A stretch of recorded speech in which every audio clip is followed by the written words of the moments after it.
to take my own bags most of the time. My question is, as the consumer, if I take my own bag to, let's say, Hobbs God or damn it. Carlsbad or Las Cruces, you carry a ton in my vehicle, how much would I have to pay? Mr. Chair, if you're bringing your own bags to shop, you wouldn't have to pay a fee. Okay. And this would be Okay, here we go. If this goes through, we get this through to the governor's desk and she signs it. Yes. Mr. okay. Great, thank you. I come from a community where we do not have a gas station. There we do go. not have a grocery store. We have to travel to Albuquerque or the neighboring Laguna Pueblo to shop. And I do see the plastic bags throughout my area, hanging on trees, hanging on barbed wire fence, because that's how we keep cattle out of the road. I see that my children and I participate in all the local trash pickup days, send them out every morning to do that too when they're bored. So I'm also coming from a place of where I'm gonna admit I'll be a little sad to see the plastic bags go, because in my home they're reused a lot. They're reused quite a bit. But I am thankful for the opportunity to help in a statewide initiative that helps shift and make the micro behavior changes that will benefit overall. So I appreciate this. I know it's going to take a little bit of change, but I was recently with my children shopping up here last weekend, and we forgot about the bag change. We left our bags in the vehicle, but they were all excited just to carry their things out. We didn't. This is the New Mexico House of Reps, fee, Energy, but, Environment, and I Natural just wanna say Resources thank Committee. you for bringing this up and helping a bit of shift for all. Thank you. Thank you, Mr. Chair. Thank you, Representative, and thank you for being a parent that cares about the environment and teaching our kids the right thing to do. Thank you. Any further questions to the committee before I ask some questions of my own? Okay. Representative, I appreciate this bill, and I support this concept. Is it not? I think sometimes we need a little push to change behavior, and I think this is that push. I know Representative Beta mentioned the barbed wire fences, another plastic bag magnet, or the cholla. They get on the cholla and they may stay on the cholla. They're not going anywhere else, but getting them off the cholla is a challenge. I know I've done cleanup days in the Santa Fe River, and the trash that flows into the river, it doesn't crumple up and get smaller. It actually fills with material and gets bigger. There we go. Okay. As it tumbles and fills with sediment and things like that. All right, that's all I want to do. And I know the bags, they work their way into the recycling process, even though they're not recyclable. And the recycling process works through this tumbling kinetic function of sorting the materials, and they get caught in the gears, and they have to shut down the whole system and pull the bags out periodically. I think it happens a couple times a day, so that's another expense. I do have some questions on the bill itself. But I'm just going to go through the bill that I've marked up. I know you had some potential cleanup edits that we weren't going to tackle. On page 5, line 18, section D, I didn't really understand how this section worked, because it starts off saying that 7 cents of the fee collected by the retail establishment will be transmitted to the municipality. And then it says, except that if the municipality or county has a higher fee, the amount retained by the retail establishment shall not exceed 3 cents. So it's 10 cents. I see 7 cents. I see 3 cents. I don't see the disposition of the higher fee. So if the local community has a 15-cent fee, what happens to the extra 5 cents? Mr. Chair, from the way that the language is here, then the local government would keep that additional fee. The key language on the bottom, top of page 6, where it says that even if the fee is raised, that the retail establishment shall not, their portion of that shall not exceed 3 cents. So if it goes above 10, retail establishment still gets 3 of that, but the extra goes to the city, the government, Mr. or Chair. the county. Okay, but it is 10. 10's the minimum. It is, So they get 3 cents regardless. regardless, the retailer. Okay. Right. But it doesn't say what to do with the extra money. And for clarity, I think it should. I mean, the way it's written, it's like you get 7 cents unless it's higher, in which case the retailer keeps 3 cents, and it just doesn't follow logically. It needs some drafting work, I believe. Mr. Chair, so you would recommend that we potentially amend this section to address the additional fees that could be incurred towards if a local government increased the fee above 10 cents. Is that correct? I would recommend you clarify that section because I think it's unclear. Thank you, Mr. Chair. My next question is on the enforcement. On page 7, there are the penalties, and there's no penalty for the first violation, $500 for the second, $1,000 for the third. But then below in section E, it says each retail transaction is a separate violation. And my sense is, if you have a retailer who's not complying, you go to them and you say you're in violation, and that's their first. And if they're still not complying, you go back and you say you're in violation, and that'll be $500, and that's their second, and so forth to third and 1,000. What this says is you could have someone in the store and you could watch them do 10 transactions, and that's potentially $8,500. And I think that's a bit heavy-handed. I suspect a court wouldn't allow that, but I think you need to work on that. Mr. Chair, to your point, we're making note of that, and we'd like to work with you on that language. So. Okay. Representative, on page 7, line 25, it says beginning January 1st, 2026, a local government may enact an ordinance. I would take out the date.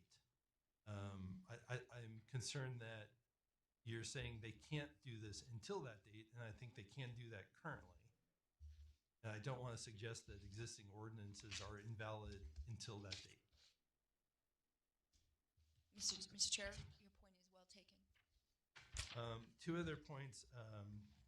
One, I heard concern that there was no upper end to the bag fee.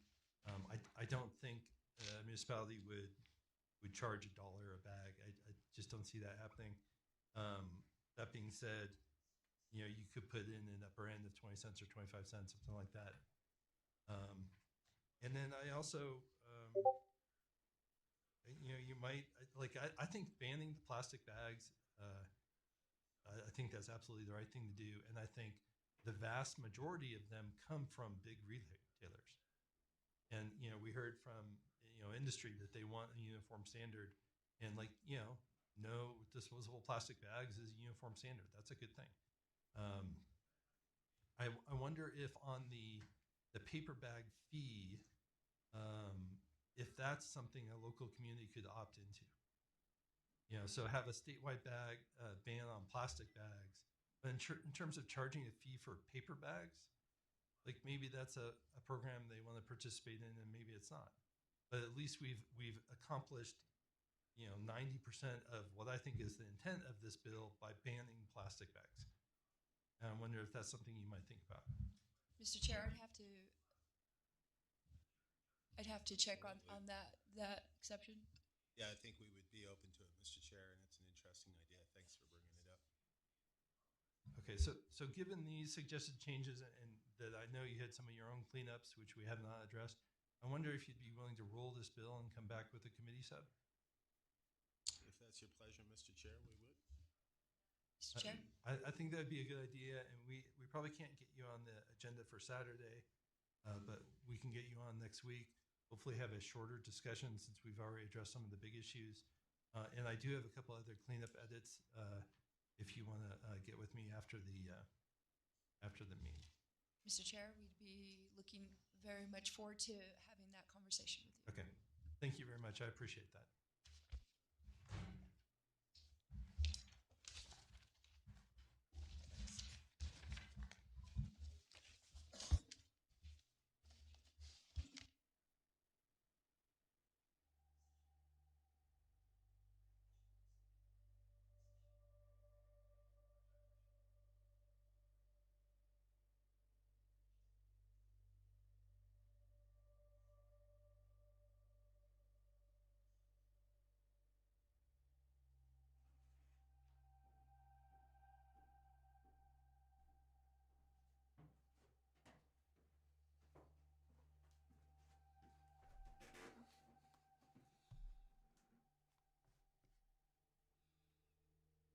Mr. Chair, I think someone took my phone accidentally.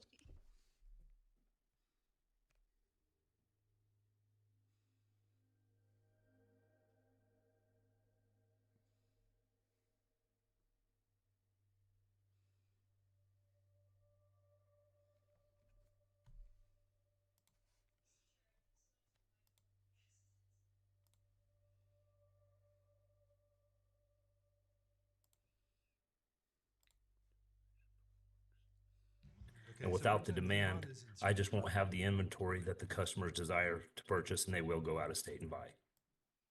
So I strongly support this bill. Thank you.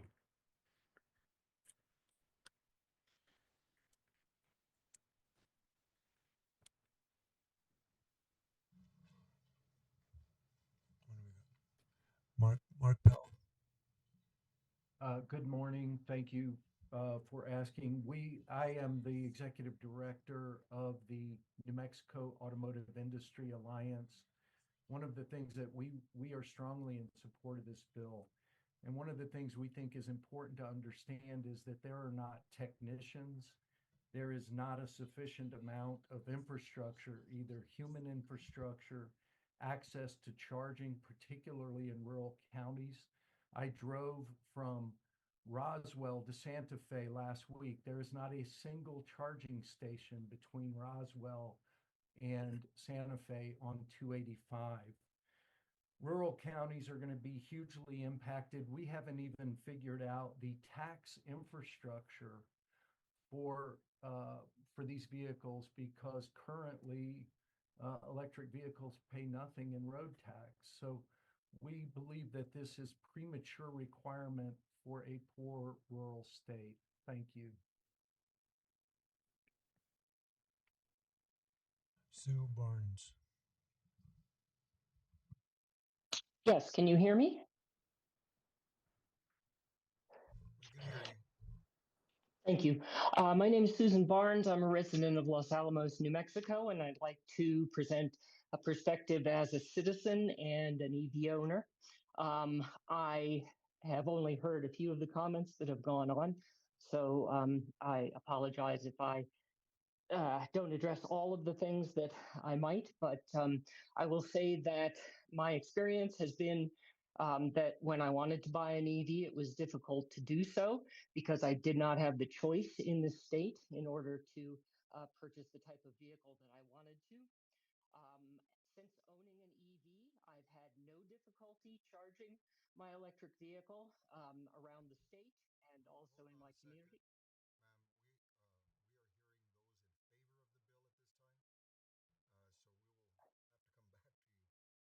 I'm sorry. I apologize. I didn't understand how this would work, but I will wait.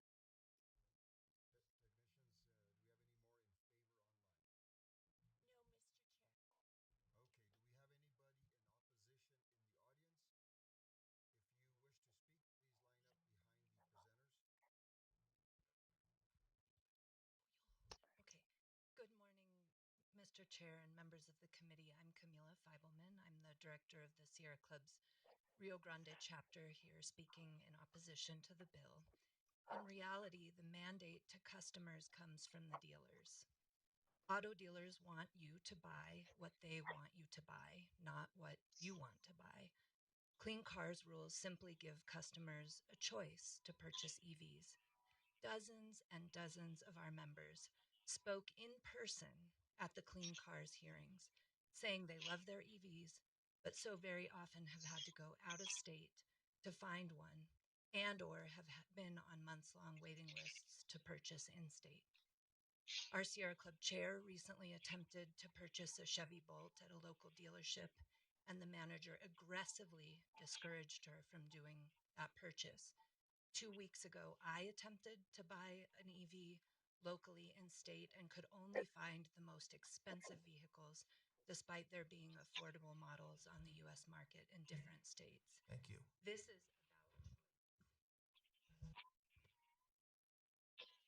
Thank you, Committee Chair and committee members. My name is Muriel Carpenter, and I want to thank this legislature for making me able, as a low-income person in New Mexico, to buy an electric vehicle. I got a 2-year-old electric vehicle from a small new dealership that only had 2 cars to choose from. I went over to the Chevy dealer near me, and they only had Bolts and didn't even know about some of the help that I could get from P&M in getting my vehicle. So here I was. I have solar on my roof, leasing it, and does it feel good to drive around this state making no poison from my car? I really oppose this bill. We need more electric vehicles here. I know all kinds of people who want them. I'd love to bring mine home and plug it into my outside plug that I usually use for my Christmas lights. It almost cost me nothing. Thank you. Thank you so much. Hi, I'm Terry Dunbar from Albuquerque. I'm a retired biologist and educator. I've been teaching about climate change for over 20 years. I oppose this bill because we do need as many choices as possible, and we need to move as quickly as possible to a fossil-free future. And that's not just for us, but for our kids and grandkids. Please vote against this bill. Thank you. Mr. Chair, members of the committee, I'm Tammy Feeple-Corn with Western Resource Advocates, and I think my colleagues have said it all, but I will just quickly say that, we have to have choices within this state for saving money. And I have saved a lot of money. I've been driving an EV for almost 9 years now, but I have to say I had to go out of state to get it because it was impossible to find them in our state. And so I have been benefiting from this that no other folks have the chance to benefit from. I have not been to a gas station in 9 years. I have spent about $6 a month to fuel my vehicle at my house, plugged into my garage. I have spent about $20 a year on maintenance, and that was replacing windshield wipers on my vehicles. Those are the savings that we're keeping New Mexicans from having when we don't have choice at the dealerships. So for those reasons and all the others you've heard, I do ask you to not support this bill today. Thank you. Thank you. Do we have anyone in opposition online? Stacy, stay. Hello? Can you hear me? Go ahead. Okay. I oppose this bill. The Clean Car Act only brings choice. It does not mandate anybody has to buy one car or another. We'll all have choices, but we do need to have more choices. I live out in the four corners of New Mexico, and you can barely see an EV out here. They do exist, but it's few and far between. And I know anytime I want to go look or price this sort of thing, it's just not in this area. We're heavily oil and gas, and it seems like oil and gas has a real desire to prevent this from happening, this clean car rule. But our state needs it. It will benefit the people and not just those that are making money off oil and gas. So please oppose this bill. Thank you.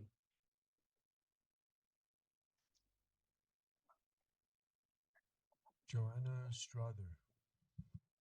Yes, good morning, Mr. Chair and members of the committee. My name is Joanna Strother. I'm the Senior Director of Advocacy for the American Lung Association. Air pollution from cars and trucks is the second largest source of air pollution in New Mexico, harming our health. Transportation pollution is a public health problem in New Mexico, and it disproportionately impacts our lower income communities, communities of color, children, elders, and anyone with respiratory conditions like asthma. Zero emission cars and trucks are the fastest way to curb the transportation sector's toxic air pollution and greenhouse gas emissions. The American Lung Association released a report called Zeroing In on Healthy Air, which shows in New Mexico the benefits of transitioning to zero emission vehicles could generate over $3 billion in health benefits. And this includes lives saved, asthma attacks avoided, and lost work days avoided. So as we look at ways to improve the health of New Mexicans, I ask you to oppose House Bill 270. Thank you.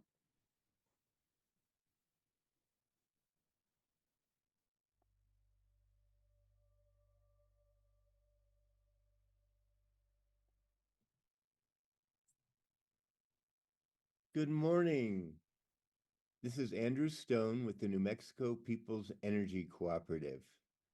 I have been driving my EV for 13 years and have had very little expense in the way of maintenance.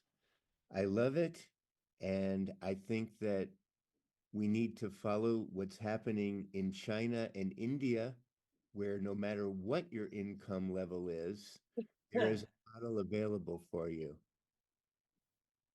Thank you, and please oppose this bill.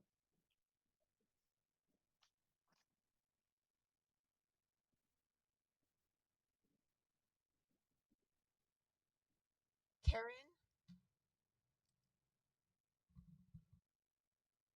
Yes, thank you. I don't have anything prepared. I didn't even know this would work, but I just want to say, as a low-income New Mexican living in Roswell, which is also an oil belt, I can't find anything. I mean, I don't have the money to buy a used gas vehicle, much less find a used EV, and this bill would make it much, much more difficult. Thank you. Sue Barnes? Yes, thank you. I apologize for blurting in earlier. My name again is Susan Barnes. I'm a resident of Los Alamos, New Mexico, and also an elected member of our Environmental Sustainability Board. I'm also an EV owner. 2 years ago, when I purchased my EV, I had a hard time finding one. I understand that these conditions haven't gotten appreciably better. Since owning my EV, I've saved money. It's a pleasure to drive, and I've had no difficulty charging. I can also speak to what our county is doing. We are interested in lowering our carbon emissions, the largest source of which is transportation emissions, people commuting to Los Alamos National Laboratory. We are installing electric vehicle charging stations here at the county's own expense, and we really would like it if people had the opportunity to purchase these cars. It's really all about choice, and I hope you will oppose this bill so that people have more choice to make different decisions about what they buy. Thank you. Michael Badio. Thank you, Chair and members of the committee. My name is Michael Barrio, and I represent Advanced Energy United. We are a national trade association that represents the full suite of advanced energy technologies, power producers and consumers. We are opposed to this bill. This bill is simply about taking choices away from consumers and limiting the ability of the market to meet demand. More clean car options really means more competition, more innovation, and lower costs for consumers. So we say let the market decide, not restrictive policies that put our state behind. Thank you. Welcome to Zoom, Glenn. Hi, Glenn Weichel, Third Act, New Mexico. I've been driving EVs probably for about 10 years. I've found in the last 2 years that the new charging infrastructure that has been put up in New Mexico allows me to go anywhere. I've driven to Dallas, I've driven to Tucson, and found I can charge where I need to. I'm familiar with these rules. I know that the auto industry negotiated them with the state of California, and therefore it's what the auto industry wants. Because California has these rules earlier than we do, most of the EVs end up getting shipped to California, and when I've shopped for EVs on local lots, I've found that they are not available to look at and to buy, even today. So I believe this is bringing more choice to people who want to invest in a zero emission vehicle and enjoy the lower cost and lower maintenance. And please vote no on this bill. Thank you. Bob Scott.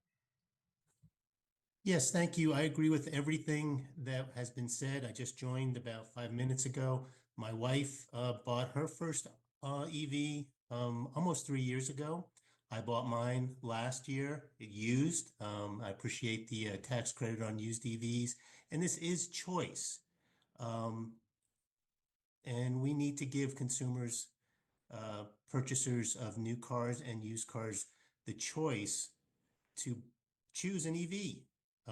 It's one of the few things that a person or a family can do to fight the climate crisis. I strongly encourage you to oppose this bill. Thank you so much.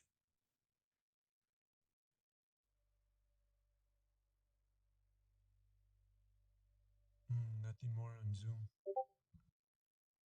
Thank you. Representative Hockman Hill. Thank you, Mr. Chair. So to pick up where I left off, I found myself as EV girl, and I did a lot of extensive research in this proposed rule when it was still a proposed rule, and I contacted a number of constituents all throughout the state to kind of just try and see what the state of play was. And I was the sponsor of the EV tax credit last year, so I want to say I wholeheartedly support the EV transition. I wholeheartedly support electric vehicles. My husband just bought a plug-in hybrid. I'm worried he might like it more than me, but it's, I'm 100% for this transition. When the rule was being considered, I had serious concerns, though, Mr. Chairman, that I conveyed in that we simply did not have the infrastructure throughout the state to support a statewide mandate such as this. So that's actually why I started working on infrastructure stuff. All of you will get a chance to vote on that soon, hopefully. And to ensure that the mandate was workable, because, Mr. Chairman, I feel like if we put in an unworkable mandate, we are not only working against ourselves, we are working against real solutions to the climate crisis. That's why we did the EV rebate. So, Mr. Chairman, I have a couple of questions related to this bill and related to the status of the California rule on which our rule is based. So, Mr. Chairman, Representative Leader Armstrong, what is the status of, is the California rule dependent upon approval by the federal EPA? Thank you, Mr. Chairman and Madam Whip. According to my expert that's sitting right next to me that I have not introduced yet, who is Mr. Carlos Garcia, it is. Thank you, Mr. Chairman. And Leader Armstrong, has California received said approval from the EPA? Mr. Chairman, Madam Whip, yes. Okay, Mr. Chairman and Leader, when did that approval? Mr. Chairman, Madam Whip, right before Christmas. Okay. And Mr. Chairman, Leader Armstrong, would our rule be dependent upon approval by the EPA?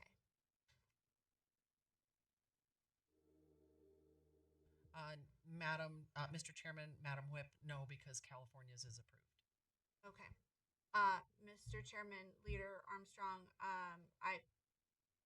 that changes my opinion somewhat. I have a couple other questions as it relates to inventory. So we've heard from both sides, either there's not enough inventory, and I've heard from the auto dealers that there's too much inventory. So it's going to give your experts an opportunity to kind of talk about the status of inventory.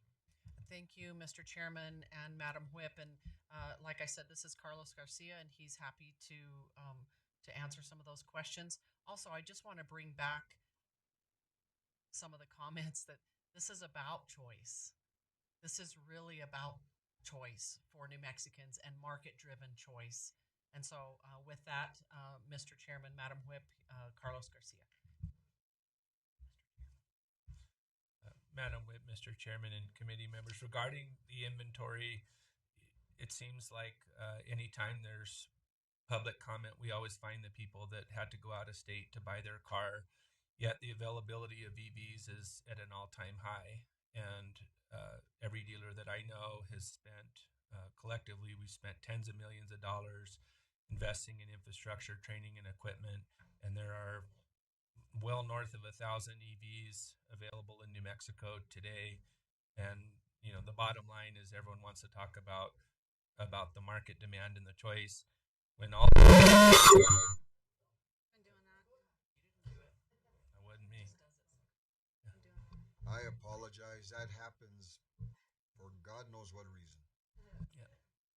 So regarding inventory, traditionally manufacturers will build and dealers will stock what is moving in the market. And the bottom line with all this is the same thing as I said in 2023 and 2024. We're under 4% demand for EVs in New Mexico. We're talking about choice. The bottom line is, and we want to talk about people having free choice, people aren't buying them. So everybody has more EVs than they can sell right now in a relatively hot retail market. So, the market data doesn't lie. As the dealer said 3 years ago in this, the demand has not moved at all. Our EV incentive is a joke. $3,500 does nothing to move the cars, and we're way behind in what we were promised as New Mexicans for charging infrastructure. So all those things dictate inventory, but as far as EVs go, the manufacturers are pushing them on us tremendously. And I know the example that keeps being used is this Chevy Bolt for the last 3 years that people are being talked out of. We're selling EVs in our dealerships. Our people are trained. Our EV customers are happy. They're state senators and state representatives I've sold EVs to, and they're happy. My staff is fully trained and engaged, and every dealer that I talk to, I know is putting an extra effort in because they know it's such an important part of our future. So, the inventory levels are high. Used car selection on them is not as good as gas cars, but if more people were buying new cars, there would be more used available. And the bottom line is when something is under 4% of the market, the numbers just aren't going to get to a point where there's going to be a large selection of used cars. It's mathematically impossible, and that's not just my opinion. You still have the floor, but I just want to remind everybody to please turn off their mics when they're not speaking, and when you start to speak, to turn it on again. I think that'll help with that horrible noise. Thank you, Mr. Chairman. I think you were right. That was it. Thank you, leader. Thank you, expert. So that goes back to specific conversations I had with people throughout the state before adoption of the rule. And what I heard was real worry that especially for our more rural counties, places where folks, 90% of the vehicles being purchased are heavy duty trucks and above, there is no option. There's no electric option. Excuse me, Mr. Chairman. Losing my voice. So that plus the lack of infrastructure in our rural areas of the state worried me. And that's why I advocated before adoption of the rule, Mr. Chairman, for a tiered approach, meaning we would have our Class A counties have the mandate by 2027, our Class B counties there later, and everybody else after that, which again, I feel like if we have bad policy, Mr. Chairman, we are working against ourselves. Again, being someone who is terrified of the climate crisis and working as hard as I can to bring down emissions. So, Mr. Chairman, Leader Armstrong, what I'm trying to say in a long-winded way is I actually support your bill because I feel like we can do better. I think we need to take a look at this rule and try again, so we can right size it so that we don't create a situation where we're just pushing people to go buy the trucks they want, especially in our rural areas in Texas or in Arizona, while we work on getting the infrastructure we need and modernizing our grid so that we can make sure everybody who wants an electric vehicle can get it at the time they want it and that they can charge it anywhere they want to. Thank you, Mr. Chairman. Thank you, Representative Dow. Thank you, Mr. Chair, and thank you, Representative, for the bill. I really appreciate the thoughtfulness of our whip's comments regarding the bill, and I actually see it as something different. I mean, when we appointed this commission, we voted to make this commission, and they're appointed, they're not elected, and they adopt in language on behalf of the legislators that we'll just adopt the California Advanced Clean Fuel Rule. Like in language, it says California adopt. I mean, it literally names California Clean Fuel Rule.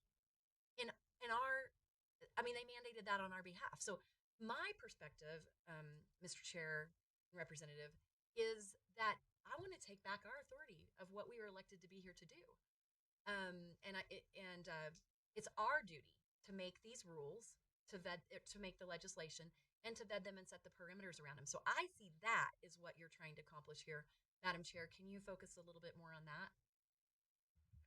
Thank you, Mr. Chairman, Madam Representative. I couldn't have said it better. We keep giving authority away. And once again, it's not that we're against EVs. We're against mandating to our dealerships what kind of vehicles should be on their lot when it should be a market-driven situation. And especially in rural New Mexico, it should be a across the state, but rural New Mexico, this is 4% of vehicles sold in New Mexico. So I couldn't agree more. Mr. Chair and Madam Representative, I think it goes a little bit further than that. We are elected every 2 years. We're in the House side. We're every 2 years. Our job is to come here and be the voice of our constituent. We're looking at hundreds of bills where this commission is looking at one thing. And so I'm sitting here trying to figure out how I go back to my district and explain to a major job, an employer, these local auto dealers that are employing people, that are sponsoring their booster club members, they're donating to the civic community in the community, they're engaged in the community, and how I go back and justify that we put more and more factors on them, because we're looking at all the bills, some that passed through committee last night, whether it's minimum wage, whether it's more requirements on employers for compensation and benefits, or the loophole is probably the most offensive thing to me. That someone would say, we're here because we care about the environment. We're here because we want zero emissions. But by the way, there's a loophole. Just go out of state. Just go out of state. Almost every one of us is 2 hours from a state dealer, someone out of state, to the north, the east, and the west. And we can go buy the vehicle we want out of state. So this is anti-business, it's anti-economy. That's how I see it. But that's less important than us as this body taking back the authority. Introduce a bill that says New Mexico will adopt clean fuel standards from California. Go adopt that. Then we did it statutorily. But here, what happens if, Mr. Chair and Representative, what happens if California amends their rules? Did we say we were going to adopt the rules from 2021, 2023? Mr. Chairman, Madam Representative, it would start all over again. Thank you, Mr. Chair. Thank you, Representative. I also serve on appropriations, and we heard a pretty lengthy presentation from the Department of Transportation on the declining revenue and what that's going to look like as we get to zero emissions. And I mean, hey, it's great for the people who said they're saving money. They're not contributing to the road fund anymore. And they're also not contributing, well, most of it goes to the rural funds. About, I think, 168 million of it goes to the general fund. That funds all the other programs, behavioral health, schools, whatever it is. But these vehicles are heavier. They're putting more wear and tear on the roads. And the idea of being zero emission, that's also a farce. Because if we have to replace those roads, I believe people know what our roads are made out of, how it's produced and how it's applied. That does not have zero emissions in that process at all. So I don't know. There's so many reasons why I'm appreciative of your bill and the opportunity that you gave me to sign on. So obviously, I'll be voting for it. Thank you. Thank you, Representative. Next, we have Representative Lundstrom. Thank you, Mr. Chairman, and thank you, presenters. I'm also a co-sponsor on this bill, so obviously I'm going to vote for it. Mr. Chairman, you know, it's interesting to me in listening to the comments that there was no one from Frontier, New Mexico. That's the kind of area that I represent, Mr. Chairman. I have not heard from one person out of all of my 9 Navajo chapters or the city I represent that oppose this bill. Not one person has contacted me against this bill. Primarily because we don't have very many EVs out there because there's no charging stations. I come from an area of the state where our folks are not worried about charging stations, they're worried about electricity in their homes. So I think that, and I did not know, Mr. Chairman, that we had suggested a tiered approach. You know, I'm not trying to stop anything that the metropolitan area wants or would like to see in terms of reduction of carbon problems. I'm not against that, but I think that the rural areas are being ignored in this, and this bill helps us. And certainly, Mr. Chairman, I'm going to support it.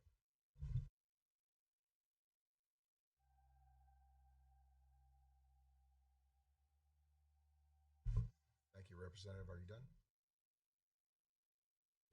Anybody else? Ranking Member Brown.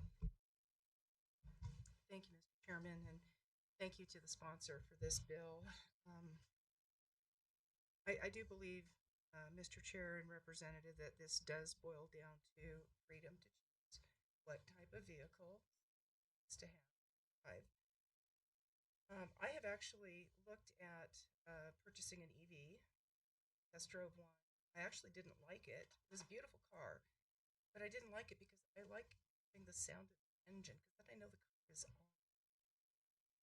And so maybe that was just something. And Mr. Chair, I know someone who was ready to buy an EV. She works in a science place where a lot of people here have EVs. And so she was ready to go buy one. The only reason she didn't is because the headrest was not adjustable. Everything else about the car appealed to her, but the headrest was set and it couldn't be changed, so she walked away. So, Mr. Chair, there are a lot of reasons that people choose an EV or don't.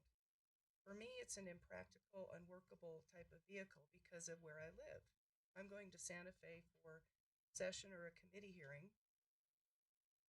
I could start at my home and maybe in an EV and maybe get to Lynn, and then I'd have to hoof it into Santa Fe. It doesn't work for me or for my. And Mr. Chair, I'm not inclined to go buy an EV just to have run around town type of car, because that's tying up resources that I think that's also a bad choice for my family. So, Mr. Chair and Representative, Madam Floor Leader, I'm representing my constituents here, and I am not finding that they would approve of the status quo. And what I'd like to do now for just a moment, Mr. Chair, Representative Armstrong, is look at the actual language of the bill, because we're kind of talking in generalities. But I'm looking at page 1, and it actually talks about how this applies. And so it says, and this is about the Air Quality Control Act. It says, I'm at line 20 on page 1, that, and it's a little long, but bear with me, please. A provision of the Air Quality Control Act shall not be interpreted to provide a state agency, the department, the Environmental Improvement Board, a local agency, or a county or municipality that has assumed jurisdiction for local administration of the Air Quality Control Act. And then it goes on to say on the next page, it's not saying private individuals may not buy an EV. What this is doing, and correct me if I'm wrong, Mr. Chair, Representative, this is not constraining a private individual who wishes to buy an EV. This is telling government that it shall not require a certain type of vehicle. Is that correct, Chair? Mr. Chairman, Ranking Member Brown, that's exactly right. This is not mandating that you cannot buy one or that you shall buy one. This is giving choices to New Mexicans on what they would prefer.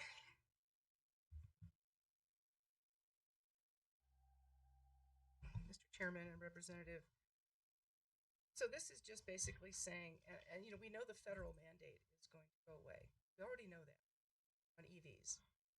So we're heading into a territory now where the federal government is backing off on this. And Mr. Chair, and to the panel, I am very sympathetic to the auto dealers because they are being forced right now to increase the number of EVs on the lot, but the demand is not there for those to be purchased. And I think that puts them in a very unfair and untenable position. It was correct, as was stated earlier, Mr. Chairman, that people can go a little distance here or there to another state, and if they want, a particular EV, for example, they can probably get it there. So we do that all the time when we go to purchase things, if not cars, other items. We go where we can find them, and it's not usually that hard. So I've heard, Mr. Chair, EV owners love their cars, and I can see why. But they don't speak or represent the 2.1 million people in Mexico who really do want to preserve their choice as to what they do. And I will say finally, Mr. Chair, that when you force people into the EV market, because those are the cars that the dealers are told you have to have on the lot, all that does is create resentment. And when people get resentful, it kind of shows in how they vote, I think. And I don't want to get too political here, Mr. Chair, but people don't like being told what they have to do. That's just human nature. And we have certainly a system of laws and rules. But in this case, I think there's going to be an uprising if we don't do something to free people from the mandate that's there right now. Thank you, Mr. Chair. Thank you. Next, we have Representative Borrego. Thank you, Mr. Chair. Thank you, Madam Leader, and your guests, your witnesses. And I want to thank our whip also for her comments because, she's been around since this started, and I appreciated her candidness on this. I had a couple of questions regarding, and I just want to preface that I kind of see both sides, and it seems like in almost every bill, I'm kind of in the middle because I'm always trying to figure out what makes more sense to New Mexicans and to my constituents. I have a couple of auto dealerships in my district, big ones, and so I'm trying to figure out how. And I understand the mandate that was given a couple of years ago to, reach this goal in terms of emissions and cleaner air and that sort of thing. But I also understand business because I am in business. So, Mr. Chair and Madam Floor Leader, my question in terms of the individuals that are with you today is a little different than what's been discussed here today, because I also have two brothers in the used dealership business, and I don't gain anything from that financially, but I've gone with them to auctions, and I've gone with them to purchase vehicles out of state just because it was a nice little trip for me. But I saw kind of what they had to go through in order to purchase vehicles to bring back home to sell, on their lots. So this particular legislation affects both new and used dealers. Is that correct? Mr. Chairman, Madam Representative, yes. And so currently the new dealers are probably transitioning as such with the industry, because I just saw a commercial the other day that said, "Hey, get a new Toyota. It's an EV." And I was like, wow, maybe I could buy a new Toyota, I mean, because now it's an EV. but auto dealers who are in the used dealer industry, many of their lots are full of gasoline vehicles because by default there's not enough EVs on the market. Am I correct in saying that? Or Mr. Chairman, Madam Representative, I don't know that there's not enough EVs on the market except in the used area. And that's what I'm referring to, Madam Leader. So there's not a lot in the used department. Yeah, and I kind of see that right now. But they do have the option of buying EVs and putting them on their lots. There's nothing restricting that. Mr. Chairman, Madam Representative, there's nothing restricting that. And Madam Leader, and you may not have this information in front of you, but how many used car dealers are in New Mexico? Do we have any idea?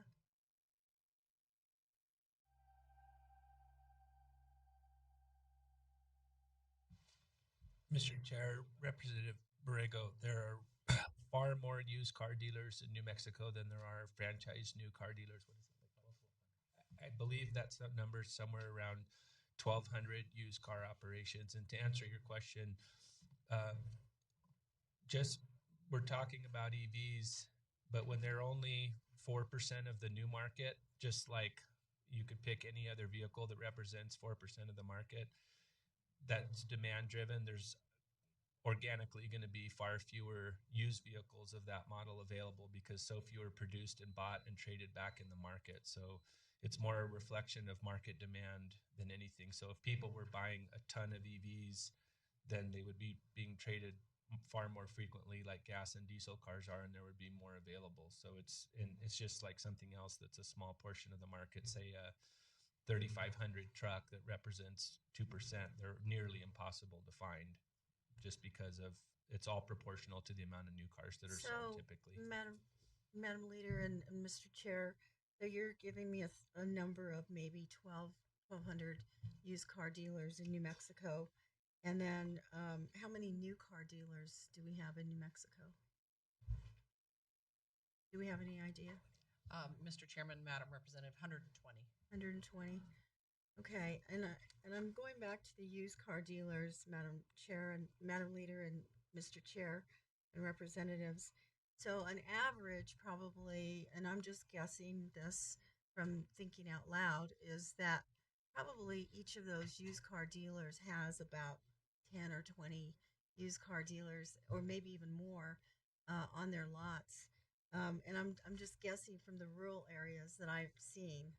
There's some really small used car dealers that maybe only have 4 or 5, but there's, to get the business license and go through the training and go through all of the stuff you have to go through. And you have to, Mr. Chair and Madam Leader, my understanding is that you have to qualify every year, you have to take tests, you have to go to training. I mean, there's a whole process involved in keeping your business license for a used car dealer. The next question I have, Mr. Chair, is, and Madam Leader, is how many auctions do we have in New Mexico?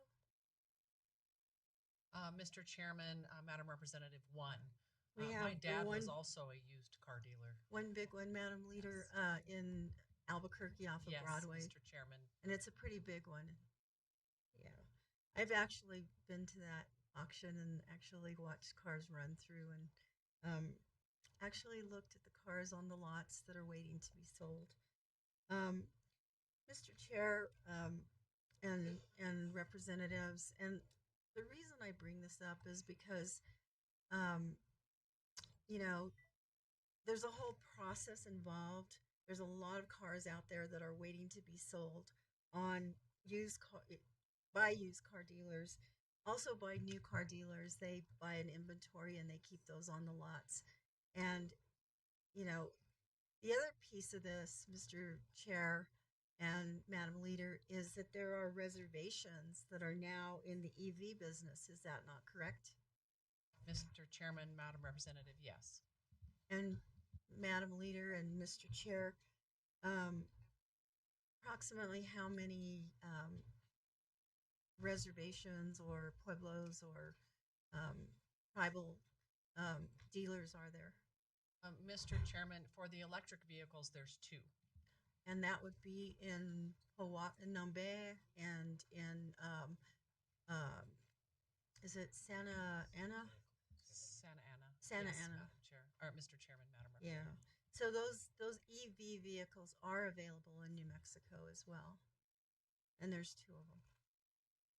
Yes, Mr. Chairman, Madam Representative, and not only specific to just electric only, but the mandate that was passed down is making every car dealer franchise have EVs on their lots. So that's why we're bringing this legislation forward. So Madam Leader and Mr. Chair, so this legislation really does not remove the ability for a choice. Correct, Mr. Chairman, Madam Representative. We are about more choice, and we want people to have choices, and we're really happy for the people that testified that are very happy with their EVs. I'm very happy with my vehicle, and so it is about not mandating on these dealerships to have a certain amount when we do have electric only available, and they also have them on their lot. Thank you, Mr. Chairman. Sorry about that, Mr. Chair. And Madam Chair, Madam Leader, and Mr. Chair. So basically, if this legislation were to go into place and was adopted by the legislature, individuals would still have the choice to buy EV vehicles or gasoline fueled vehicles in New Mexico. Is that Mr. Chairman, Madam Representative, you hit the nail on the head. Yes, ma'am. okay? All right, Mr. Chair. Well, thank you for that, and thank you, Madam Leader. That helps me make a decision regarding this legislation. Thank you, Representative Hernandez. Thank you, Mr. Chairman, members of the committee, and Representative. Mr. Chairman, I live on the Navajo Nation community of Shiprock, largest community on the nation, and since the implementation of the Advanced Clean Car Standard in November 2023, I've noticed a lot more electric vehicles coming into or driving through the Navajo Nation. And Mr. Chairman, my family, they make there's an economy on the Navajo Nation around tourism. Mr. Chairman, there's an economy around the sales of our Native American arts and crafts. And Mr. Chairman, what I've noticed is that as this new electric vehicle transition is taking place nationwide, including our neighbor to the north in the state of Colorado, which has more, to my understanding, Mr. Chairman, Madam Representative, that there's Colorado does the state of Colorado have a better incentives for electric vehicles than New Mexico?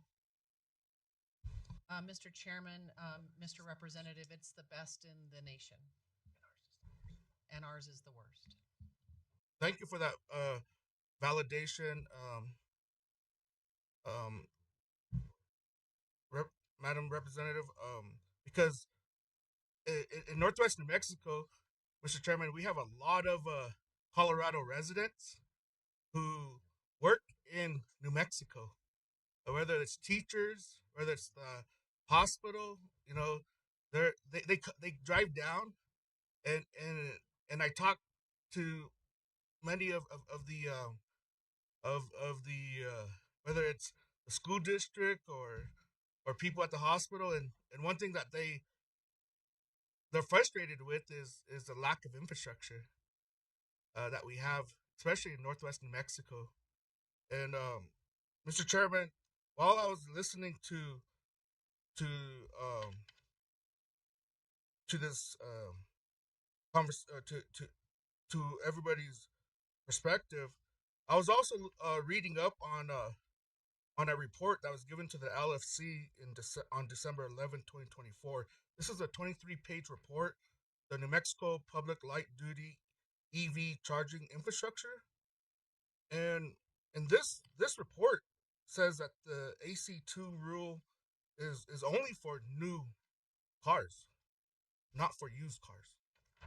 Is that uh is that true, presenters and Madam? Mr. Chairman, Mr. Representative, yes, it's only on new vehicles, so it's only for new car sales. What we were talking about earlier is the lack of the used car sale availability, and we're saying it's because the demand for new electric is very low, for less than 4%. And that's why there's not a lot of used electric vehicles. But this mandate is only for new electric vehicles and new car dealerships. Thank you, Madam Representative and Mr. Chairman. In the report, they talk about that we have 326 charging stations, well below the national average. Um, and this report talks about the National Electric Vehicle Infrastructure, also known as NEVI, which is a 5-year plan, and that we received a pledge of 48 million, but yet the federal government has only gave us 26.8 million. Um, and Mr. Chairman, Madam Representative, would you say sh- um, should New Mexico be allocated its its its full pledge, or should New Mexico implement its infrastructure in rural communities? Would you would you see um more interest in the electric vehicle market? Mr. Chairman, I mean, that's just my opinion and I don't know that that counts for much. But, you know, I just signed a letter for the district, Camado, where I graduated from high school, in support of a charging station there. I want the infrastructure for charging stations so that people can have a choice whether they want to drive electric, hybrid, gas, or diesel, or even propane. But it's not. That's the federal government, and we have someone else in charge right now. I'm not sure that we'll be getting the rest of that money. Uh, that is not up to me. I'm focusing on this bill so that we aren't mandating our local um, dealers to have something be mandated to carry something on their lot that they don't have a large. It could increase if we had those charging stations. The demand could increase, which good for everyone. But right now, Mr. Chairman and Mr. Representative, it's not there. Thank you, Madam Representative and Mr. Chairman. I've only been on the job for a month now. I'm learning a lot, Mr. Chairman, and one thing I didn't really understand or realize until I sat on this committee is the dependency that our our um our transportation department has on the fuel sales, and I didn't realize that. And I'm really, Mr. Chairman, on the House Appropriations and Finance Committee, I raised the question: what can we do as an appropriators to to help our Department of Transportation? And I'm really glad that a lot of people, including the chairman of our House Appropriations, spoke up in support of initiatives that are underway to help anticipate the loss of revenue for our Department of Transportation. And so, Mr. Chairman, I'm just saying that there's an all the above approach, and and I agree with Madam Representative, about a tier approach. I feel that is needed, but I also feel, again, Mr. Chairman, a lot of the people that are coming through the communities in my district, they're with infrastructure. Again, there's there's a reasoning around like economic development, and I truly feel like, since the implementation of this new rule, we've seen a lot more electric vehicles, a lot more community members are purchasing electric vehicles, and Mr. Chairman, I I I am going to continue to put pressure on getting more assistance for our tribal governments, uh, especially around the infrastructure, to create a tribal specific charging corridor plan into our state's infrastructure strategy. And Mr. Chairman, um, I also sat down with the Pueblo of Santa Ana, and the councilman there, he told me they they depend. There's a significant revenue source of electric vehicles that it's in the millions of dollars that they receive each year, and that they, because of this um, rule rulemaking, it's made a significant um, difference. The other thing, Mr. Chairman, I understand that Navajo Nation uh, may have a position on this. I have not received that position statement from the Navajo Nation. But what I do know, Mr. Chairman, is that the Navajo Nation just installed its first level 3 charger, Mr. Chairman. Thank you very much. That concludes my questions. Thank you, Representative Jones. Thank you, Mr. Chair and Minority Floor Leader Armstrong. I just wanted to say, just mainly a statement about choice, that I'm certainly in favor of choice. Like, I think we've all stated that, we agree on that. But in my rural district, to play this out, the rule that's been imposed by an unelected body, to play that out in time shows that the two car dealerships that I have in my district will go out of business, which leads to no choice. And so I'm constantly trying to remind the entirety of New Mexico that the rule doesn't serve rural New Mexico. I'm very much in favor of looking at that again. From the very beginning, I knew it wouldn't work for my district. You can't impose that kind of a rule for a car dealership to carry a high number of electric vehicles for which there's no demand, and expect them to stay into business. So I appreciate this more moderate approach, and I'm very much in favor of supporting your bill. Thank you. Thank you, Mr. Mr. Chair. Chairman, Madam Representative. Thank you. Vice Chair Lara. Thank you, Mr. Chair. Thank you, Madam Leader. My district, the majority of my constituents live in minutes from the state line, the Texas state line. I remember when this rulemaking process was in place, I got a lot of feedback from my constituents, and a lot of them said, we'll just go to Texas, we'll just go into El Paso and get the vehicles that we want. Either that, or what's happening that I've noticed, Mr. Chair, is that El Paso dealerships have been moving into Las Cruces market. And so what's to stop them from sending folks over to, we have it in El Paso. And so I'm thinking, I'm thinking that this rulemaking process and the way it was rolled out was, I completely agree with the whip's assertions that it should have been tiered, because I hate to say it or put it this way, but this rulemaking process for my neighbors to the east in El Paso, it became a Texas economic development, so we're sending more money into Texas. And so I think these considerations and this consideration, this bill that you're talking about, I truly believe will give New Mexicans that live in my district the opportunity to spend their money in New Mexico, as opposed to going into Texas to do that. And I think what you're asking for here, Madam Leader, is reasonable. I think we should really be more considerate when we do this rulemaking process. And I was one of the main sponsors of the Clean Fuels Bill because I knew it was going to be very beneficial to my area when it came to biofuels and things of that nature. But I didn't realize or think that it would affect the car dealers and the money, our money in New Mexico going into Texas.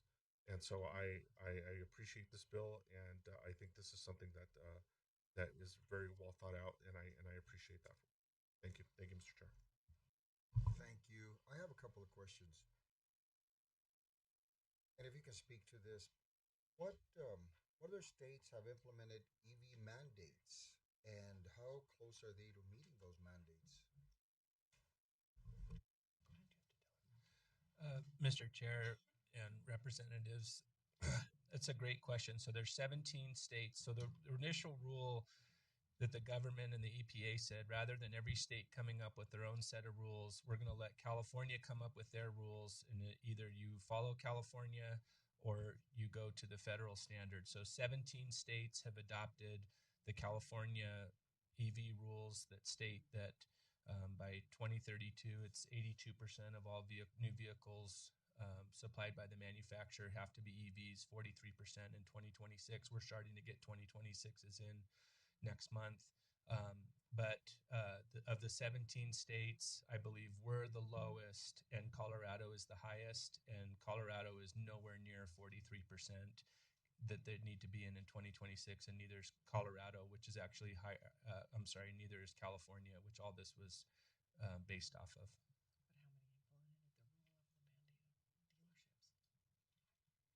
Well,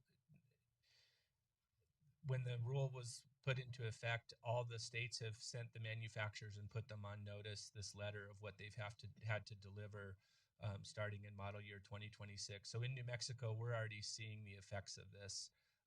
We're already seeing less cars that we would be getting as they try to prepare for something like this, even though it's unachievable by anybody's standards. Because New Mexico is such a tiny market for new cars. I think we sold 82,000 new cars last year. We're such a blip on the radar that the manufacturers are going to be pushing inventory that our dealers and New Mexicans should be able to buy with their hard-earned money to other states. So we're seeing Texas and Arizona dealers setting records with cars that should be coming into our market. So every manufacturer of these, all 17 states have put the manufacturers on notice that their states are part. And two states that initially signed on have since reversed it. And any state where it went, the states that did it basically did it the way New Mexico did without having your all's approval and running it through the legislature because they knew it would never pass. So a lot of them were done by executive order like we did. Thank you. I'm glad that you brought that up because my next question was exactly related to that. Can you help educate us a little bit? Because I don't think anybody here on this committee has ever owned a dealership for new cars. So let's talk a little bit about inventory. How does it work? You say let me have 20 gasoline powered cars and 20 diesel and a 20 EV. How does that work, and how does that affect how you do business in terms of sales? Does that cost you money? Can you talk about that? Mr. Chair and representatives, that's a great question, and really you need a PhD to explain the entire system, but I'll do my best to make it brief. So our family's been in the transportation business in New Mexico for 91 years. We've been franchised auto dealers since 1967.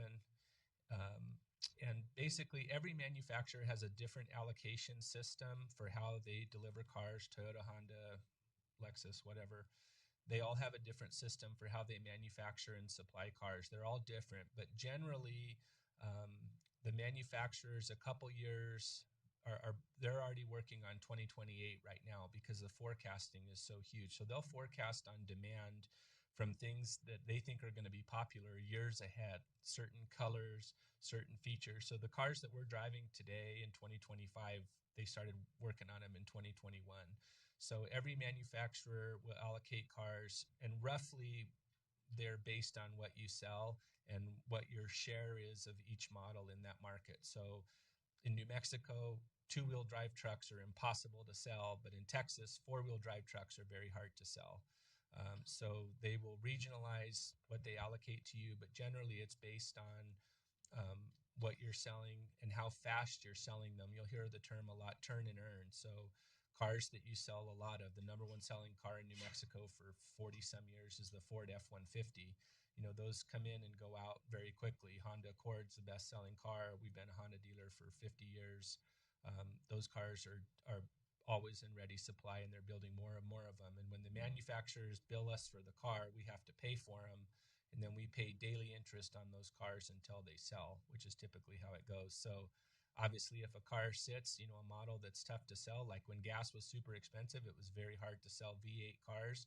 Our costs and operating costs for running our dealerships were very, very expensive. That's why this is a great question. Same thing with EVs.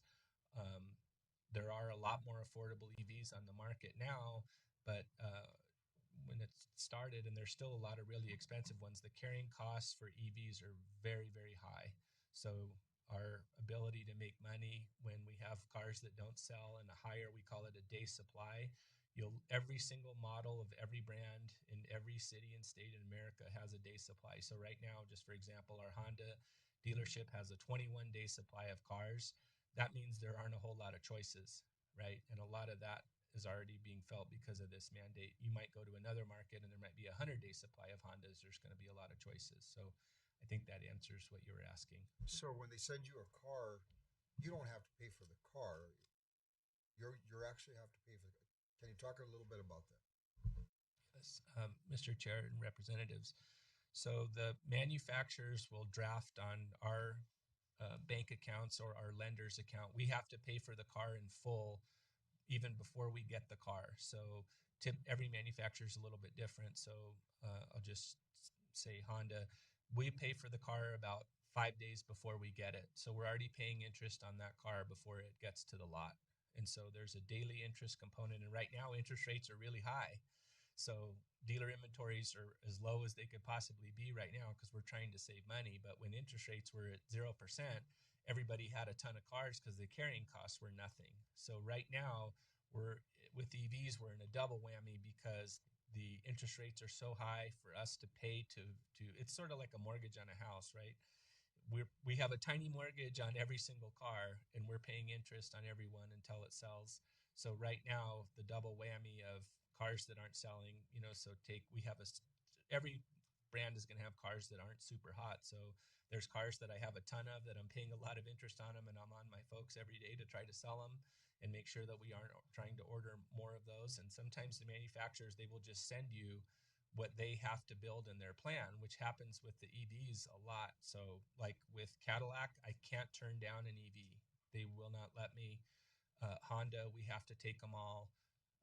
Subaru has backed up a little bit. You know, a lot of manufacturers are backing off now because they see that the demand isn't there and there's no way to hit the California rules. So they're all banking on the fact that this is not going to work and that it's going to fix itself. And so all the manufacturers, and someone stated earlier that one of the commenters that the manufacturers negotiated this with California. That's totally untrue. The manufacturers are not part of the negotiations in California. They were not part of the negotiations here. And if they were, 43% in 2026 would not have been the number. It would have been a much more reasonable approach, like Madam Whip had. And in New Mexico, we have a far worse problem because of the rural nature of our state. It's a tale of two cities, right? So Albuquerque, Santa Fe, that's one thing. Yeah, you know, the DOT fed us all a bunch of bad information that they were going to build all these charging stations, and the governor said we were going to get record-breaking incentives. Well, we got the lowest incentive in the U.S. We're so far behind, and all the promises that were made were totally untrue. But my real concern that came out of this, obviously, I was educated so much on the environmental impact from Ms. Feibelman and the Sierra Club, which has changed a lot of my perspective on it. And, you know, wanting clean air is not what this particular piece is about, but that 62% of New Mexicans are Hispanics and Native Americans, and our ability to, as a Hispanic, to purchase these vehicles, and after going out and seeing the reality of our tribal nations, and President Boo Nygren came, and to your point, you said you hadn't seen it. There's a lengthy letter that he wrote vehemently opposed to these rules that he sent to the governor in 2023, because he said, look, my people can't even get water. and hay, they're using hay and driving trucks. So my very short answer to the whole thing was, until there's an EV that can replace an F-150 that people use, the number one selling car in New Mexico, or an SUV for people to take their kids around, there's really nothing to talk about. The number's just so astronomical. So initially the dealers wanted delayed implementation. Let's come up with our own plan at a reasonable percentage, right? Now I would not look good, because we were saying, okay, in 2022 we're at 4%. Can we be at 8%? Thank you. Thank you. What is the will of the committee, please?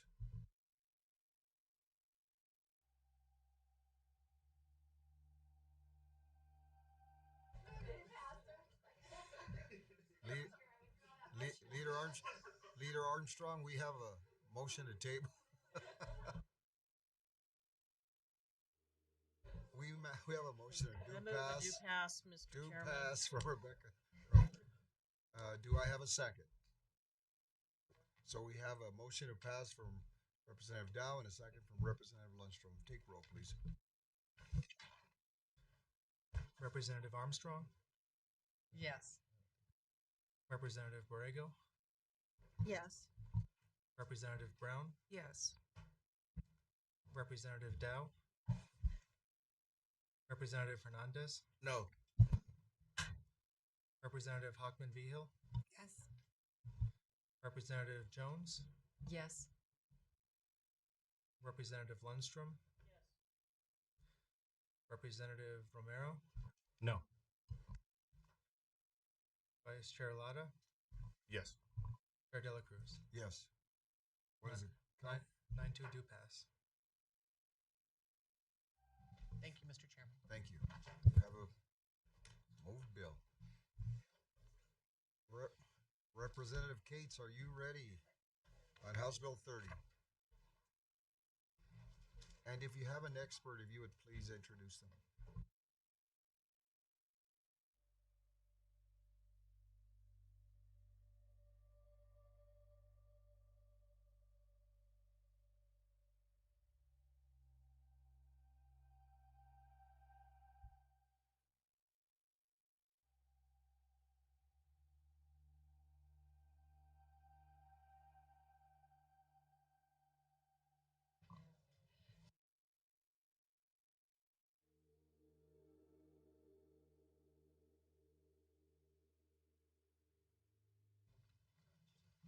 Thank you, Chair. May we begin? Please begin. Thank you, Chair, and thank you very much, committee members. I'm going to do this a little differently than how we usually present bills. I'm going to start with my expert witness to introduce himself and to provide his statement. Thank you. Mr. Chairman, members of the committee, thank you very much for your time today. My name is Clem Harris. I represent nearly 600 members of the Brotherhood of Locomotive Engineers and Trainmen. Our members are many of the men and women that run freight and passenger trains across New Mexico. Mr. Chairman, I would like to start today's discussion by explaining to the members of this committee that we have worked closely with Representative Hockman Vigil. Her leadership and guidance have proven invaluable in this process. Her guidance included meeting with the railroads in advance of introducing legislation. I also want to thank Representative Cates for her hard work in getting this bill ready to go and her support through this process.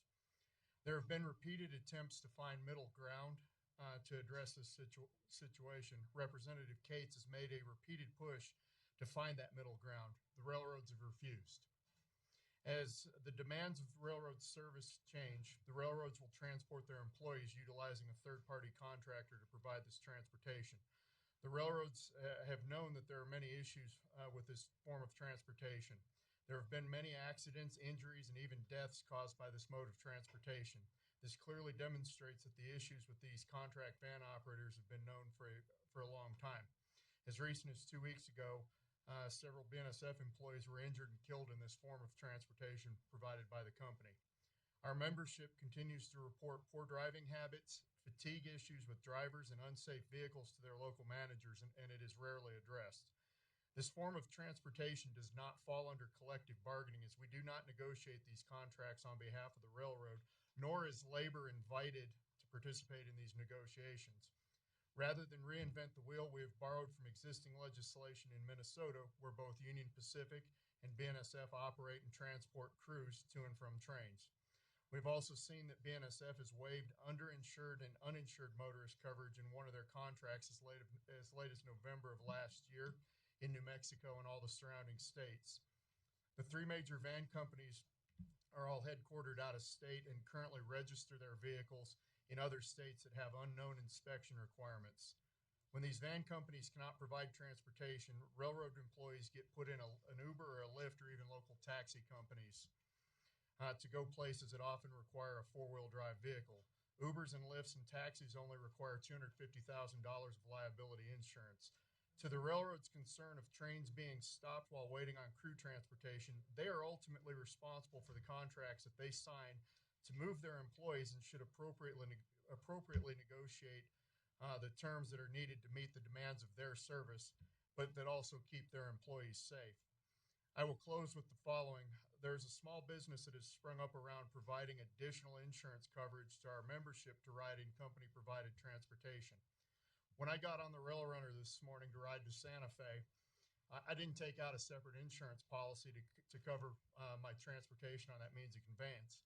Why in the world should our members have to choose between this additional insurance and taking a chance in an unregulated mode of transportation that's provided by their employer? Thank you, Mr. Chair, and thank you, members of the committee. So the bill before you is a simple safety bill. So as you know, the employers, which are mostly the three railroad companies that pass through our great state, they are obligated as employers to provide safe transportation through a vehicle that is either from one train or the next train or from the end of the stop of a train back to the engineer's personal vehicle. This is still during work hours, and this is their obligation to provide that safe transportation. If they were in an accident, this would be a workman's comp claim because they are under their employer's of record. The bill before you is quite frankly, despite the pages, is a simple safety bill requiring that the vehicles are inspected and meet basic safety requirements, that insurance is covered for them, as well as making sure that the drivers are not intoxicated and they have been trained and that they are applying. We have talked to the different railroad companies. We have heard several different aspects. One is we cannot provide this because we don't have the workforce. And I do not believe that that's a viable excuse when you are an employer and it is your job to make sure that your employees are safe. The fact that you have not taken time to develop a workforce is not a viable excuse to allow your employees to be at risk. I have also heard that we're already doing it. So I said, that's great. Then why would you oppose this bill if you're already doing it? I have asked them, can you show me where your safety policies are and provide us how you are auditing and making sure that they are being applied to with this third party driver. We also, and they will admit, they also have fourth party drivers, because if the third party driver company can't make it, they're doing the fourth. How are you holding the fourth party? The bill does not overreach with business, as it is not requiring the railroad companies to bring transportation into their company, which would be acceptable because then they would be able to control the safety measures that are required. This bill does not do that. This bill is asking for their being able to show and maintain safety compliances for their third and fourth party providers. I would also like to bring, as I finish, to the committee's attention, this may be one of the few bills put in front of this committee that shows no financial need from the state if this bill is enacted. So this will only save the state money, as we could create and maintain our safe roads. I thank you, Mr. Chair and committee, and we will stand for questions. Thank you. Do we have anybody in the audience that is in favor of this bill? If you wish to speak, please line up behind the presenters.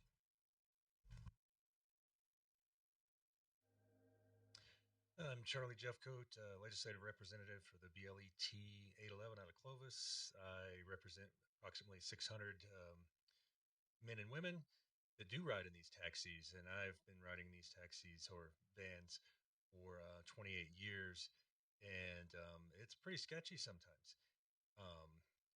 And I don't see the problem with having an extra layer of safety or guardrails to make sure and ensure that my members get home safely. Thank you.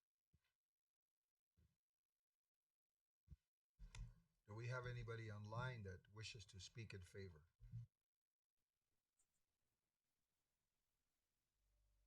Yes, sir. One.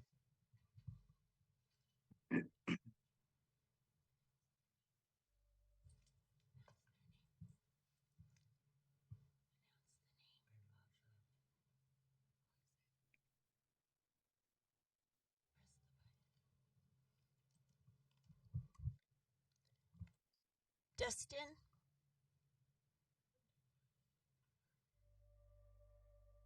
Yes. I'm here. I'm here to speak on behalf of HB 30 for a couple of reasons. The main reason is the safety of the employees that are transported in these vehicles. There's been numerous times throughout my career where we've had near misses when it comes to drivers driving impaired when it comes to sleep. There's been other times where I've seen drivers possibly being impaired under drugs and alcohol. And I just think that this is a good bill for New Mexico, not only for the employees, but also for the citizens, because this deals with public safety when it comes to our roads and highways. And it just ensures that there's another added layer of safety as far as for the drivers who are, driving through the state of New Mexico. And that's all I have. Thank you. Joel Mueller. Good morning, Mr. Chair, members of the committee. I'm Joel Mueller with the Brotherhood of Locomotive Engineers and Trainmen. I am the legislative chairman for the state of Minnesota for our organization. And I'm just speaking today before the committee to provide some insight on how similar law that the state of New Mexico is considering and how we have a very similar existing statute in Minnesota. And it has worked very well. It's been passed the Minnesota Legislature with bipartisan support. It's been on the books since 2014, and it ensures that railroad employees are transported in a safe manner across our state. We have some very severe weather conditions in Minnesota, and also have to go to remote places, and it ensures that our members are transported safely. When they get to being moved from a train to a onto. Thank you. Anybody else? Miller. Yes, thank you, Mr. Chairman and representatives, for allowing me to speak today. I am the Brotherhood of Locomotive Engineers and Trainmen National Auxiliary Legislative Representative. I represent the New Mexico families of the 600 BLET members and countless more families from other unions and crafts employed by the railroad industry across New Mexico. We thank the sponsors of this bill, and we ask for this committee's help to keep our railroad crews and motorists in New Mexico safe. Companies must be accountable for the safety of their employees while they are at work. Railroads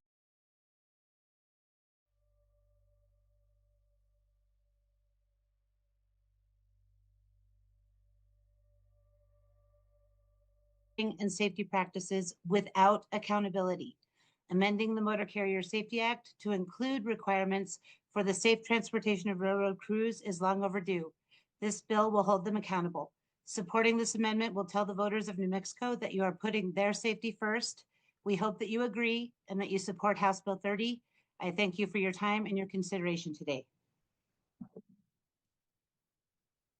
No one else on Zoom, Mr. Chairman. Thank you. Do we have anybody in the audience in opposition? And if you're in opposition and wish to speak, please line up behind the presenters. Thanks. Yeah. Good morning, Mr. Chairman, members of the committee. I believe I have 1 minute. Is that correct? My name is J.D. Bullington. I'm the registered lobbyist for Union Pacific Railroad in New Mexico. I just want to clarify one point. We have had meetings with the expert witness. We met on 2 different occasions. These meetings were 3 hours apiece.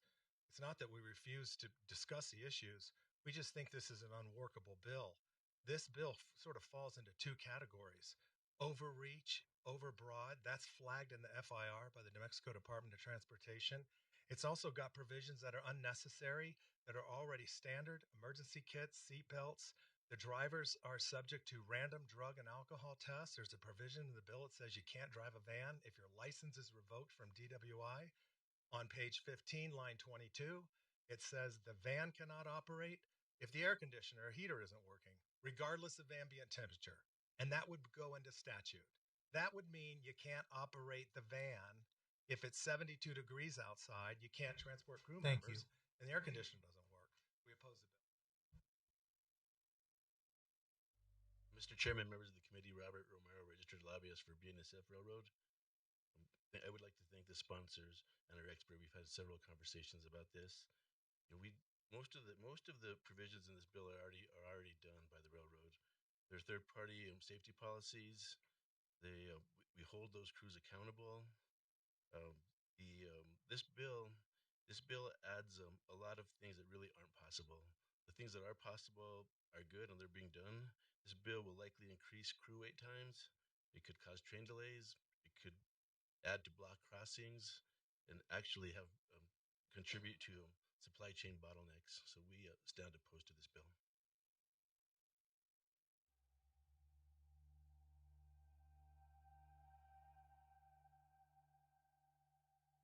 Anybody online to oppose? No, Mr. Chairman. Representative Vice Chair Lara. Thank you, Mr. Chair. Thank you, Representative, for the presentation. So, we've had discussions on this bill, and one of the things that I brought up was why not hold the third party accountable for either their actions or their inactions or the things that they're not able to comply with, as opposed to holding the railroads accountable for that. So the way I see this is, we may be pointing the finger at the wrong person or the wrong entity, because if the third party provider is the one that's negligent in what they're doing, I would file a complaint with the third party. And then if they don't do what they're supposed to do to correct the issue or whatever that may be, then I would complain to the railroad. To me, that's just the chain of command. That's the process that I personally would follow, because I don't understand why we are directly holding the railroad companies accountable for what the third party people do. And if that's the case, that we want to hold them accountable, then we need to work on, or at least be part of the conversation when the railroads are working on contracts with these third parties. And so I'm thinking about these things, and I am trying to process what's being proposed here. I understand there's safety issues, based on the conversations that I've had. But one of the things, I received this handout here, and what are the issues? And one of the issues is poor hygiene. I didn't know we should legislate hygiene. So I have a lot of questions, and I still have a lot of questions about this. I understand the intent, but when I see, things like this written and given to me as official evidence, you could say, on people's hygiene, I really question, the intent and what this is really trying to accomplish. Is this really trying to address these safety issues, or is this just a gotcha? So one other thing, Mr. Chair, that I did, so I looked up railroad marketing. And so railroad marketing, given the presentation and the way it was presented to me, was, and this is the way I understood it, I may be wrong, but it said that railroad employees are taking out insurance specifically because of the carriers. But when I get on the website, this railroad marketing company, they offer all types of insurance. So it's not only insurance, it's just job insurance, it's supplemental insurance that they're offering.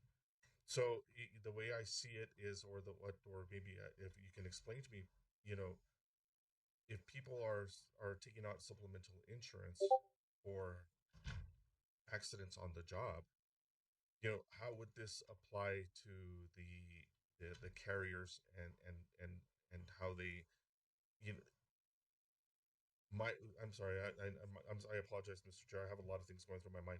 So my question is when it comes to the insurance, so obviously it's supplemental insurance.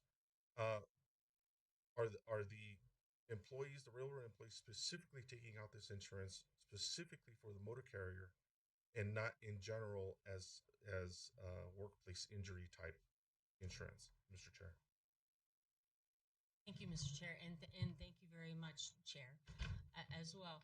I'd like to go back to some of the statements, but yes, we see that there are many different types of supplemental insurance. The employees have been told that if they are in an underinsured third and fourth party vehicle, that this is a way to get coverage. But let's go back to your first question, is if you hire a contractor and they hire a subcontractor that breaks the pipes in do you only go after the subcontractor? Your contract was not with the subcontractor. Their obligation is with the contractor. These employees are employees of the railroad companies, and they are still in their work hours during this transportation in vans. And it is the employer's duty to transport. So if the van crashes, and there's injury involved, it follows under a workman's comp. So I would say already legally clearly shows it is the employer's obligation to provide safe transportation and not the third and fourth party vehicle. Now, whether or not they're also involved in a legal lawsuit, you're absolutely right. It's up to the attorneys to figure that out. But the obligation is with the employer. And so that would be that. As for hygiene, honestly, when I would do transportation contracts with the Department of Health, providing third-party transportation for individuals with disabilities, fire extinguishers, AED seats, seat belts, and hygiene were a part of that. When you are in an unventilated car being transported for large periods of time, hygiene is part of the safety requirements. It is not an abnormal standard for any kind of third-party transportation. I bet if we Googled Uber's transportation policy, they might say something about hygiene in there as well. Thank you, Mr. Chair. Thank you, Mr. Chair and Representative. I really appreciate that contractor example. Thank you for that. That clarified it for me. And so going back to I really hate to harp on this hygiene thing, but it's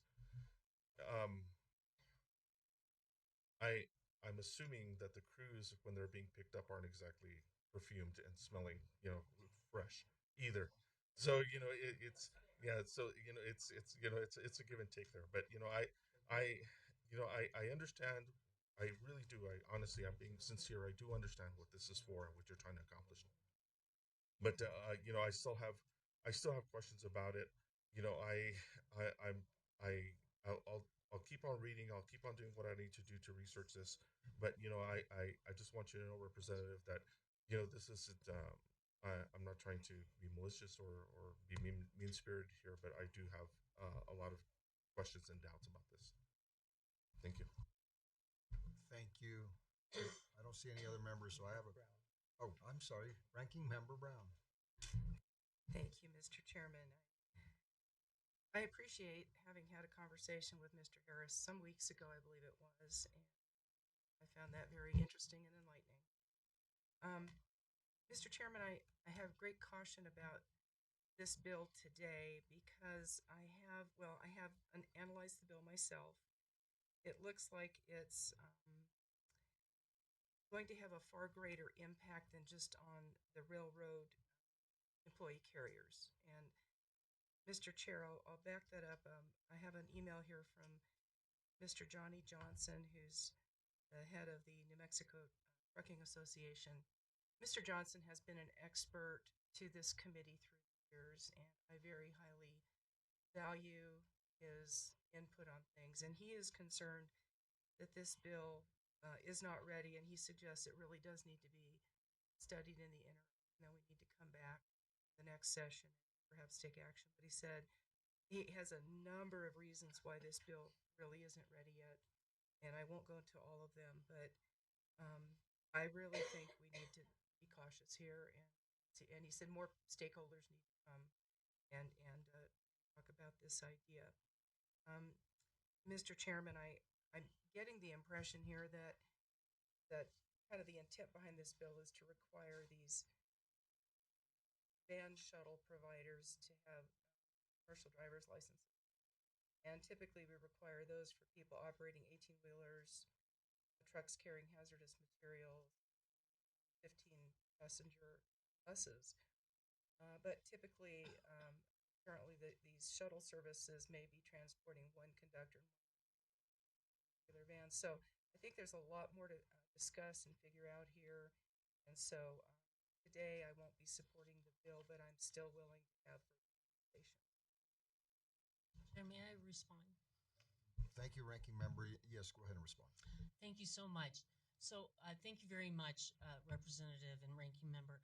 I would very much appreciate that list of the amendment. I did try to sit down with some of the train companies to get an amendment because I thought we could be able to show accountability. How are they say they have policies, safety policies. So I've asked to see them. They haven't provided them. I said, then can you show me your audit quality circle? How are you holding your third and fourth parties accountable? Like how often do you look at vehicle inspection records? How often do you is it a requirement of employment for the drivers? So they haven't provided those yet. But I did talk about amending this bill to be able to gather that data so that we can be able to work it. I will say that one of the misinformations out there is that this bill requires a CDL license. It does not. There is nowhere in this bill that says you must have a CDL license. What it does is CDL is one of the registered type of a it's a commercial license, and they are performing a commercial. I mean, we could say limousine license, but there's not very many of them here in our great state. So it's a commercial. So we're saying we would like to have the drivers to have training like the CDL. If the driver has done something egregious in a vehicle in a moving violation, we want to make sure that they are not just fired, but it is reported to the CDL registration so that they don't walk down the street and get another driving job when they have proven themselves, driving while inebriated or something like that. So that is what that's in there. It's those words, but they have misconstrued it to be able to present it that way. And I just want to clarify that for the committee. Thank you.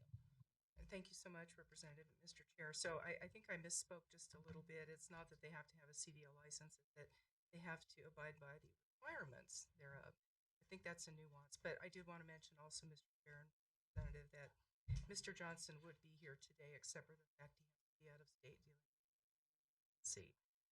I know we can rely on him to give us good information. Thank you. Thank you, Leader Armstrong. Mr. Chairman, I'd like to make a motion to table. We have a motion table. Do we have a second? We have a motion, a second. Please take roll.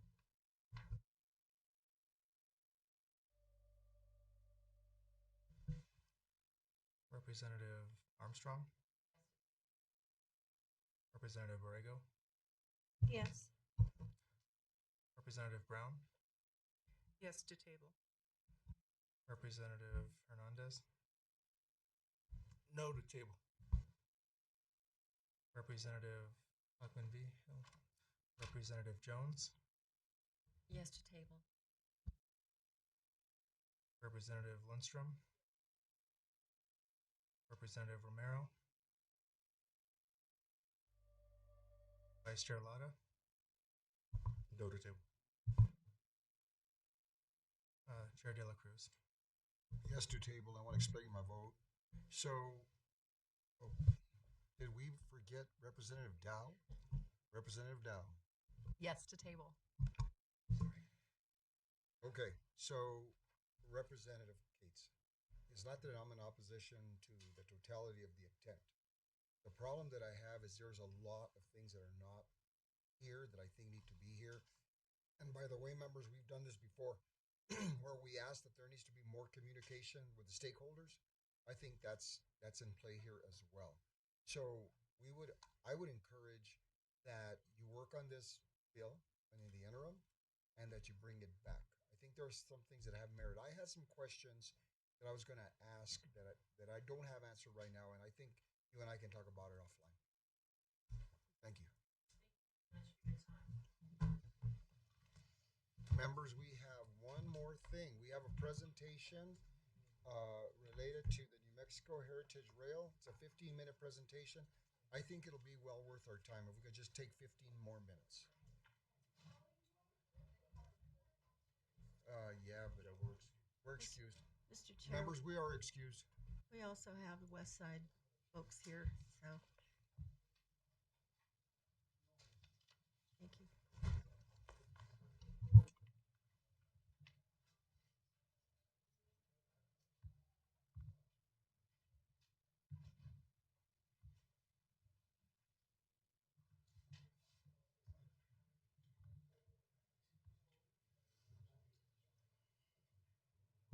Go ahead and begin.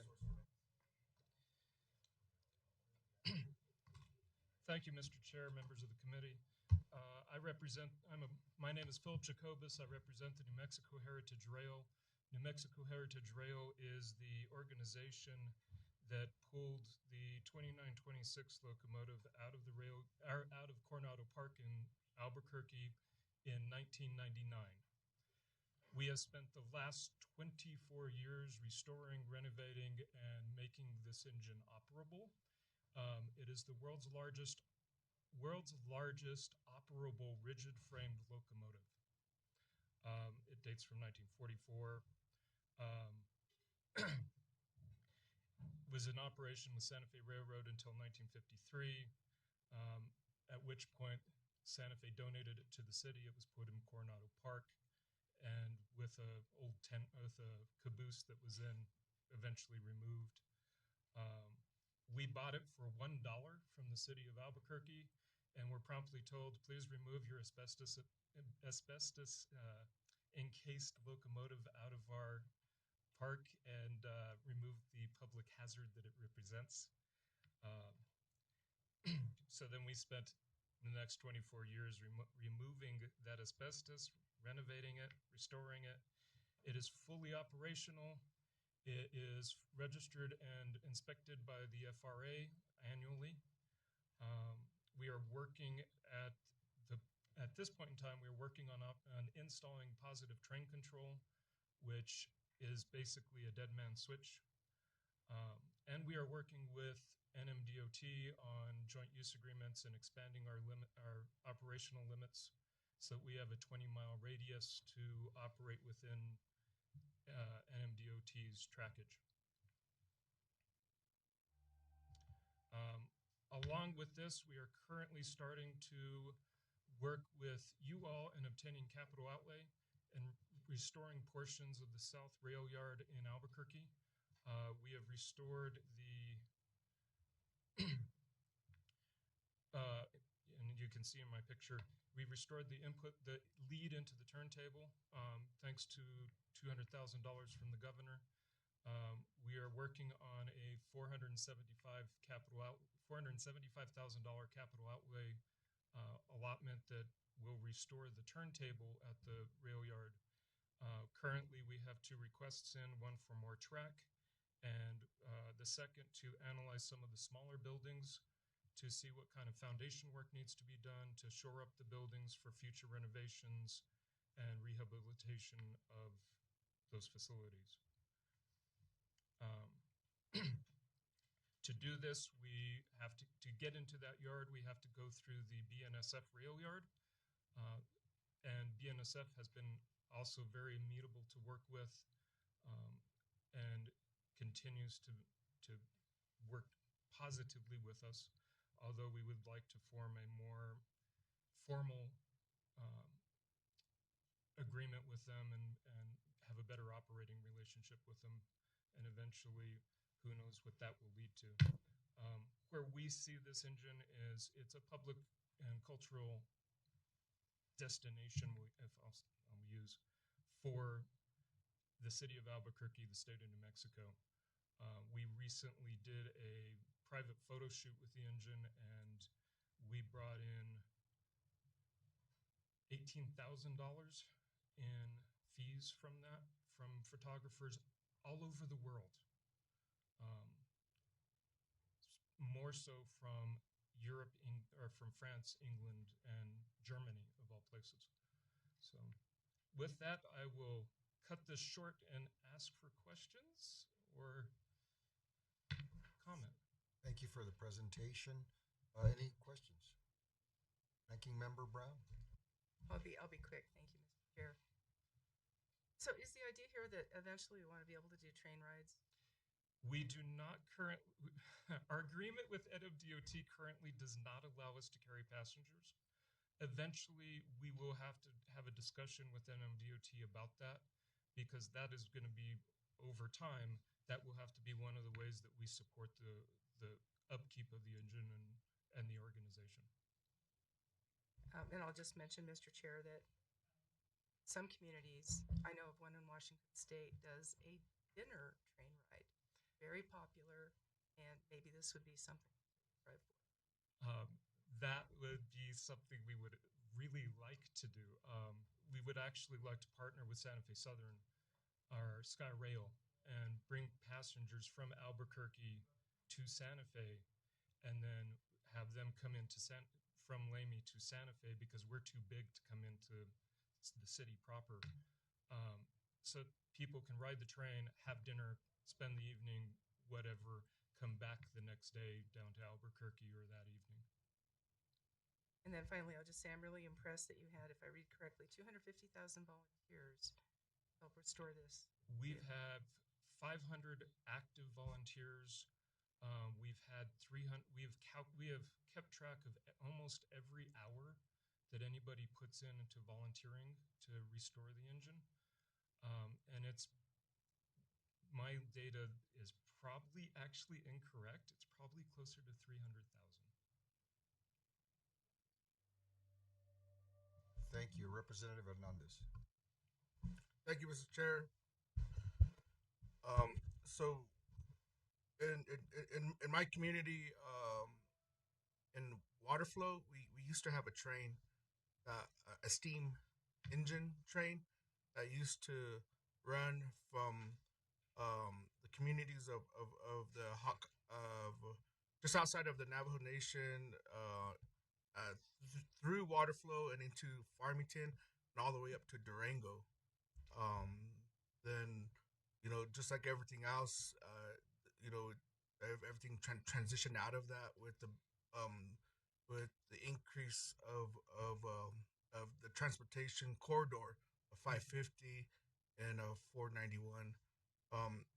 I see the economic boost up in Durango with their railroad, which is every year students from Central Consolidated School District go up there, and I grew up going to the Toltec Railroad up in Chama, and going over the Chama Pass and into the small communities in Colorado, Antonito. Yep. And really nice experience with these steam engines. And I didn't know about this here in Santa Fe. I always knew about it. I mean, I knew about it from family. Mr. Chairman, my great grandfather migrated to New Mexico and worked on the Santa Fe Railroad. And so this means a lot to me. Stories that my abuelo has always talked about.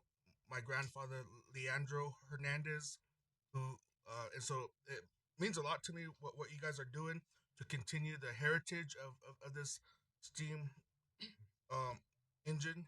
And I could just my question, Mr. Chairman, is for those that don't know how to work on these but want to volunteer and help in some capacity, is there any opportunity, like for myself, to maybe take time on a weekend to come and give you guys an extra hand?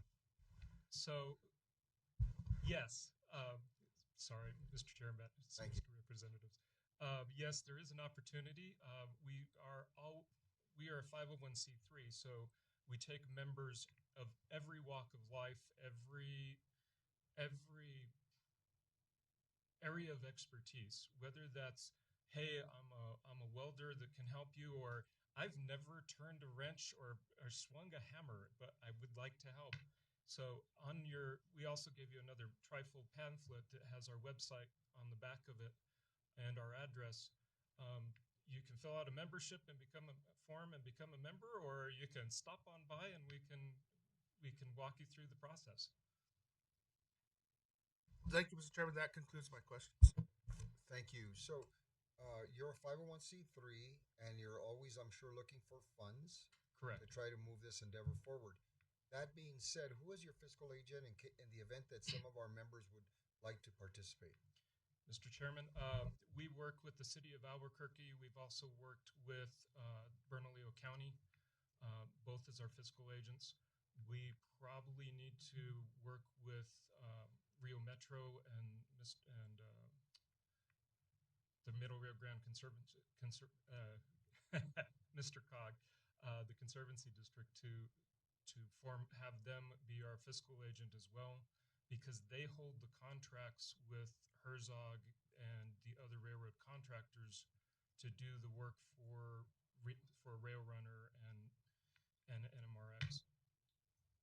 And Mr. Jacobus, remind us where the train, I know it's bigger than just the train, your efforts, however, the train that you used in the images, where is that residing right now? That is, Mr. Chairman, that is currently at 1833 8th Street, which is our restoration yard. When we bought the locomotive, part of the purchase agreement or contract with the city was that the city will provide a home for the locomotive within proximity to the Alvarado station in Albuquerque on city-owned track. The only piece of city-owned track that is in that area is the south end of the rail yard that the city owns, hence the second reason that they're also our fiscal agent. And eventually we will have to rehome the engine there. Thank you. Thank you for the presentation. Members, I remember when this train was sitting in a park for years and years, and it was a treat to go to the park because everybody made a hole through the fence and we'd climb up all over that engine. It's a beautiful piece of machine, and you know, we all commend the work that's been done by the volunteers and wish you well, and I will be trying to participate to help. Thank you very much. Thank you, members. We're adjourning now.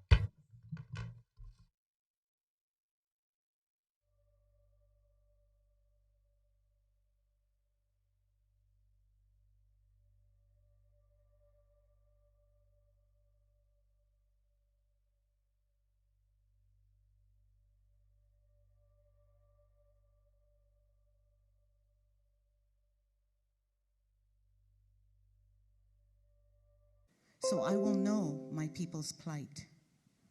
Free me to pray for others, for you are present in every person. Help me take responsibility for my own life, so that I can be free at last. Grant me courage to serve others, for in service there is true life. Give me honesty and patience, so that I can work with other workers. Bring forth song and celebration, so that the Spirit will be alive among us. Let the Spirit flourish and grow, so that we will never tire of the struggle. Let us remember those who have died for justice, for they have given us life. Help us love even those who hate us, so we can change the world. Amen. Chairman from Catherine, Grant Hidalgo, Representative Terrazas, lead us in the Pledge of Allegiance. I pledge.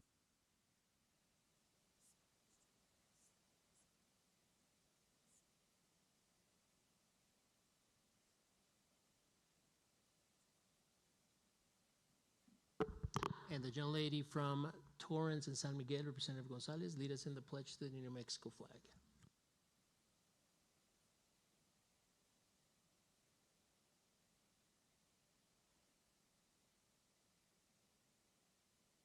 Play ball. Gentlelady from Santa Fe. Good morning, Mr. Speaker. Good morning, gentlelady. Mr. Speaker, I move we go to that order of business, announcements and miscellaneous business. No objection, it is so ordered. Gentlelady from Bernalillo with a recognition certificate, I believe, and also a performance. Yes, Mr. Speaker, and if I may, I have a brief introduction of my guests today. They are from Tierra Adentro of New Mexico.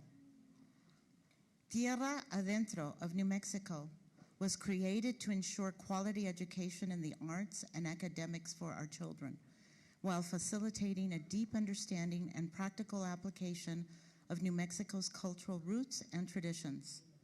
We succeed at addressing the critical need for generational continuity of New Mexican culture through academics, as they state, Spanish language, art, and artesanía. Our educational philosophy is founded on the principles that a well-rounded education includes the study of academics, art, and artesanía. These disciplines are hands-on, creative, and intellectual by nature, and this perspective provides students with a positive sense of identity and belonging regardless of their background. And Mr. Speaker, are they going to come in before we read? Excuse me. Mr. Speaker, I did prepare a certificate that if the clerk could please read. Clerk to read. The House of Representatives of the State of New Mexico, 57th Legislature, First Session, recognizes Tierra Adentro of New Mexico Charter School. Whereas Tierra Adentro of New Mexico Charter School was created to ensure a quality education in the arts and academics, while facilitating a deep understanding and practical application of New Mexico's cultural roots and traditions. And whereas educators at Tierra Adentro of New Mexico Charter School understand the critical need for the generational continuity of New Mexico's culture through academics, Spanish language, art, and artesiana, which are reflected as the founding principles of Tierra Adentro of New Mexico Charter School's educational philosophy. And whereas the disciplines of academics, art, and artesania are hands-on, creative, and intellectual in nature and provide students with a positive sense of identity and belonging, regardless of their background. And whereas all students at Tierra Adentro of New Mexico Charter School take a flamenco-based dance class once a year, beginning in 6th grade and continuing through 9th grade. And whereas on February 20th, 2025, students from Tierra Adentro of New Mexico Charter School performed a flamenco dance on the floor of the House of Representatives. Now therefore be it resolved by the House of Representatives of the State of New Mexico that recognition be extended to the students of Tierra Adentro of New Mexico Charter School for their outstanding flamenco performance in the House of Representatives on February 20th, 2025. Thank you, Mr. Speaker. Gentlelady, back to you. Thank you, and I will now introduce Tierra Adentro Flamenco dancers.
of applause.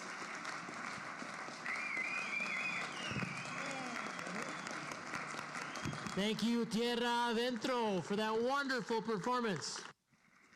Thank you. Thank you. Another round of applause, please, before the exit. Bravo. Bravo. Thank you, Mr. Speaker.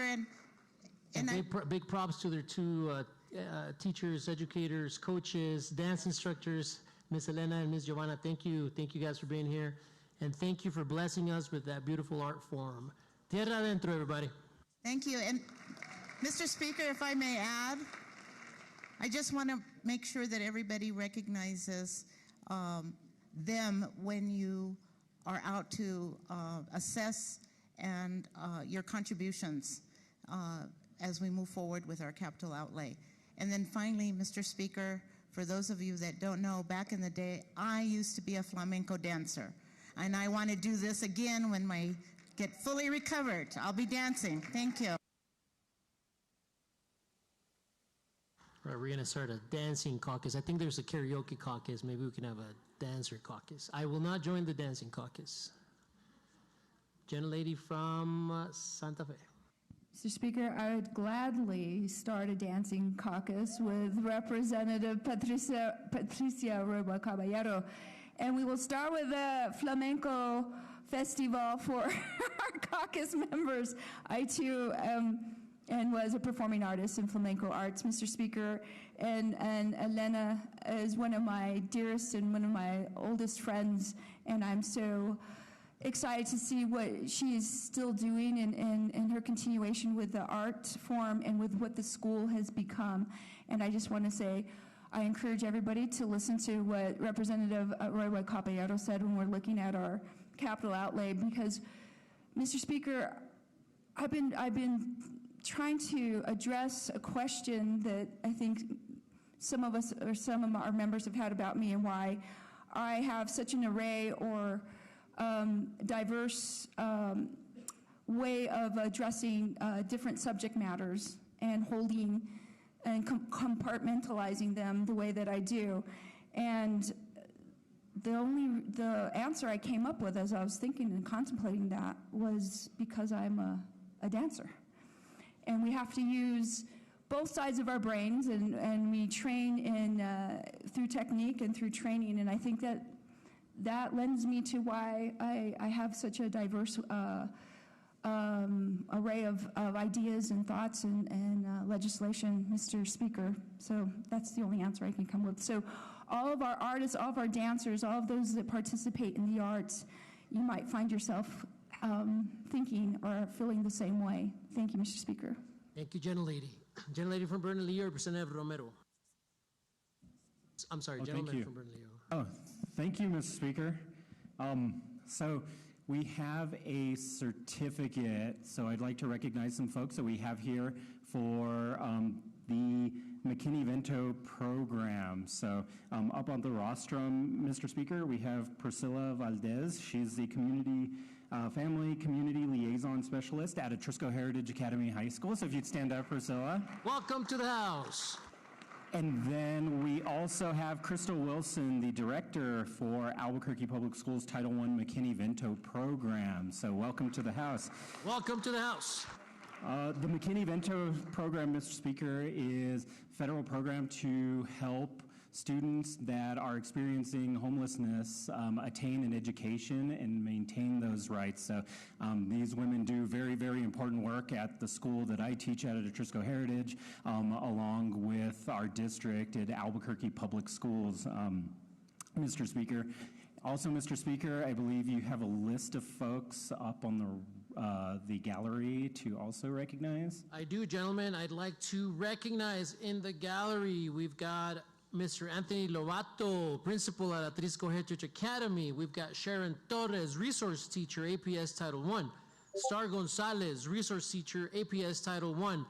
Lina Villegas, community support liaison. Kathy Duran, community school coordinator. Welcome to the house. Please rise to be recognized. Go Jaguars. And again, Mr. Speaker, these folks are intimately involved in making sure that all of our students are the best that they can be in school and there and being all that they can be, so that hopefully one day one of them will take our positions, hopefully in the near future. Thank you, Mr. Speaker. Thank you, gentlemen. You heard it here first. In the near future. Are you talking about next year? Mr. Speaker, we do have an election coming up next year, so the sooner the better. Well, you heard it here first, folks. Breaking news. Gentlemen from Colfax, Mora, Rio Arriba, San Miguel, and Taos, Representative Sanchez. Thank you, Mr. Speaker. I'm excited to say today is Mora County Day, so let's give him a round of applause. Are there chicharrones in the building? Yes, sir. Chicharrones, a tamale, and I think there's vegetarian for those of you that don't eat meat. But Mr. Speaker, I'm proud to introduce some of my friends and guests. Mr. Joseph Weathers, he's the Mora County Manager. Welcome to the House. Mr. Speaker, we also got Adelita Encinas. She's the Mora County Chief Procurement Officer. Welcome to the House. Mr. Speaker, we also have Romaldo Pino. He's the Mora County Treasurer. Welcome to the House. We have Mr. Brad Sena. He's the Mora County Planning and Zoning. Welcome to the House. And Mr. Speaker, we have some guests up on the top if you don't mind introducing them. Not at all, gentlemen. We've got guests of Representative Sanchez for Mora Day. In the gallery, Mora Deputy Sheriff Moises Coca. Welcome to the House. We've got John Romero, Mora County Road Superintendent. We've got Ruthie Castellon, Mora County Finance Director. Monica Mondragon, Mora County Road Administrative Assistant. And Travis Vigil, Mora County IT. Welcome to the House.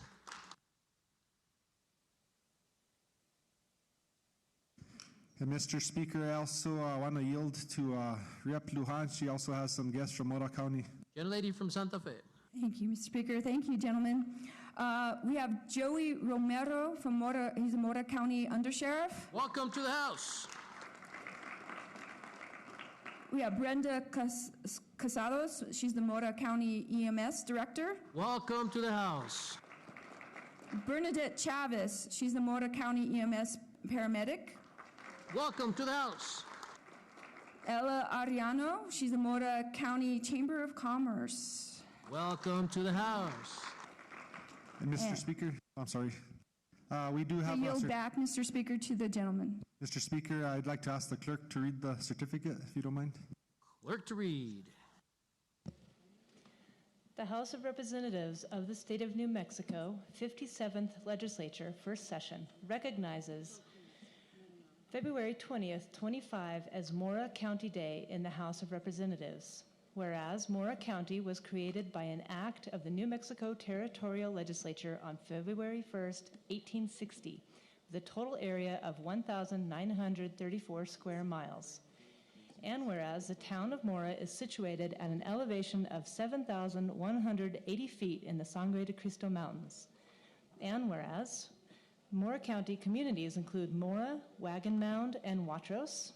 And whereas Mora County encompasses many spectacular scenic areas, as well as charming towns and shops, and celebrates many community festivals, including the annual Mora Fiestas, the Mora Main Street Fall Festival, and Wagon Mound Bean Day. And whereas Mora County is home to several historic landmarks, including the Mora Valley, which has a long history dating back to the Spanish colonial period. And the historic town of Mora has seen a significant historical preservation efforts that showcase the unique architecture and history of the area. And whereas Mora County is home to a rich mix of Native American and Spanish heritage, and the county is notable for its preservation of this cultural legacy, including efforts to maintain historic sites, traditions, and local festivals, as well as the preservation of traditional arts such as weaving, pottery, and local music.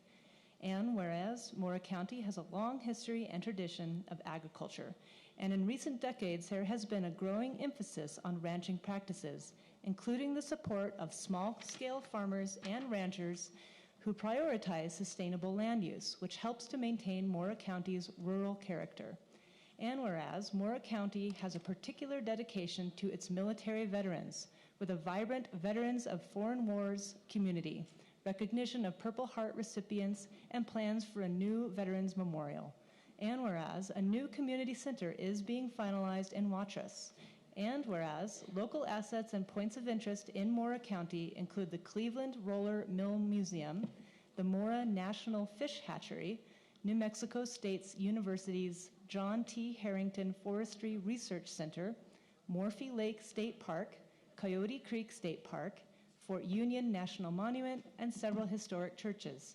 And whereas Mora County is rich in culture, resilient, and strong, and the people of Mora County remain steadfast in their efforts to regain economic stability and growth as they recover from the devastating fires and flooding.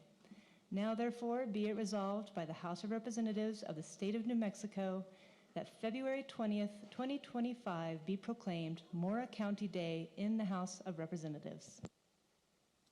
Gentlemen, I'd like to add a couple of names of good friends of mine from Mora County, Northern New Mexico College, Hector Balderas, who I know is a friend to many of us and a mentor to many of us, and attorney Antonia Roybal Mack, whose family is from up north, and she's been working tirelessly to help support the victims of these wildfires up there. Thank you for bringing this forward. Congratulations, Mora County Day.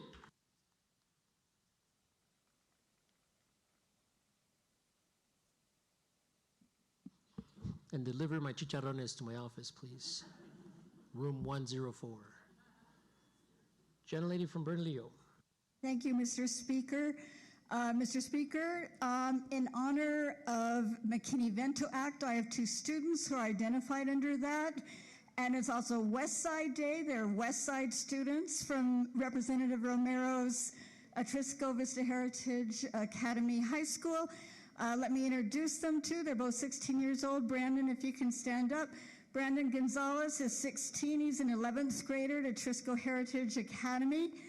When he graduates, he's going to pursue a career in culinary arts because he enjoys the art of cooking and bringing warmth to others. He's a snowboarder, and his favorite books are Harry Potter and Percy Jackson series. And my other, stand up. And my other guest today from Atrisco Heritage, also 16, a 10th grader, moved to the United States from Chihuahua a year ago. She plans to continue her education in college and be a diplomatic interpreter. Her hobby is dancing. It happens to be K-pop dancing because while we waited an hour for the session to start, I've been teaching them Korean. Her favorite K-drama is Snowdrop, and she is just a pleasure to meet. If you can give them a warm welcome. Welcome to the house. Gentlelady from Gentlelady from all those amazing counties. Thank you, Speaker. I know you're talking to me if they're amazing. I'd like to introduce two students from the APS McKinney-Vento program as well, on behalf of Representative Guerrola and I. The first is Andrea Villa. She is a proud freshman at the University of New Mexico and alum of Atrisco Heritage Academy High School. She has chosen to pursue an education at the University of New Mexico and is studying diplomatic interpretation and plans to own her own business one day. Welcome to the house. The next student is Valeria Gonzalez. She's also a freshman at the University of New Mexico and an alum of Atrisco Heritage Academy High School. She's chosen to also study at the University of New Mexico, where she's pursuing a career in professional animation. Welcome to the house. Gentlemen from Sandoval, Representative Hernandez.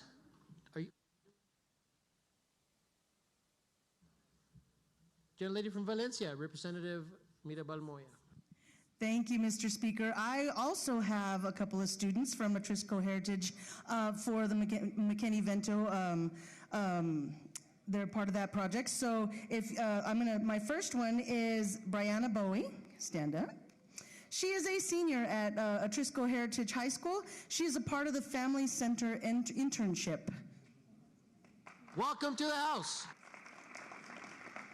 And then also with me is Jacqueline Valdez. She is a sophomore/junior because she is graduating early, so obviously she's on it right there, at Atrisco Heritage Academy, and she is also a part of the Family Center internship.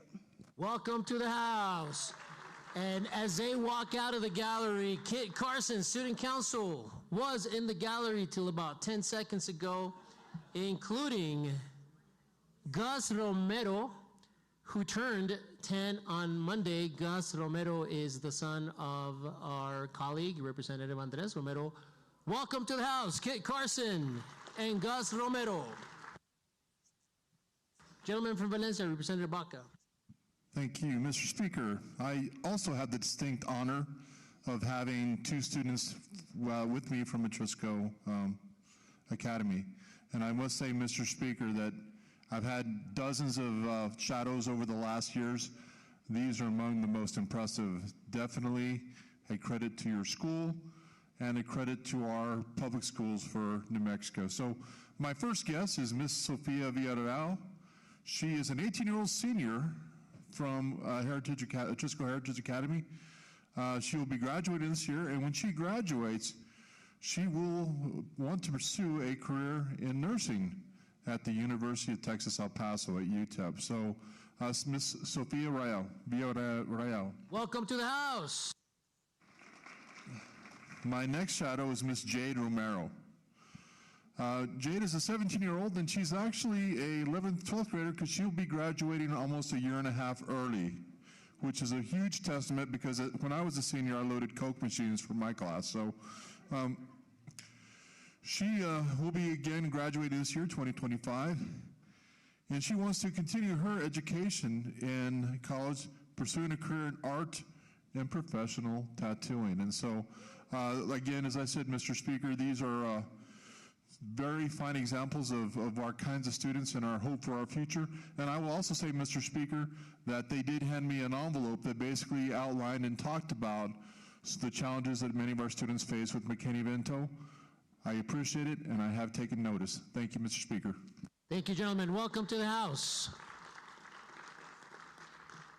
Gentlemen from Catron, Hidalgo, and Grant, Representative Terrazas. Thank you, Mr. Speaker. I just want to announce today is my son's 27th birthday. 27 years ago today, he was born with gastroschisis, where their stomach is outside of their body. And I did not expect that. Nobody, not even the doctor did. And I remember just pausing for a minute and waiting for him to say boy or girl, because we didn't even know if he was a boy or girl. And at that time, he had announced, the doctor quietly said he's a boy, and then he turns around and tells me he's going to Albuquerque, which I know that means he's in trouble. So today I'm celebrating his life, 27 years. God's blessed me with him, and so I just want to share that with the body. Thank you, Mr. Speaker. Happy birthday to your son. Gentlemen to sing. Happy birthday to you. Happy birthday to you. Happy birthday, dear Luis. Happy birthday to you. Número 4. Felicidades. El 4. Let's go to the gentleman from Sandoval, Representative Hernandez. Thank you, Mr. Speaker. I ask unanimous consent that House Memorial 23 be removed from the Speaker's table and made the next order of business. Seeing no objection, it is so ordered. Let the record reflect that all action necessary for placing House Memorial 23 on final passage has been taken, and it is now subject to debate, amendment, or substitution. The gentleman to explain the memorial. Mr. Speaker, today is Rio Rancho Day in the House. Rio Rancho, welcome to the House.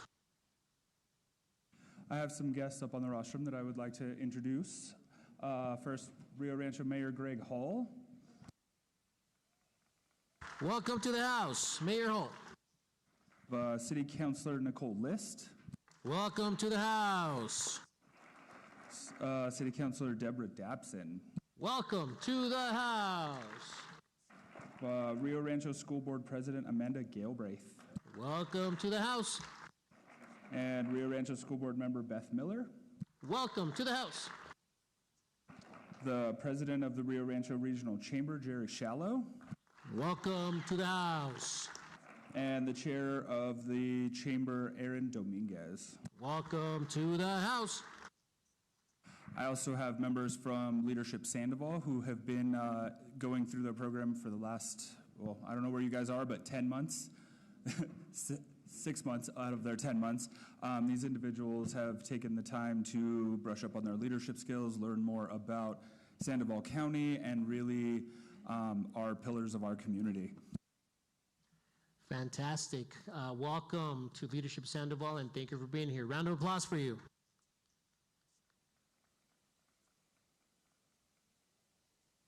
And Mr. Speaker, can we get the Chief Clerk to please read the memorial? Clerk to read. House Memorial 23, introduced by Representatives Joshua Hernandez, Cullen, and Cates. A memorial declaring February 20th, 2025 Excellence in Rio Rancho Day in the House of Representatives. Whereas the city of Rio Rancho began as a retirement community called Rio Rancho Estates in the early 1960s. And whereas the city of Rio Rancho became an incorporated municipality in 1981, and whereas Rio Rancho is the third largest city in New Mexico, now with a population of more than 110,000 residents. And whereas Rio Rancho is the fastest growing city in New Mexico, and whereas Rio Rancho has experienced significant economic growth, with median household incomes increasing from $54,000 in 2020 to more than $85,000 in 2024. And whereas Rio Rancho is nationally recognized as one of the safest cities in New Mexico and among the safest in the Southwest based on crime rates and community surveys. And whereas Rio Rancho boasts a top-rated public school district, the Rio Rancho Public School District, which is celebrating 30 years of quality education for the community in 2025. And whereas Rio Rancho has been recognized in several prominent publications for its livability and family-friendly environment, including livability.com, quoting, Rio Rancho was featured in the top 100 best places to live in the United States, highlighting its affordable housing, excellent schools, and abundant outdoor activities.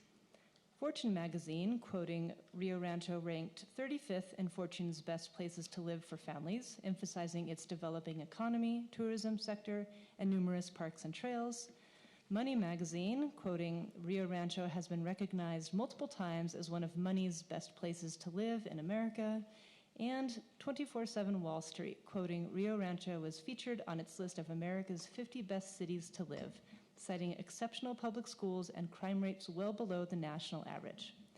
And whereas Rio Rancho has a growing business community that includes innovators in many industries, such as Intel, Electrosonics, Insight Lighting, Aero Parts Manufacturing, Air Cell Component Solutions, Green Theme Technologies, NTX Nature's Toolbox, Stainless Motors, Presbyterian Rust Medical Center, and other prominent businesses, and is home to the University of New Mexico Health Sciences Advanced Center of Excellence for orthopedic surgery and rehabilitation. And whereas Rio Rancho continues to lead in education with an excellent public school district and expansive higher education opportunities at the University of New Mexico Health Sciences Center, Central New Mexico Community College, and New Mexico Highlands University. And whereas through all of its innovation and growth, Rio Rancho can truly be called the city of vision. Now therefore be it resolved by the House of Representatives of the State of New Mexico that February 20th, 2025 be declared Excellence in Rio Rancho Day in the House of Representatives. And be it further resolved that copies of this memorial be transmitted to the Mayor of Rio Rancho, members of the Rio Rancho City Council, the Rio Rancho City Manager, and the President and Chief Executive Officer of the Rio Rancho Regional Chamber of Commerce. Is there debate on the memorial? Gentlelady from Sandoval and Bernalillo, Representative Cates. Thank you, Mr. Speaker. Does the gentleman from Sandoval yield? I do. Thank you so much, Representatives Hernandez and Collin, for bringing this bill forward and having me sign on to it as well. Thank you very much. I, too, am a proud resident of Rio Rancho. You know, Rio Rancho, I always say we are a small town, big city. And I very much appreciate that, whether it is our mayor, our city council, economic development, our chamber of commerce, our public school system, which both my children are graduates from. We're all Team Sandoval, and I very much appreciate that. So thank you very much, Mr. Speaker. There is further debate. The gentlelady from Sandoval, Representative Cullen. Thank you, Mr. Speaker. Would the kind gentleman and friend from Sandoval County yield? I do. Thank you. Mr. Speaker, my family, we moved to Rio Rancho in 2002 when my husband took a job transfer at the Intel facility, and we had only planned on being there for 2 years, but of course, like the New Mexico way, that we ended up staying quite a few years later. It is a wonderful community to raise your family in. It has absolutely terrific schools. I'm honored to have served 2 terms on the Rio Rancho School Board that is actually celebrating their 30th anniversary. And they are just a testament of what we can really do with education in New Mexico. And we also have, as they said earlier, that we have members from the leadership program here. And I also graduated from the program. It's an excellent, and I believe Representative Hernandez as well. It's an excellent program, and you learn a lot about our city and state in that program. So I just want to say what a great community we have. It's extremely safe. We have great leadership in our community, and I am very fortunate that both of our daughters have decided to stay in Rio Rancho. So thank you, Mr. Speaker. Thank you, gentlelady. There is further debate. Gentlelady from Bernalillo, Representative Borrego. Thank you, Mr. Speaker, and thank you, kind gentleman. Will you yield? I will. Thank you to my neighbors in Rio Rancho. I just wanted to acknowledge the certificate and welcome all of the Rio Rancho folks that are here today with us. When I was city councilor, I challenged Mayor Hall to create a new knob hill, and he took me up on it. So the area around McMahon and Unser has really developed really nicely on both sides, on Albuquerque side and on Rio Rancho's side. And if you haven't been there, guys, go take a little visit, because it is truly the new Knob Hill. I also want to mention that Mayor Hull and I and the councilors worked together along with the Regional Chamber of Commerce to build West Side Boulevard. And I'm very proud of West Side Boulevard, and I'm going to challenge some of our West Side legislators to put some of their money over to Albuquerque to landscape West Side Boulevard now that it's built. Mr. Chair, I know I'm probably not supposed to advocate, but I just thought I'd throw that one in. Mr. Speaker, also, since we're talking about West Side and Rio Rancho, we have a legislative reception tonight for West Side Day, and that is going to be starting at 5 o'clock at Coyote Den in Santa Fe, and we want to welcome all of you to visit us tonight and just talk about how wonderful the West Side is. Thank you, Mr. Speaker. Thank you, gentlelady. Is there further debate? Rio Rancho Day. Seeing none, gentlemen to close. Thank you, Mr. Speaker. So we also have a Rio Rancho Day reception at Hervé Wine Bar. I want to thank everybody for coming out for Rio Rancho Day. And with that, Mr. Speaker, I ask unanimous consent of the House that the record show that all the roll has been called and all those present voted in the affirmative.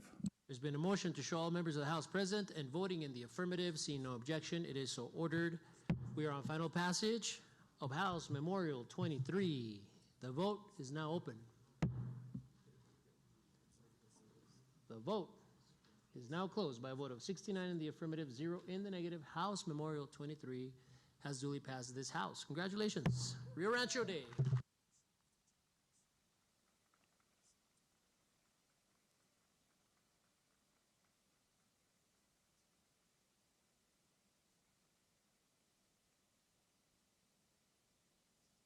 City of Vision. Got it right. City of Vision, Rio Rancho. Anybody up there from Rio Rancho? Rise to be recognized. Congratulations on your day. Other announcements? Gentlelady from Berkeley or Representative Anaya? Thank you, Mr. Speaker. I'm always glad to have a shadow with me, and today I have David Cooper. And David is a freshman at UNM, although he's originally from Las Cruces. I actually believe, Madam Minority Leader, he is in your district. Meet David. He is majoring in political science and communications, and he's also right in the middle of prepping for mock trial. So he's going to be here, he's going to be out, but he is a nerd like the rest of us and loves the legislative process. He's also pretty funny, so come and talk to him, and thank you, Mr. Speaker. Welcome to the House. We have guests of Representative Dow's in the gallery. These are 6th, 7th, and 8th graders from Truth or Consequences Middle School. Is that you guys? Stand to be recognized. Welcome to the House.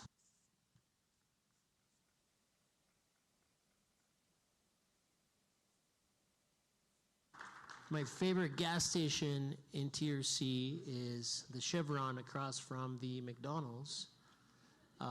Still there. The bathrooms look the same as they did 34 years ago when my grandfather drove us up to Albuquerque for the first time. And I still stop there just to, take it back. Beautiful community. Thank you guys for being here. Good to see you all. Folks, just a little run of show. We're going to do a lot of intro today. Today's the last day to introduce your bills.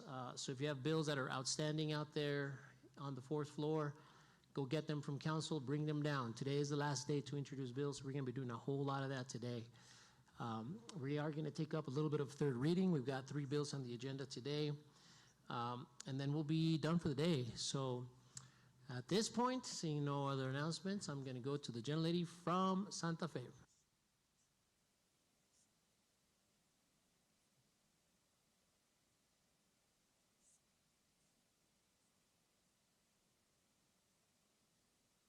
Mr. Speaker, I move that we go to that order of business, introduction of legislation. No objection, it is so ordered.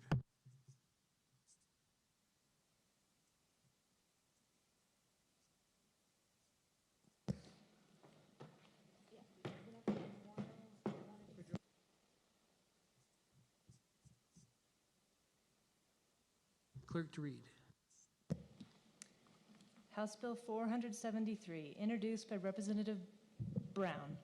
An act relating to school security personnel, providing for assistant school security personnel who are registered Level 1 or Level 2 security guards pursuant to the Private Investigations Act and establishing qualifications, providing that retired or former commissioned peace officers or registered Level 3 security guards pursuant to the Private Investigations Act may be school security personnel, amending the Private Investigations Act to provide that applicants for registration as a Level 1, Level 2, or Level 3 security guard may be employed by a school district or charter school, making conforming amendments. House Bill 473. House Bill 473 have been read twice by title, is ordered printed and referred to the House Education Committee, then the House Judiciary Committee.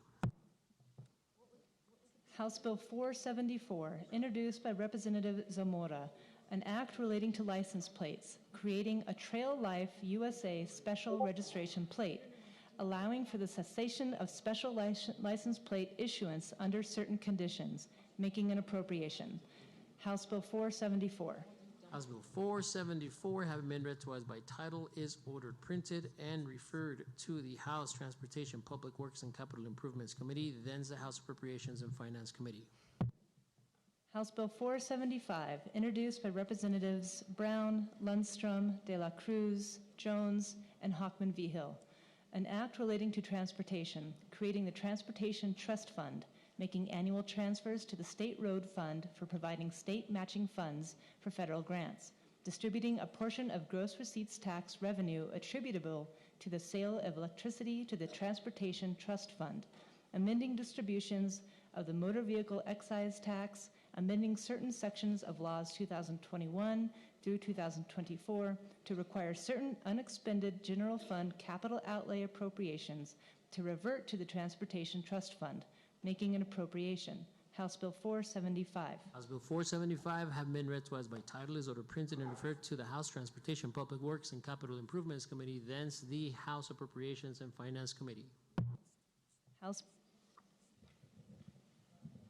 Bill 476, introduced by Representatives Gonzalez, Parajon, and De La Cruz, an act relating to trade practices, enacting the Price Fixing Prohibition, Consumer Transparency, and Tax Fairness Act, prohibiting network interchange price fixing, prohibiting interchange fees on tax and gratuities, creating penalties. House Bill 476. House Bill 476 having been read twice by title is ordered printed and referred to the House Commerce and Economic Development Committee, then the House Judiciary Committee. House Bill 477, introduced by Representative Lundstrom, an act relating to taxation, amending the Lodgers Tax Act to provide an exemption for members of the legislature in a county where the state capital is located during a legislative session. House Bill 477. House Bill 477, having been read twice by title, is ordered printed and referred to the House Government, Elections, and Indian Affairs Committee, then the House Taxation and Revenue Committee. House Bill 478, introduced by Representatives Dow and Joshua Hernandez, an act relating to alcoholic beverages, revising criteria for the transfer of certain liquor licenses. House Bill 478. House Bill 478, having been read twice by title, is ordered printed and referred to the House Commerce and Economic Development Committee, then the House Judiciary Committee. House Bill 479, introduced by Representatives Armstrong and Dow, an act relating to licensing, enacting a new section of the Uniform Licensing Act to prohibit non-physician health care providers with a doctoral degree from using the title of doctor in any form of advertising or communication in a clinical setting without identifying as a doctor or a specific profession, providing for professional discipline. House Bill 479. House Bill 479, having been read twice by title, is ordered printed and referred to the House Health and Human Services Committee, then the House Judiciary Committee. House Bill 480, introduced by Representative Armstrong, an act relating to license plates, creating a suicide prevention special registration plate, allowing for the cessation of special license plate issuance under certain conditions, making an appropriation. House Bill 480. House Bill 480, having been read twice by title, is ordered printed and referred to the House Transportation, Public Works, and Capital Improvements Committee, thence the House Appropriations and Finance Committee. House Bill 481, introduced by Representative McQueen, an act relating to natural resources, providing that owners, operators, or lessees with a current or prior interest of or control of an oil or gas well, facility, pit, or installation of immobile surface equipment shall be responsible for reimbursing the Oil Conservation Division of the Energy, Minerals, and Natural Resources Department for plugging and abandonment costs and other associated costs. House Bill 481. House Bill 481, have been read twice by title, is ordered printed and referred to the House Energy, Environment, and Natural Resources Committee, thence the House Judiciary Committee. House Bill 482, introduced by Representatives Herrera, Cates, Gonzalez, Abeda, and Lara, an act relating to water, creating a community water and wastewater system assistance pilot project, making an appropriation. House Bill 482. House Bill 482, having been read twice by title, is ordered printed and referred to the House Agriculture, Acequias, and Water Resources Committee, thence the House Appropriations and Finance Committee.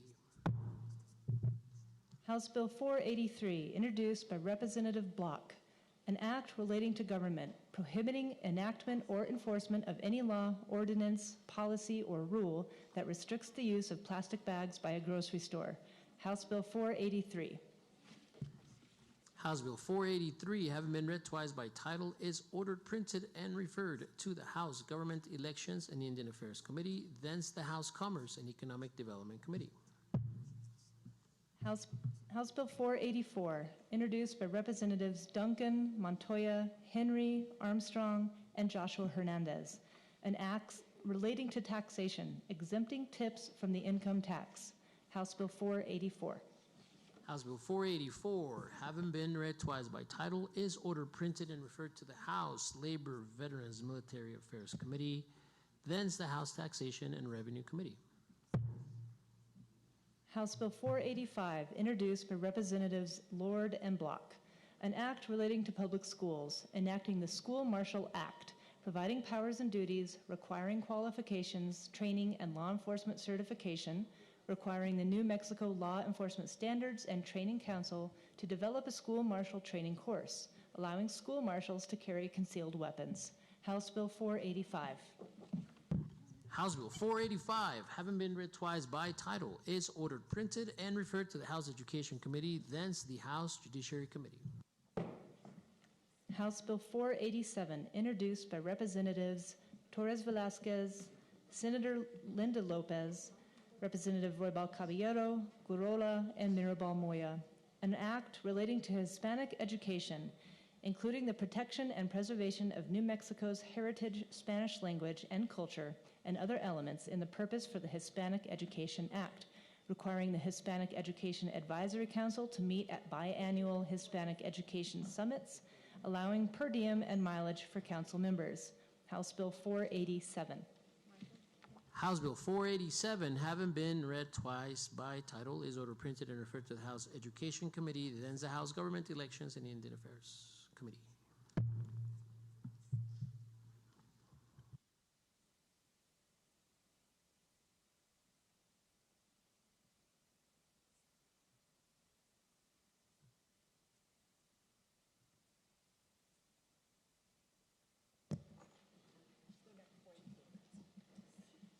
House Bill 486, introduced by Representatives Lord and Gonzalez, an act relating to children, requiring criminal background checks and sex offender registry checks before returning a child to a person, including a parent, legal guardian, or custodian, if the child is in the custody of the Children, Youth, and Families Department because of abuse or neglect, requiring criminal background checks and sex offender registry checks before placing a child in foster care with a relative of the child, if the child is in the custody of the Children, Youth, and Families Department because of abuse or neglect. House Bill 486. House Bill 486, having been read twice by title, is ordered printed and referred to the House Health and Human Services Committee, thence the House Judiciary Committee. House Bill 488, introduced by Representatives Torres Velasquez, Senator Linda Lopez, Representatives Roybal Caballero, and Gurola, an act relating to public education, providing that bilingual, multicultural education shall use students' home or heritage language. House Bill 488. House Bill 488, having been read twice by title, is ordered printed and referred to the House Education Committee, thence the House Government Elections and Indian Affairs Committee. House Bill 489, introduced by Representatives Torres Velasquez, Herndon, Senator Pope, and Representative Anya Narnu, an act relating to the Black Education Liaison, assigning the duty of linking to an online reporting portal, providing that information submitted to the portal is confidential, changing white papers to policy briefs or position papers. House Bill 489. House Bill 489, having been read twice by title, is ordered printed and referred to the House Education Committee, then the House Government Elections and Indian Affairs Committee.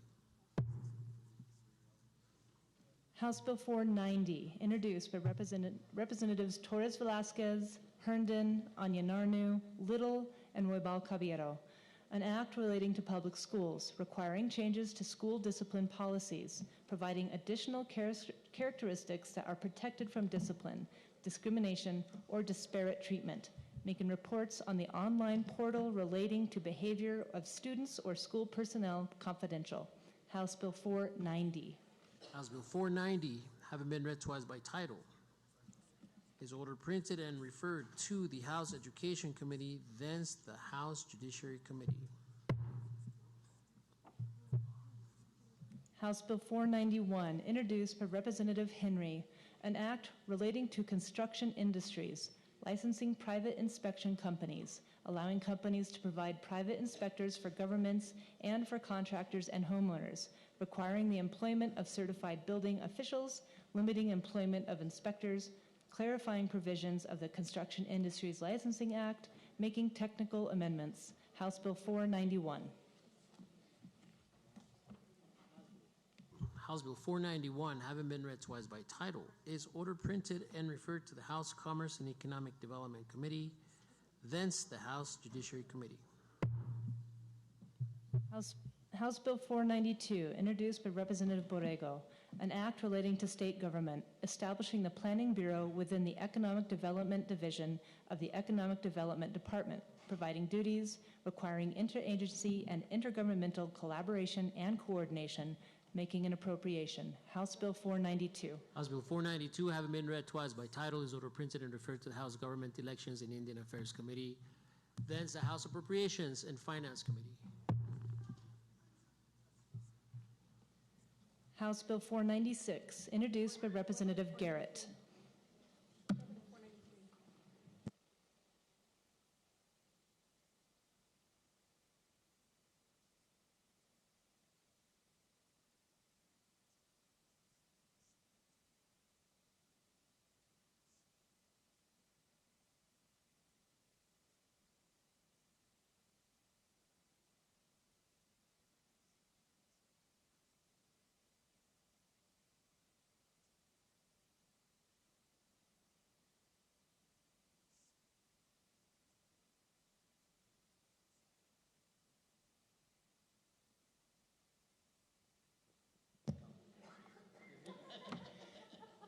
House Bill 493, introduced by Representative Borrego, an act relating to public finance, enacting the Public Finance Accountability Act, creating the Public Finance Accountability Fund, establishing funding criteria and grant management and oversight requirements, enumerating duties of the Department of Finance and Administration, making an appropriation.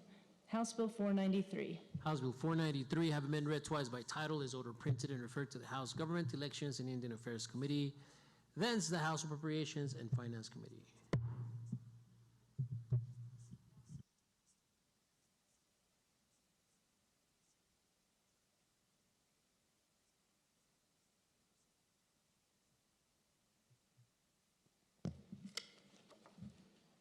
House Bill 494, introduced by Representative Alan Martinez, an act relating to taxation, amending claiming exemptions for veterans. House Bill 494.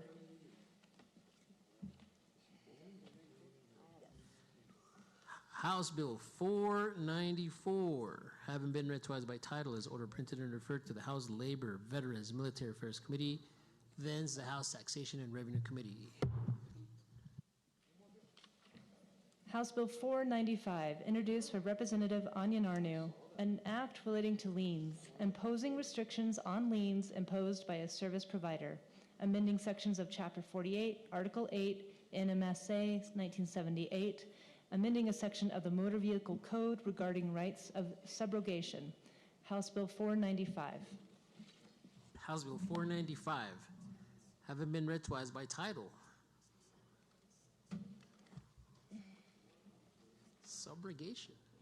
House Bill 495, having been read twice by title, is ordered printed and referred to the House Consumer and Public Affairs Committee, thence the House Judiciary Committee.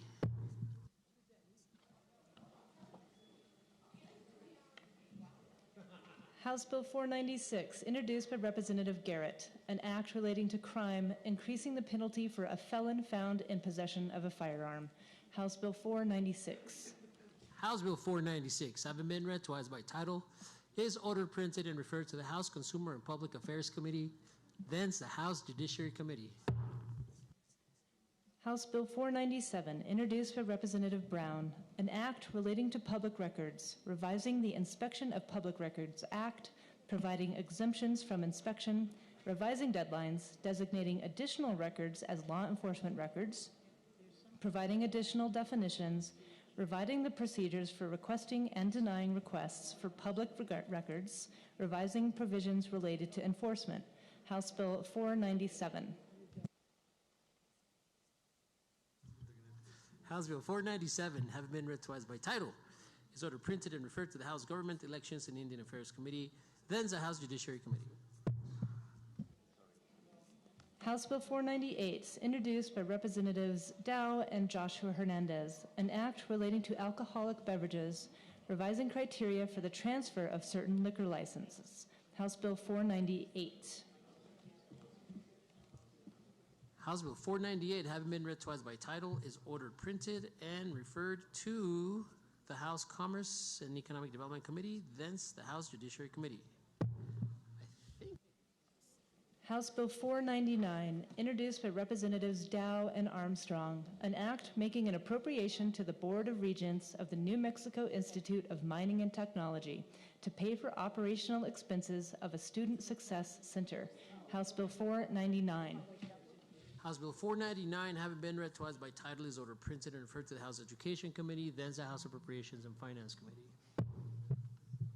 House Bill 500, introduced by Representative Alan Martinez, an act relating to Citizens Substitute Care Review, providing for submission, review, and resolution of grievances against the Children, Youth, and Families Department pertaining to substitutive care, defining terms in the Citizens Substitutive Care Review Act, providing for staffing of the Substitutive Care Advisory Council, providing for rules pertaining to volunteer members, providing access to and requirements for confidentiality of certain records and information, changing reporting requirements, amending, repealing, and enacting sections of the NMSA 1978, House Bill 500.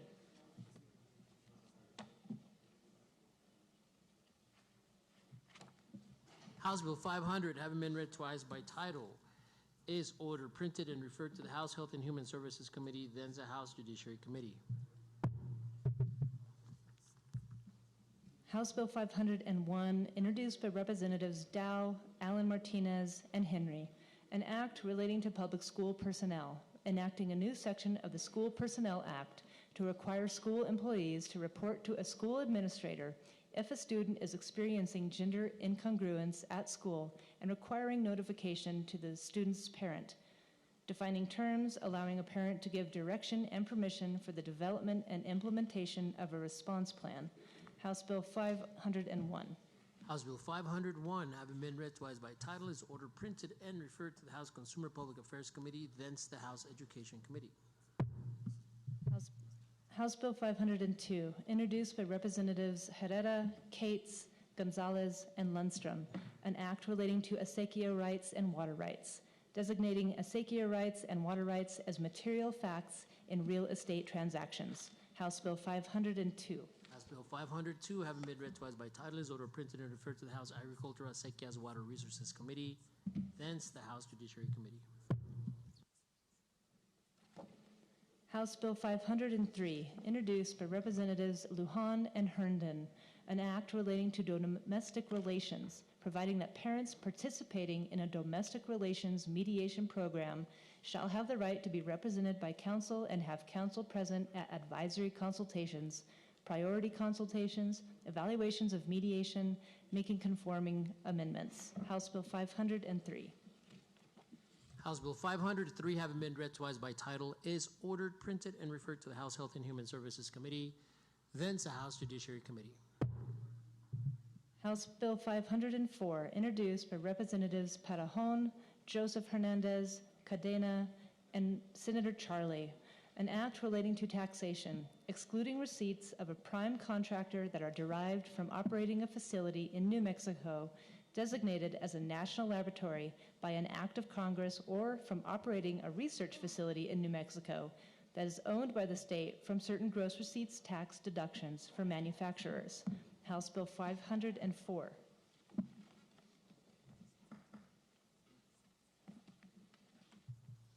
House Bill 504, having been read twice by title, is ordered printed and referred to the House Commerce and Economic Development Committee, thence the House Taxation and Revenue Committee. House Bill 505, introduced by Representative Parajon and Senator Cedillo Lopez, an act relating to opioids, requiring retail pharmacies to keep stocks of certain types of drugs that treat opioid use disorder, requiring wholesale drug distributors to report instances in which the distributors do not fill orders for buprenorphine made by retail pharmacies, requiring reports, providing penalties. House Bill 505.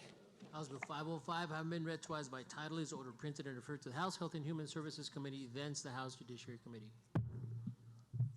House Bill 506, introduced by Representatives De La Cruz, Terrazas, Gallegos, and Duncan, an act relating to taxation, creating the Hotel Renovation Income Tax Credit and the Hotel Renovation Corporate Income Tax Credit. House Bill 506. House Bill 506 have been read twice by title, is ordered printed and referred to the House Commerce and Economic Development Committee, then the House Taxation and Revenue Committee.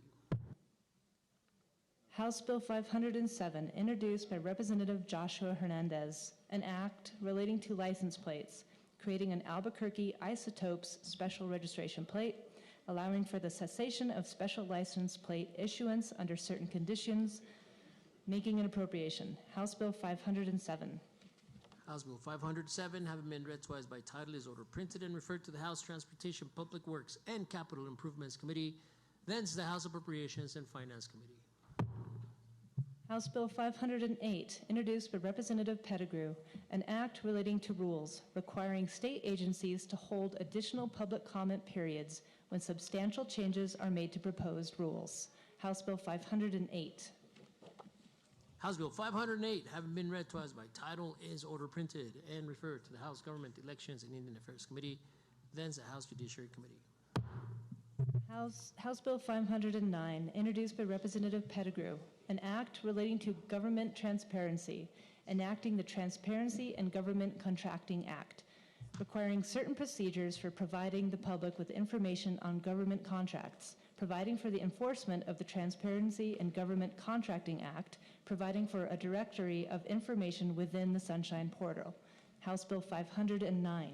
House Bill 509, having been read twice by title, is ordered printed and referred to the House Government Elections and Indian Affairs Committee, thence the House Judiciary Committee.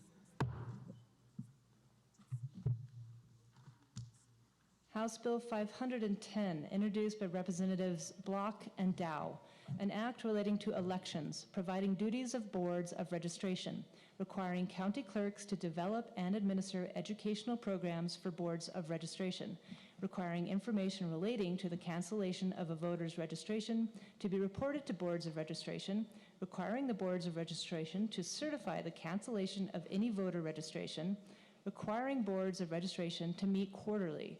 House Bill 510. House Bill 510, having been read twice by title, is ordered printed and referred to the House Government Elections and Indian Affairs Committee, thence the House Judiciary Committee. House Bill 511, introduced by Representatives Dow, Henry, and Alan Martinez, an act relating to taxation, creating the Retail Center Renovation Income Tax Credit and the Retail Center Renovation Corporate Income Tax Credit. House Bill 511. House Bill 511, having been read twice by title, is ordered printed and referred to the House Commerce and Economic Development Committee, then the House Taxation and Revenue Committee.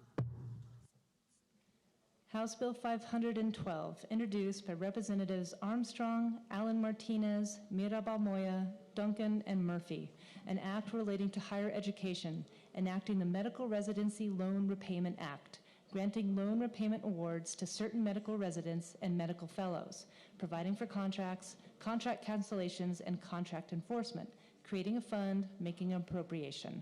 House Bill 512. House Bill 512, having been read twice by title, is ordered printed and referred to the House Education Committee, then the House Appropriations and Finance Committee.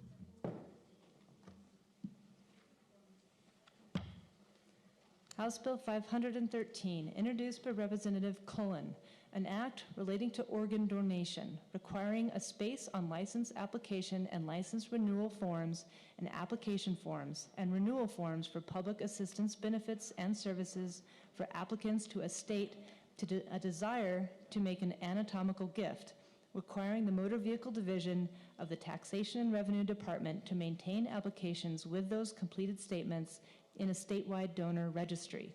House Bill 513.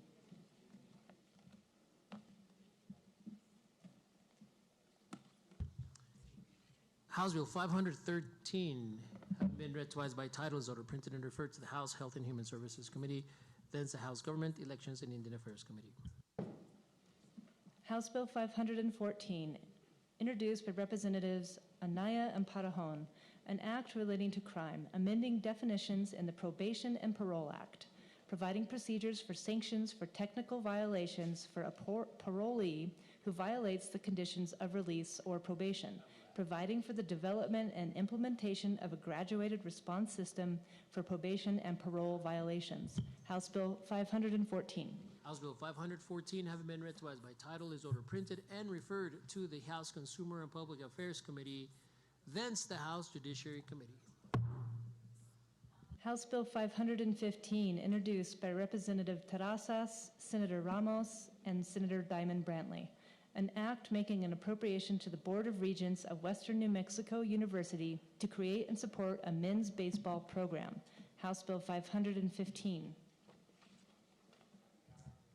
House Bill 515, having been read twice by title, is ordered printed and referred to the House Education Committee, then the House Appropriations and Finance Committee. House Bill 516, introduced by Representative Herndon, an act making an appropriation to the Supreme Court to convene a task force to study the gaps in legal services for victims of domestic violence and to make recommendations for the design and implementation of cost-effective legal programs to address those gaps. House Bill 516. House Bill 516, having been read twice by title, is ordered printed and referred to the House Judiciary Committee, then the House Appropriations and Finance Committee. House Bill 517, introduced by Representative Herndon, an act relating to health, enacting a new section of Chapter 21 NMSA 1978 to require public post-secondary educational institutions to provide free condoms to students, enacting a new section of the Public School Code to require school districts to provide free condoms to public secondary school students. House Bill 517. House Bill 517, having been read twice by title, is ordered printed and referred to the House Health and Human Services Committee, then the House Education Committee.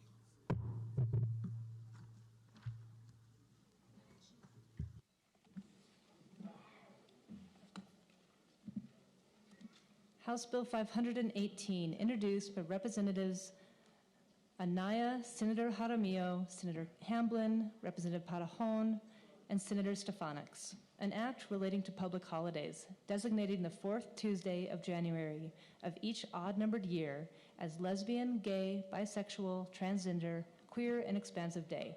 House Bill 518. House Bill 518, having been read twice by title, is ordered printed and referred to the House Consumer Public Affairs Committee, then the House Government, Elections, and Indian Affairs Committee.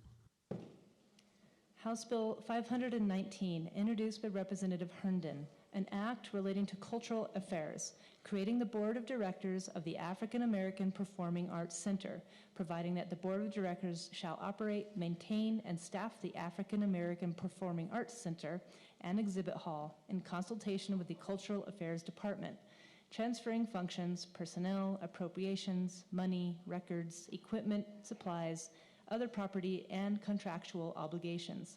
House Bill 519. House Bill 519, having been read twice by title, is ordered printed and referred to the House Rural Development, Land Grants, and Cultural Affairs Committee, then the House Appropriations and Finance Committee.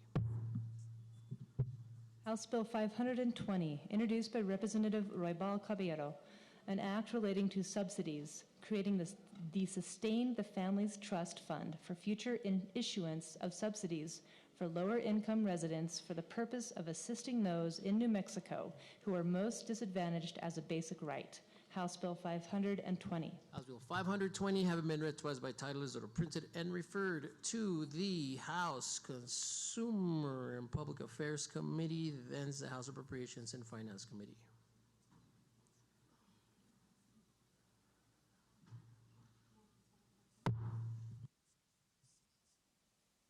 Gentlelady from Bernalillo. Mr. Speaker, I move we go to the next order of business, committee reports. See an objection, it is so ordered. Clerk to read.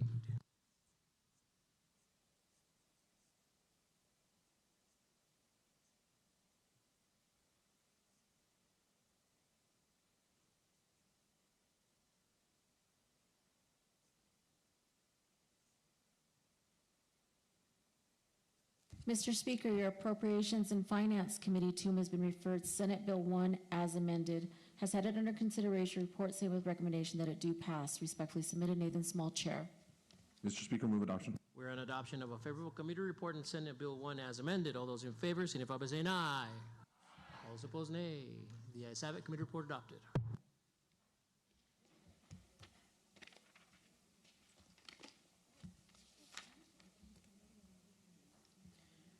Mr. Speaker, your Commerce and Economic Development Committee, to whom has been referred House Bill 11, has had it under consideration, report same with recommendation that it do not pass, but that House Commerce and Economic Development Committee substitute for House Bill 11 do pass. Respectfully submitted, Doreen Y. Gallegos, Chair. Mr. Speaker, move adoption. We're in adoption of unfavorable committee report in House Bill 11, but a favorable committee report in House Commerce and Economic Development Committee substitute for House Bill 11. All those in favor, signify by saying aye. Opposed, nay. The ayes have it. Committee report adopted.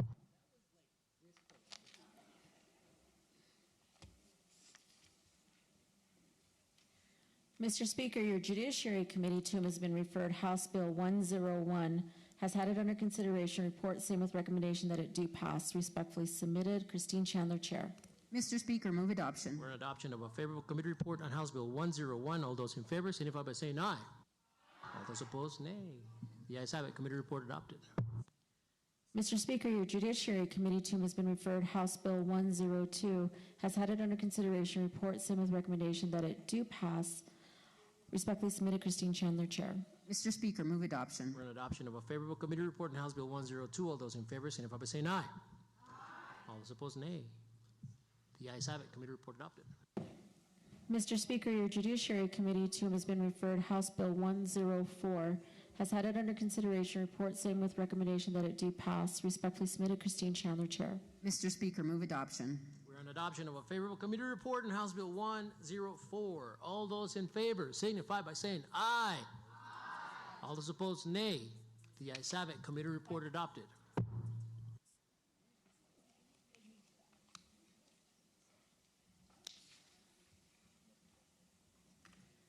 Mr. Speaker, your Energy, Environment, and Natural Resources Committee, to whom has been referred House Bill 390, has had it under consideration. Report same with recommendation that it do pass, and then it's referred to the Appropriations and Finance Committee. Respectfully submitted, Matthew McQueen, Chair. Move adoption. For an adoption of a favorable committee report on House Bill 390. All those in favor signify by saying aye. All those opposed, nay. The ayes have it. Committee report adopted.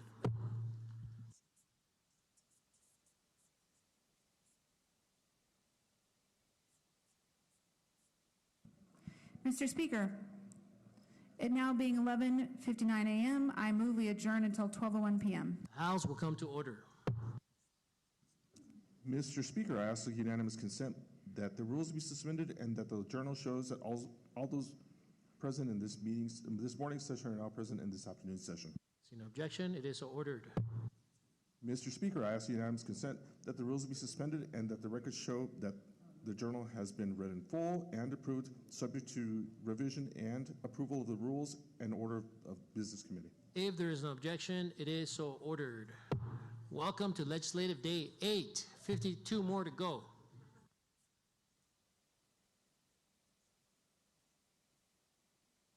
Gentlelady from Bernalillo. Mr. Speaker, I now move we go to the next order of business, announcements and miscellaneous business. No objection, it is so ordered. Announcements. Members, I have an announcement. We have a stack of bills. We were going to keep going through introduction for the next however long it takes, but I've got to get all these bills in today. So while we do third reading, if you want to get your bills jacketed and filed here, we'll stay. Well, I guess I'll stay. You don't have to, but I'll stay here reading bills until we finish. So get those in today. Today is the last day. Announcements. Gentlelady from Catherine, Sierra, Socorro, Valencia, Representative Armstrong. Thank you, Mr. Speaker. The Republicans will have a short caucus following the floor session in room 318. Thank you, Mr. Speaker. Members take note. Announcements. Gentlelady from Bernalillo. Thank you, Mr. Speaker. House Health and Human Services Committee will meet at 8 o'clock tomorrow, and we only have 2 hours, so be there on time and be prepared to be brief. Thank you, Mr. Speaker. Thank you, Gentlelady. Gentlelady from Doña Ana. Mr. Speaker, your Consumer and Public Affairs Committee will meet 10 minutes after, immediately after the Republican caucus. Members take note. Gentle lady from Bernalillo. Hold on. Gentlelady from Bernalillo. Thank you, Mr. Speaker. Just want to announce that Labor, Veterans, and Military Affairs will meet. And did I understand that there was a Republican caucus? Okay. So we will meet 10 minutes after the Republican caucus at whenever that is in room 315. Thank you. Members take note. Gentlelady from Bernalillo. Mr. Speaker, I move we go to the next order of business, third reading of legislation. Seeing no objection, it is so ordered. Gentlelady from Bernalillo, are you ready on item number 9 on the temporary calendar? Thank you, Mr. I'm sorry, not the temporary calendar. Apologies. Oh, I'm sorry, we're not going to go to that one yet because we have to wait until 1:15. Let's go to the gentleman from Bernalillo. Are you ready on item number 27? Mr. Speaker, yes. Could you get me to that point, please? Let the record reflect that all action necessary for placing House Bill 193 on final passage has been taken, and it is now subject to debate, amendment, or substitution. The gentleman to explain the bill. Thank you, Mr. Speaker. House Bill 193 would allow our Legislative Education Study Committee to study early childhood as well as issues relating to higher education. So with that, Mr. Speaker, I'll stand for questions. There is debate. Gentleman from Otero, Representative Block. Thank you, Mr. Speaker. Would the kind gentleman from Bernalillo please yield? Mr. Speaker, I'll yield to the gentleman. Thank you so much, Mr. Speaker. Gentlemen, I just had a few questions on this one. I just wanted to make sure I understand what we're requesting the LESC do. Regarding early childhood, are they going to be working with the department or ECD, I believe, to see what they're doing? Mr. Speaker, gentlemen. Mr. Speaker, gentlemen, yes, that's part of the intent of this bill. Okay, thank you, Mr. Speaker and gentlemen. And I had another question about the technology resources they would potentially need to handle this data collection. Mr. Speaker, gentlemen, do we know if they will have adequate resources in their budget to continue this work? Mr. Speaker, gentlemen. Mr. Speaker and gentlemen, currently, yes. But it's something that, should this bill pass and get signed, something that we would pursue increasing the amount of staffing as well as funding for our Legislative Education Study Committee to compensate for the added responsibilities. Thank you, Mr. Speaker. That's all I had. Appreciate it, Mr. Chairman. Seeing no further debate, gentleman to close. Thank you, Mr. Speaker. I move that House Bill 193 do now pass. We are on final passage of House Bill 193. The vote is now open.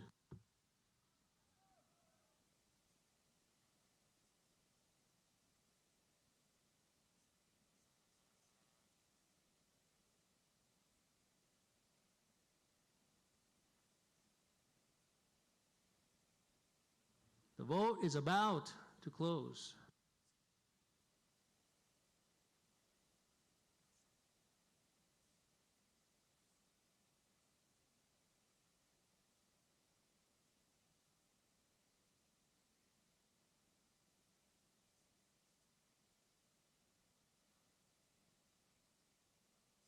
The vote is now closed by a vote of 56 in the affirmative, 2 in the negative. House Bill 193 has duly passed this House.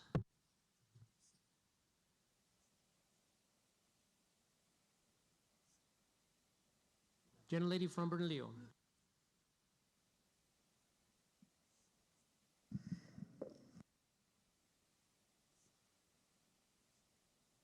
Mr. Speaker, I move we go to the next order of business, introduction of legislation. In objection, it is so ordered. Clerk to read.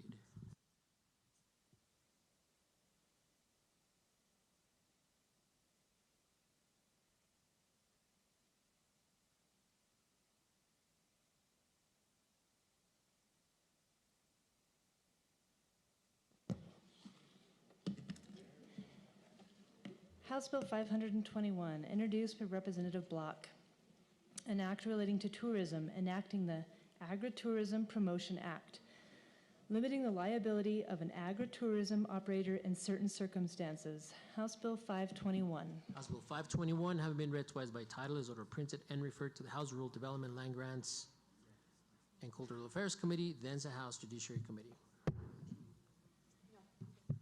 House Bill 522, introduced by Representative Garcia, an act relating to labor, providing an annual cost of living increase to the state minimum wage rate beginning in 2026, providing that certain tipped employees receive an hourly rate that is 25% of the prevailing hourly minimum wage rate plus tips, requiring that public contracts provide for increased contractor and subcontractor reimbursement and worker wage increases in accordance with and concurrent with state minimum wage increases, adding a definition of consumer price index to the Minimum Wage Act. House Bill 522. House Bill 522 having been read twice by title is ordered printed and referred to the House Labor, Veterans, Military Affairs Committee, then the House Appropriations and Finance Committee. House Bill 523, introduced by Representative Lara, Gurrola, Silva, and Rubio, an act relating to public schools, limiting disruptive third-party access to public schools. House Bill 523. House Bill 523 having been read twice by title is ordered printed and referred to the House Education Committee, then the House Judiciary Committee. House Bill 524, introduced by Representative Dixon, an act relating to advance purchase commitments, creating a program for the awarding of advance purchase commitments for the purchase 3 or more years in the future of low emissions cement, concrete, asphalt binder, or asphalt mixtures. House Bill 524. House Bill 524 having been read twice by title is ordered printed and referred to the House Government, Elections, and Indian Affairs Committee, then the House Commerce and Economic Development Committee. House Bill 525, introduced by Representative Dixon, an act relating to correctional institutions, adding second-degree homicide by vehicle to the definition of serious violent offense. House Bill 525. House Bill 525 having been read twice by title is ordered printed and referred to the House Consumer and Public Affairs Committee, then the House Judiciary Committee. House Bill 526, introduced by Representative Parajon and Senators Hamblin and Charlie, an act relating to elections, providing for the registration of qualified residents who are 16 or 17 years of age to vote in regular local elections, municipal elections, and special local elections. House Bill 526. House Bill 526 having been read twice by title is ordered printed and referred to the House Government, Elections, and Indian Affairs Committee, then the House Judiciary Committee. House Bill 527, introduced by Representative Parajon, an act relating to insurance, enacting new sections of the Health Care Purchasing Act, the Public Assistance Act, and the New Mexico Insurance Code to require coverage for an adequate supply of medical cannabis to treat debilitating conditions of qualified patients, providing for direct payment to cannabis retailers or reimbursement to qualified patients. House Bill 527. House Bill 527 having been read twice by title is ordered printed and referred to the House Health and Human Services Committee, then the House Appropriations and Finance Committee. House Bill 528, introduced by Representative Parajon and Gonzalez, an act relating to internships, creating the High School Internship Grant Program, creating the High School Internship Grant Program Fund, making appropriations. House Bill 528. House Bill 528 having been read twice by title is ordered printed and referred to the House Education Committee, then the House Appropriations and Finance Committee.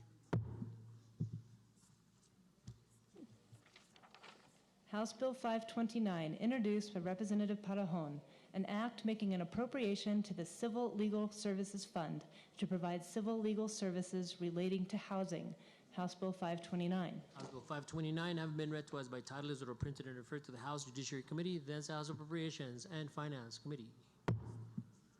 House Bill 530, introduced by Representative Chandler, an act relating to invasion of privacy, amending Section 30-37A-1 in MSA 1978, being laws 2015, Chapter 42, Section 1, to provide that the crime of unauthorized distribution of sensitive images includes the distribution of sensitive deep fake images, defining sensitive deep fake image, creating the crime of threatening to distribute sensitive images, and providing penalties, enacting a new section of Chapter 41 in MSA 1978 to provide that a person may maintain a civil action for libel, slander, or invasion of privacy based on the publication of sensitive deep fake images, and limiting certain defenses and allowing recovery for certain types of damages, providing for claims arising from crimes related to invasion of privacy or the digital exploitation of children, and allowing recovery for certain types of damages.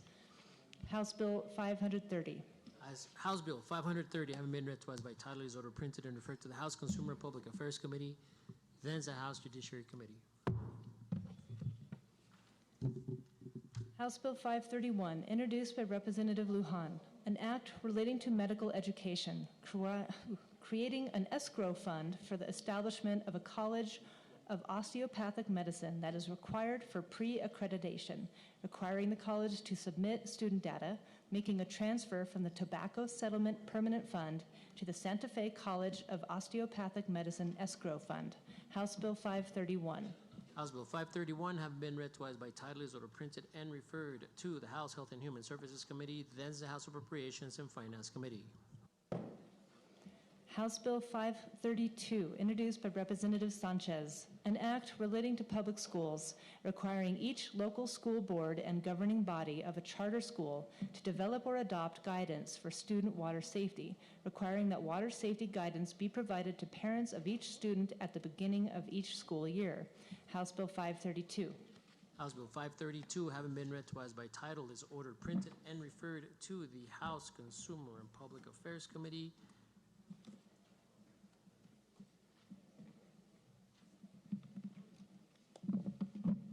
the House Education Committee. House Bill 533, introduced by Representative Lujan, an act relating to corrections, amending the Restricted Housing Act, expanding the age limit on solitary confinement, reducing the number of hours and days an inmate may be held in solitary confinement. House Bill 533. House Bill 533, having been read twice by title, is ordered printed and referred to the House Consumer and Public Affairs Committee, then the House Judiciary Committee. House Bill 534, introduced by Representatives Torres Velasquez and Thompson, an act relating to children, creating a trauma-enforced practice using autobiographies to teach children to retell their stories to support language and emotional development. House Bill 534. House Bill 534, having been read twice by title.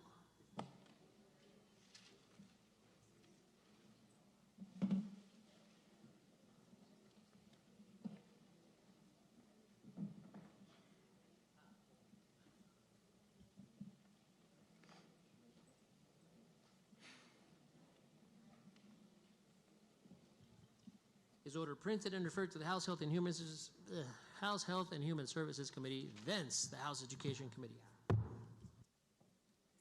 House Bill 535, introduced by Representatives Lord and Block, an act relating to emergency powers, providing that a declaration of a state of emergency pursuant to the All-Hazard Emergency Management Act or the Public Health Emergency Response Act terminates after 90 days unless the governor calls the legislature into special session to address circumstances of the emergency, amending and enacting sections of the NMSA 1978, House Bill 535.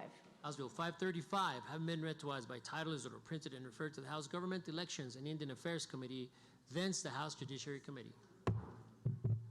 House Bill 536, introduced by Representative Anaya, an act relating to insurance, prohibiting health insurance billing information from disclosing particularly sensitive health care services that are provided to people covered by the insurance. House Bill 536. House Bill 536, having been read twice by title, is ordered printed and referred to the House Health and Human Services Committee, thence the House Judiciary Committee.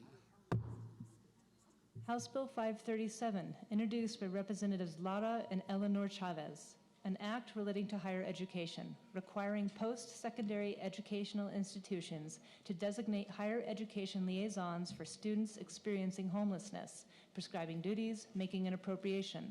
House Bill 537.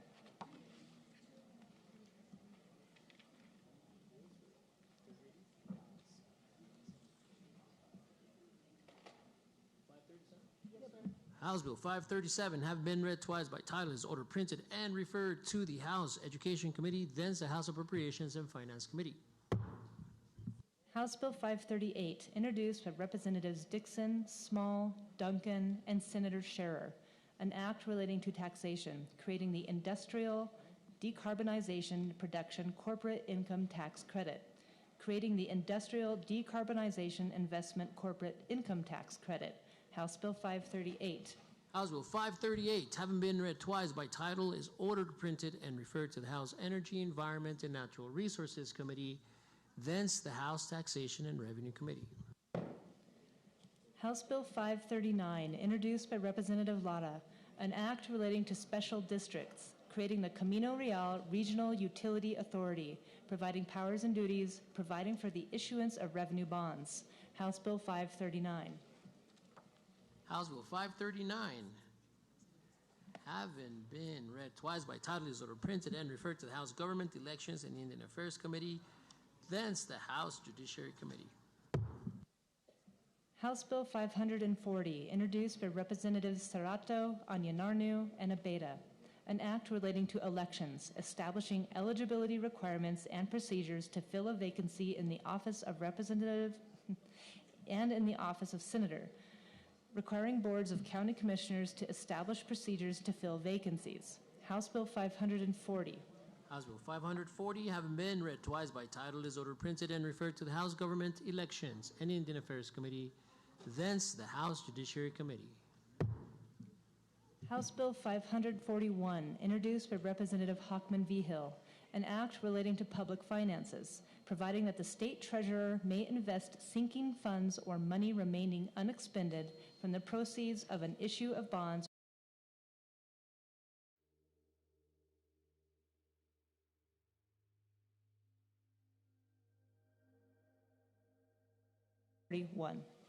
House Bill 541, having been read twice by title, is ordered, printed, and referred to the House Government, Elections, and Indian Affairs Committee, thence the House Judiciary Committee. House Bill 542, introduced by Representatives Block, Mejia, and Dow, an act relating to taxation, creating the childbirth income tax credit. House Bill 542. House Bill 542, having been read twice by title, is ordered, printed, and referred to the House Health and Human Services Committee, thence the House Taxation and Revenue Committee. House Bill 543, introduced by Representatives Montoya, Vincent, and Jones, an act relating to health care, clarifying consent requirements for minors receiving health care. House Bill 543. House Bill 543, having been read twice by title, is ordered, printed, and referred to the House Health and Human Services Committee, thence the House Judiciary Committee. House Bill 544, introduced by Representatives Montoya and Jones, an act relating to licensure, providing for expedited licensure for professional and occupational boards. House Bill 544. House Bill 544, having been read twice by title, is ordered, printed, and referred to the House Health and Human Services Committee, thence the House Judiciary Committee. House Bill 545, introduced by Representative Montoya and Henry, an act relating to taxation, creating the gas and electric bill income tax credit. House Bill 545. House Bill 545, having been read twice by title, is ordered, printed, and referred to the House Consumer and Public Affairs Committee, thence the House Taxation and Revenue Committee. House Bill 546, introduced by Representative Montoya, an act relating to horse racing, amending and enacting sections of the Horse Racing Act, creating the State Racing Commission Nominating Committee, requiring members of the State Racing Commission to be selected from a list of qualified nominees created by the State Racing Commission Nominating Committee, providing for the employment and qualifications of an executive director of the State Racing Commission. House Bill 546. House Bill 546, having been read twice by title, is ordered, printed, and referred to the House Government, Elections, and Indian Affairs Committee, thence the House Judiciary Committee.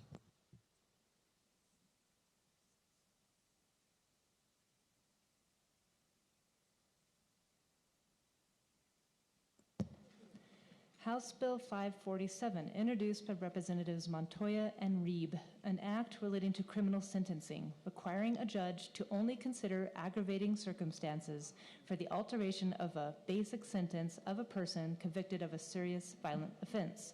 House Bill 547. House Bill 547, having been read twice by title, is ordered, printed, and referred to the House Consumer and Public Affairs Committee, thence the House Judiciary Committee. House Bill 548, introduced by Representatives Small and Dixon, an act relating to taxation, enacting the Oil and Gas Equalization Tax Act. House Bill 548. House Bill 548, having been read twice by title, is ordered, printed, and referred to the House Taxation and Revenue Committee. Gentlelady from Bernalillo. Mr. Speaker, I now move we go to the next order of business, third reading of legislation. An objection, it is so ordered. Members, we are going to continue on third reading. I will call your attention to supplemental calendar number 1 on your desks. Gentlelady, are you ready on item number 1? Yes, Mr. Speaker, will you take me to that point? Let the record reflect that all action necessary for placing Senate Finance Committee substitute for Senate Bill 3 as amended with an emergency clause has been taken, and it is now subject to debate, amendment, or substitution. The gentlelady to explain the bill.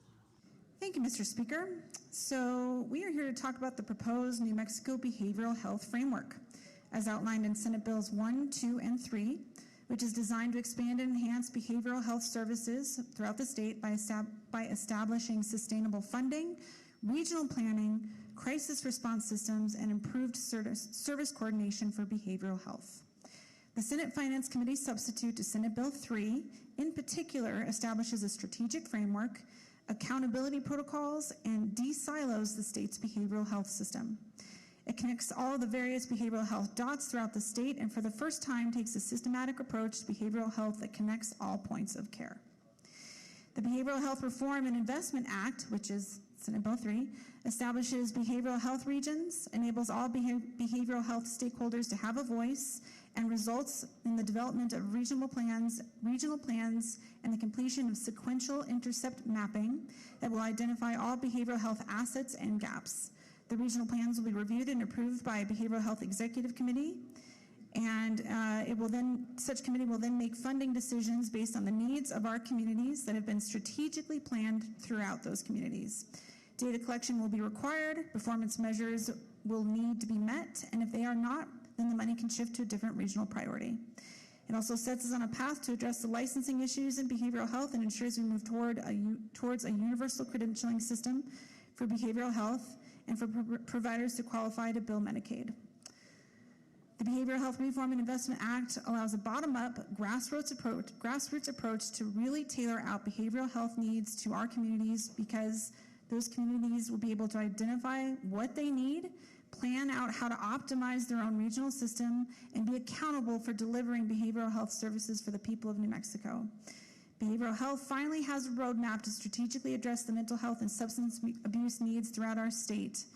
And with that, Mr. Speaker, I stand for questions. There is debate. Gentlelady from Bernalillo and Torrance, Representative Lord. Thank you, Mr. Speaker. I have an issue. First and foremost, I don't have the bill at all in my paperwork. Does anyone have a copy of the bill that I could have, Mr. Speaker? Well, while you get the copy of the bill, gentlelady, I will go to the other debater and then we'll come back to you. That sounds great. Gentlelady from Santa Fe, Representative Lujan.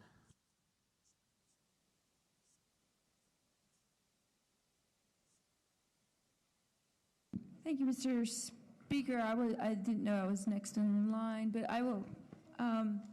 Will the gentlelady from Bernalillo yield? I yield, Mr. Speaker, to my good friend from Santa Fe.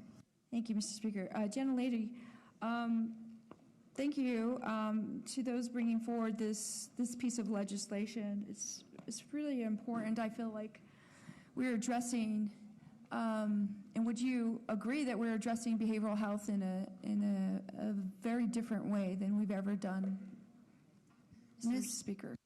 Mr. Speaker, gentlelady, yes, I am incredibly excited about these three bills, this trio of bills, because we are finally addressing the mental and behavioral health crisis that our state has been facing, I know since I have been here and before, for the first time in a systematic, planned way that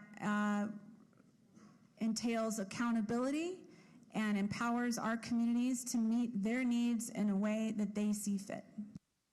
Thank you, Mr. Speaker, gentlelady. I appreciate that. What are the significant differences in this piece of legislation that how we are addressing this crisis that is different from what we currently have structurally in state government, Mr. Speaker? Thank you, Mr. Speaker. Gentlelady from Santa Fe. So what we have done in the past is we have been really good at appropriating money for mental and behavioral health but we've really never had a plan. How are we to best spend this money? How are we to ensure that this money is guaranteeing and returning results? So, Mr. Speaker, gentlelady, this is the first time that we have had a framework and we have empowered our agencies and this newly formed committee to utilize the money that we've appropriated in a way that we are pretty sure will guarantee results. And if it does not guarantee results, it empowers us to shift the plan so that we can continue to work until we do have results. Thank you, Mr. Speaker. Gentlelady, how would those plans that are in this piece of legislation address the crisis, Mr. Speaker? Mr. Speaker, gentlelady from Santa Fe. So, like I said before, this bill requires regional planning. So we'll have an oversight committee, which will then break down into regional committees, which are required to put together these plans. And in these plans, they will specifically have, they will include a phased plan for the continuation and expansion of behavioral health services and the identification of gaps in services, which is really important, Mr. Speaker, gentlelady. It will also identify no more than 5 state-funded priorities per phase, so we can ensure that what we are, the things that we're trying to change will get changed as opposed to this scattershot approach that we've had before. It will identify local resources to help offset the cost of each priority. It will create a timeline and performance measures for each priority. It will create a continuity of care plan for each region. Consider language access needs for services in each region. It will establish a plan to obtain federal, local, or private resources to advance a priority. It will include an appendix, this is huge, Mr. Speaker, gentlelady, include an appendix with a list of all behavioral health services in the region, and finally identify how regional plans will optimize, leverage, or reinforce coordination with the Medicaid program, which, Mr. Speaker, gentlelady, I know you've been working on this issue for many years. You know that Medicaid gives us a 3-to-1 match, so utilization of those funds via Medicaid is huge. Thank you, Mr. Speaker, gentlelady. Is there any current existing regional planning that is in place in our state, Mr. Speaker, gentlelady? Mr. Speaker, gentlelady, thank you, yes, for that question. So we do currently have the Behavioral Health Collaborative, which was a similar-ish committee comprised of behavioral health stakeholders, members of government agencies, everyone who's been involved with this issue. However, over the past few years, the collaborative has, in a sense, gone defunct.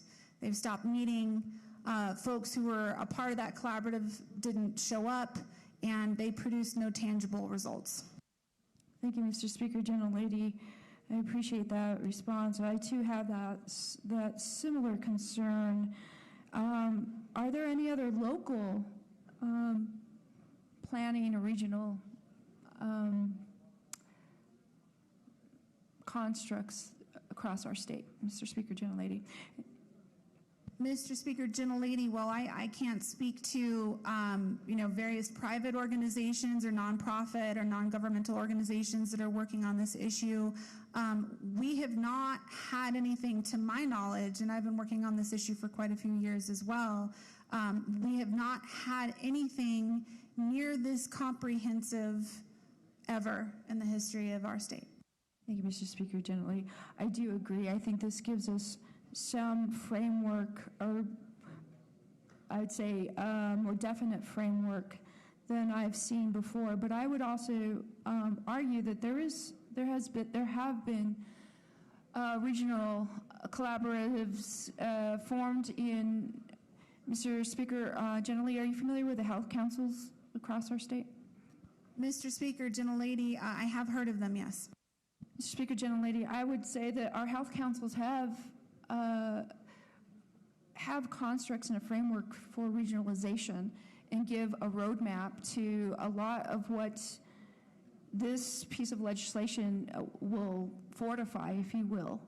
And I would ask, do you think that they would be a big part of how we are going to really solidify that regionalization and use what opportunities or use what we have already in place to really establish in a more comprehensive way what the Behavioral Health Collaborative was not able to do. Mr. Speaker, Gentlelady. Mr. Speaker, Gentlelady, I agree with you. We definitely should not reinvent the wheel, and I think the intent with this bill is to continue and fortify the work that has already been done and help kind of refocus it in a way that will tangibly produce results.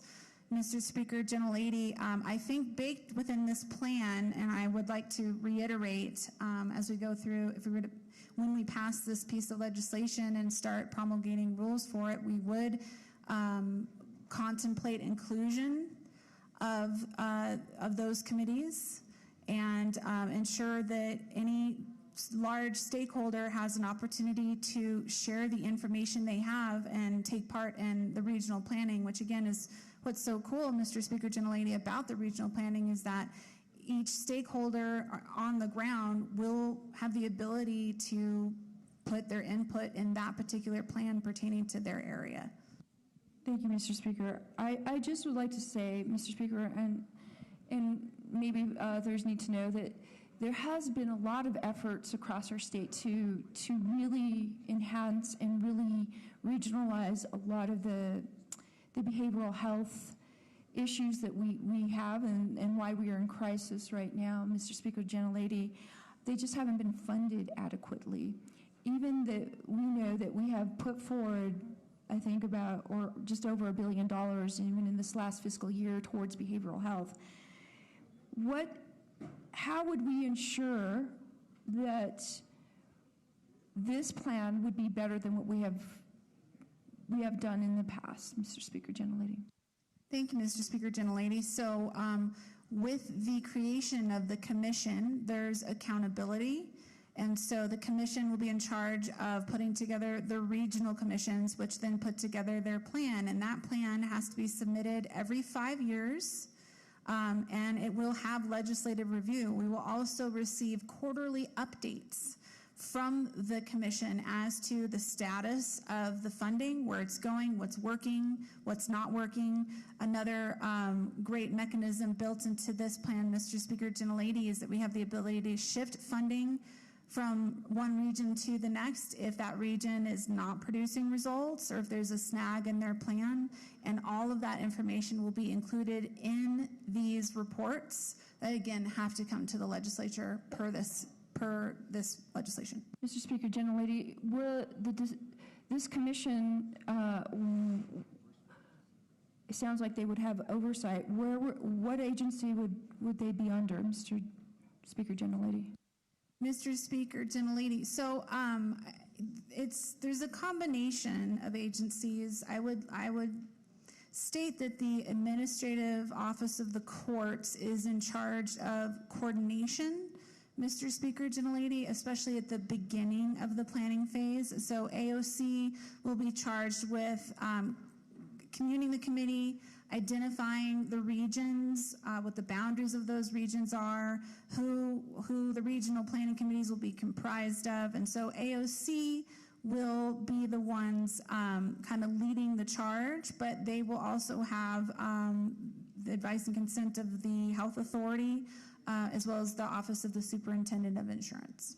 Thank you, Gentlelady.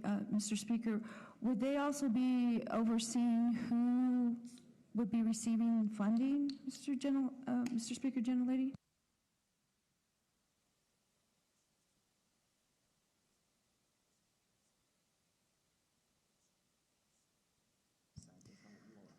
Mr. Speaker, Gentlelady, so no, AOC will not be charged with expending the funds. That will go to the commission, which is comprised of the health authority, AOC, the regional planners, other stakeholders, and the Office of the Superintendent of Insurance. And once they meet, they will be the ones in charge of pushing funding to where it's identified to be needed.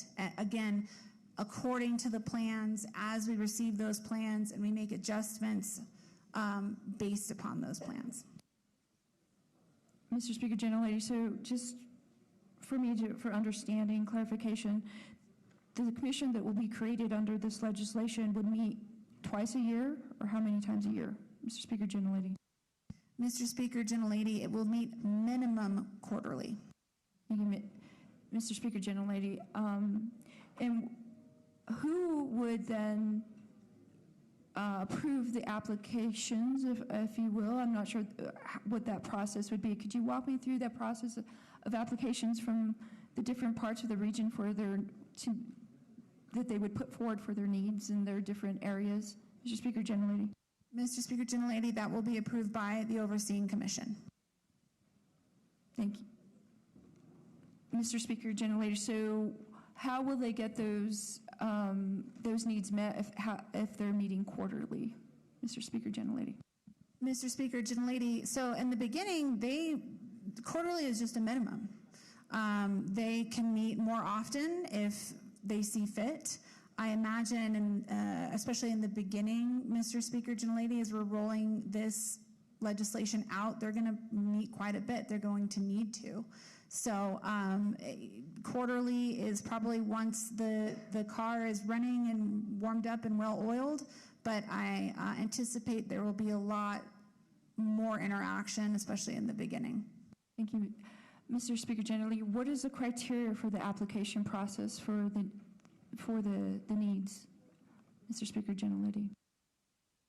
Mr. Speaker, Gentlelady, give me 1 minute to identify that in the legislation. So in the bill, pages 6 and 7, it identifies what needs to go in the plan, and it's customized to their needs. Mr. Speaker, Gentlelady, the requirements of the plan can be found on pages 6 and 7, across pages 6 and 7 in the legislation, which will then be tweaked according to need. At this time, Mr. Speaker, Gentlelady, you're a very smart, capable woman. I don't think we need to take up time reading 2.5 pages, but all of the requirements are there. Mr. Speaker, Gentlelady, is there a cap of amount of funding in that criteria? Mr. Speaker, Gentlelady, that is dependent upon whatever this great body appropriates. Thank you, Mr. Speaker, Gentlelady. So, with that said, does that mean that if we appropriate $1 million, if you will, and all that $1 million can go to just one project, if you will, Mr. Speaker, Gentlelady? Mr. Speaker, Gentlelady, I think at the very least we have 5 projects, at most 5 projects that we're going to identify, not to get into speculation, but if the committee were to find that one particular project is deserving of all the attention and all of that funding, I suppose that could happen, although I think it's very unlikely given the broad spectrum of needs throughout the state. Thank you, Mr. Speaker, Gentlelady. I would hope so. So is there oversight within the commission to monitor those monetary requests, Mr. Speaker, Gentlelady? Mr. Speaker, Gentlelady, that's what's so great about the setup of this bill is that all of the funding requests will be reviewed by the legislature, at least on a quarterly basis. Mr. Speaker, Gentlelady, and so the commission would, and correct me if I'm wrong, the commission would have a list of all the projects and all the regional needs throughout the state. They would go through an approval process, and then it would be vetted through the legislature, and the legislature would then deem which projects would be accepted, Mr. Speaker, Gentlelady? Mr. Speaker, Gentlelady, no. So the review will be after the fact. It's up to the commission to identify the projects and the priorities, and then they will report back to us as to what those are. Thank you, Mr. Speaker, Gentlelady. Again, so the oversight really is within the commission. Is that what I'm hearing, Mr. Speaker, Gentlelady? Mr. Speaker, Gentlelady, I think it's more fair to say that the immediate oversight is with the commission, but if the legislature were to see something troubling within a report on a plan, or not seeing the results that we would like to see, then we are, of course, at liberty, Mr. Speaker, gentlelady, to make tweaks to the legislation. Thank you, Mr. Speaker, gentlelady. And those reports would come out quarterly as well, according to the meetings, or how often would those reports be given to the legislature, Mr. Speaker, gentlelady? Mr. Speaker, gentlelady, those reports will come out quarterly via the Legislative Finance Committee updates. Thank you, Mr. Speaker, gentlelady. Do those reports go to any other state government agency? Mr. Speaker, gentlelady, they will also go to the Healthcare Authority and the Administrative Office of the Courts. Thank you, Mr. Speaker, gentlelady. So the way I'm understanding this piece of legislation is that the AOC will be the fundamental agency that will set up the constructs of the commission, or hold the meetings and the framework, and be in other words, the administrator of this commission. Is that correct, Mr. Speaker, gentlelady? Mr. Speaker, gentlelady, although administrator is not specifically used, AOC will be in charge of, let's say, directing the commission, especially in the initial establishment phases, yes. Thank you, Mr. Speaker. Gentlelady, what current process or constructs exist at the AOC that will set them up for success, Mr. Speaker, gentlelady? Mr. Speaker, gentlelady, I think you'll remember that when we brought ourselves into special session last year, we created a pilot project through, I think it was a $3 million appropriation, and that infrastructure will be expanded upon and utilized via this piece of legislation. Thank you, Mr. Speaker, gentlelady. That $3 million that we did appropriate to the AOC during our special session was to set up or expand pilot programs across the state for the AOT. Is that correct, Mr. Speaker, gentlelady? Mr. Speaker, gentlelady, I believe it was just the 1st Judicial District, but yes, for AOT. So, Mr. Speaker, gentlelady, would AOT then be the mission, if you will, or the purpose, if you will, of why we're setting, or we are going to set this commission at the AOC, Mr. Speaker, gentlelady? Mr. Speaker, gentlelady, no. AOT is just one of many aspects that this bill hopes to address. Mr. Speaker, gentlelady, so I'm a bit confused, Mr. Speaker, gentlelady, because it was referenced that because of the funding that we gave during the special session of that $3 million, that this was the beginning of what is to be expected of the AOC with this new legislation. Mr. Speaker, gentlelady, can you help me out here? I'm having I need a little more explanation there. Mr. Speaker, gentlelady, so what AOC did with the pilot program is they were able to not only identify needs to implement AOT through the 1st Judicial, it also identified gaps. And gaps in coverage is, I believe, Mr. Speaker, gentlelady, one of the biggest challenges that we have faced with mental and behavioral health care throughout the state, especially as it relates to, say, intensive outpatient therapy, right? Or can also be known as AOT.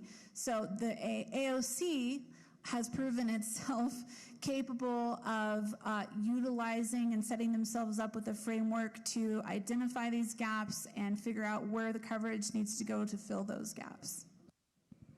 Mr. Speaker, gentlelady, those gaps that have been identified, I believe,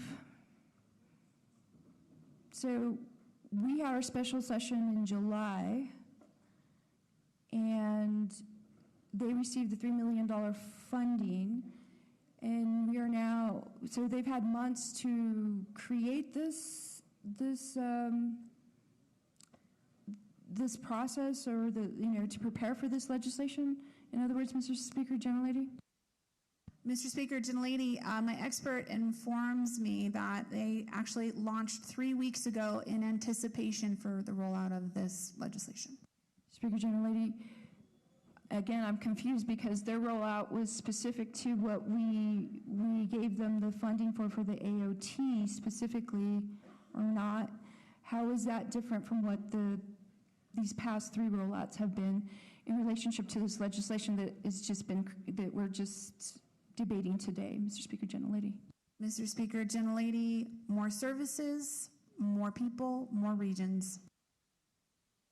Mr. Speaker, Gentlelady, are you saying that they already have a regional plan that they've been working on since July, Mr. Speaker, Gentlelady? Mr. Speaker, gentlelady, as it pertains to this legislation, no. The plan they had pertained to the $3 million pilot program that they did before that was just specific to AOT. Mr. Speaker, Gentlelady, and that was important.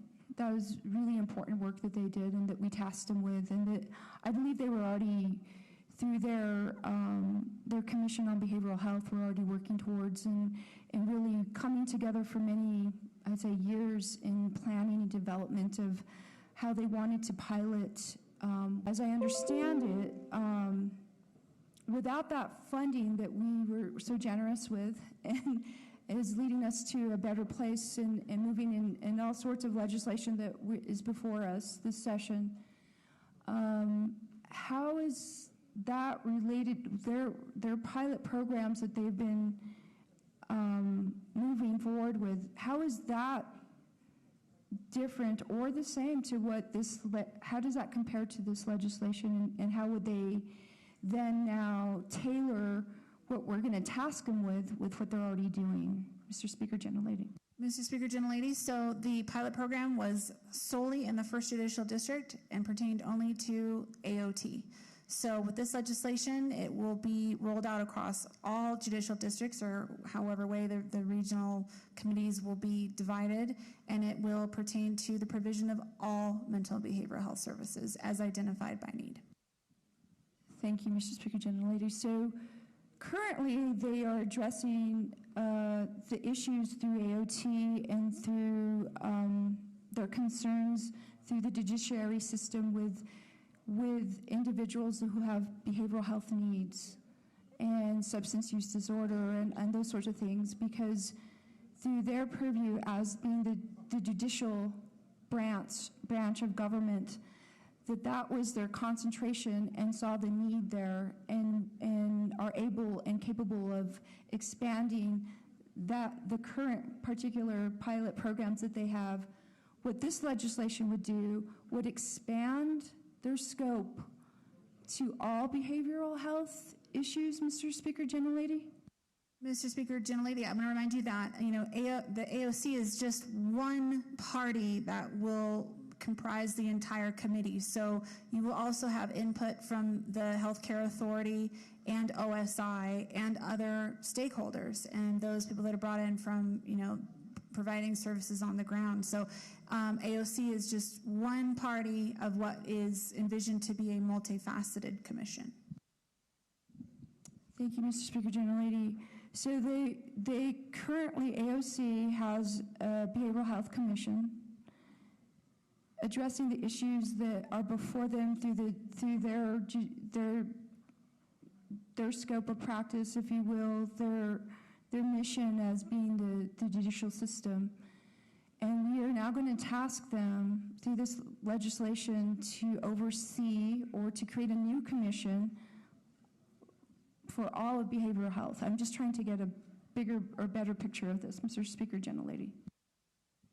Mr. Speaker, gentlelady, the Healthcare Authority will be the entity overseeing it. The only thing the AOC is tasked with is convening everyone in the commission. They are the cat herders, so to speak. Thank you. So would this new commission replace their current behavioral health commission that they have in place, Mr. Speaker, Gentlelady? Mr. Speaker, gentlelady, no. Thank you. So, Mr. Speaker, Gentlelady, that commission will continue their mission and how they're addressing the behavioral health and other issues regarding behavioral health through the judicial system. Is that correct, Mr. Speaker, Gentlelady? Mr. Speaker, Gentlelady, yes. Thank you. So this new commission, though, will take on what additional issues regarding behavioral health that they're not already addressing through their current commission, Mr. Speaker, Gentlelady? Mr. Speaker, Gentlelady, that can be found on pages 4 and 5 of the legislation. Thank you, Mr. Speaker General. So then I would say that we are going to be tasking them with a whole list of 2 pages worth of new behavioral health issues that they've never really dealt with before. Is that correct, Mr. Speaker Gentlelady? Mr. Speaker, Gentlelady, I want to remind you again that this is the entire executive committee, of which AOC is solely one party. There are many, many parties. Thank you, Mr. Speaker, Gentlelady. I'm just trying to get a clearer picture of this because they will be the entity that will be meeting and convening and bringing all of these other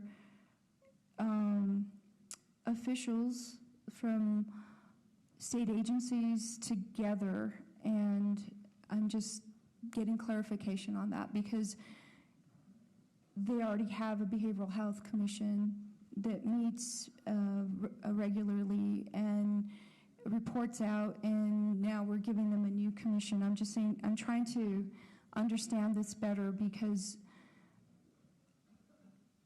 it's not duplicative from what the answers you gave me previously. I'm trying to say, what is the enhancement for them to be doing this, Mr. Speaker, Gentlelady? Mr. Speaker, Gentlelady, so I'm going to assume that we're still talking about AOC? Mr. Speaker, Gentlelady, yes. Okay, Mr. Speaker, Gentlelady, so AOC will continue to have their commission that deals with mental behavioral health as it relates to criminal justice involved individuals. Those are people that are going in and out of drug court. Those are people that are dealing with issues that have led them to the courts. Mr. Speaker, Gentlelady, so what we're doing with this legislation and the creation of this commission is we are expanding mental behavioral health coverage to everyone, not just those that are within the court system. So it's a very important distinction to make. Thank you, Mr. Speaker, Gentlelady. That helps me, and I just want the public to understand that that is exactly what we're doing. We are establishing a new paradigm, if you will, for the AOC in connection, as the bill illustrates, with other state agencies, but they will fundamentally be the commission that will convene, that will drive, if you will, the issues that we have around behavioral mental health in our state. Mr. Speaker, Gentlelady. Is that correct? Mr. Speaker, Gentlelady, yes. Thank you. I appreciate that, and I just want that to be clear because we are shifting to paradigms, as you mentioned, and I'm treading and I'm cautiously reviewing how we're going to do this through this piece of legislation. I have had concerns, and I want to put that on record. However, I feel like we deserve a chance to see how we are going to improve our behavioral mental health systems in our state. I will be weighing in and following this very carefully as this develops. I am, again, treading very carefully in how we're going to do this because the AOC, though they are wonderful and they've done incredible and will continue to be incredible work, and we have put our faith in them as our dollars, as our values are following our dollars to them. I hope that we're going to see the return on the value, and we're going to have the oversight, and we're going to really monitor how this proceeds, Mr. Speaker, Gentlelady, as this unfolds. And I want to commend all those who put all their work and effort into this piece of legislation and say that it's pivotal to our state right now and how this unfolds, because we have been devastated by the collapse of our behavioral system. And myself, as many of us probably here, have been directly affected by what has happened in our behavioral health systems, and lost services, and lives have been lost. And I just want to say thank you for bringing this legislation forward. Thank you to those sponsors who have been really working on this, and I just hope that we come to find that this is the best way that we need to address this, but maybe it's not. I don't think it's perfect.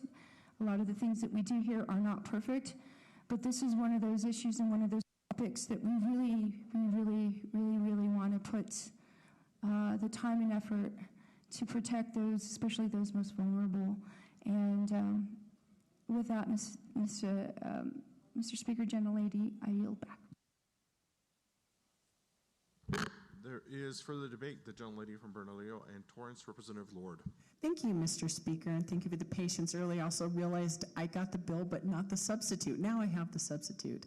So, Mr. Speaker, gentlelady from Bernalillo County, will you please yield your time? Mr. Speaker, gentlelady from Bernalillo and Otero, I believe. I do yield. Torrance County. I apologize. Mr. Speaker, since I got this new district, everybody's like, what's that other district she has? So, Mr. Speaker, gentlelady, the one thing I noticed, since I do have the substitute and I do have the bill, it went from 16 pages to 8. Can you just give me an overview what was changed or what was removed or how it was streamlined, Mr. Speaker and gentlelady? Mr. Speaker, gentlelady, I think you meant to say it went up from 8 to 16. Hold on, Mr. Speaker, gentlelady. So I'm looking at, okay, so I have the substitute. Can you read me the 202 number for what we're working on right now so I have the right one, Mr. Speaker and gentlelady? Mr. Speaker, gentlelady, 230522.5. Perfect. I have that one right here, and you are correct because I had that, I had a substitute, I had amendments, I have a plethora of material on this. So, Mr. Speaker, gentlelady, so going in the opposite direction, we went from 16 to 8. Can you kind of summarize where we started with this project and where we ended up with the 16 pages, Mr. Speaker and gentlelady? Mr. Speaker, gentlelady, so what the Senate Finance Committee substitute did in particular was establish the strategic framework, put in place the accountability protocols, and de-siloed the state's behavioral health system, all of which were identified as current problems that we are facing.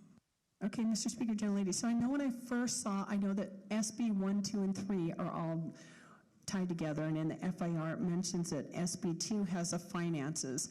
So is it still at $1 billion, or was that amount changed, Mr. Speaker and gentlelady? Mr. Speaker, gentlelady, so right now it's $200 million as the down payment for the Behavioral Health Fund Trust. And Mr. Speaker, gentlelady, it's hard because I want to ask questions on that just a little bit. I know it's not in the bill, but it is the bill, right? So, Mr. Speaker, gentlelady, so eventually the goal is to get to that $1 billion mark. Is that correct? Mr. Speaker, gentlelady, that's correct. I just want to make sure because I know there's been quite a few changes on this as it moves through. So, Mr. Speaker, gentlelady, on our first page, it says on line 20, behavioral health region means a geographic area of the state that is designed according. I'm sorry if I missed that. Who is the person that is going to designate these areas? How many areas will they be, and where? Who's going to map that all out, Mr. Speaker and gentlelady? Mr. Speaker, gentlelady, the Administrative Office of the Courts. And Mr. Speaker, gentlelady, do we have any idea of how they're going to map that out?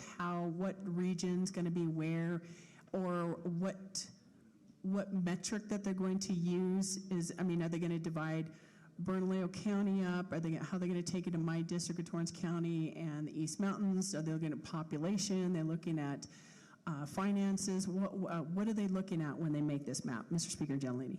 Mr. Speaker, gentlelady, I'm going to correct myself from what I said earlier. So it's not just AOC. I meant to say it's AOC, but that is one party of the executive committee, which will be in formation.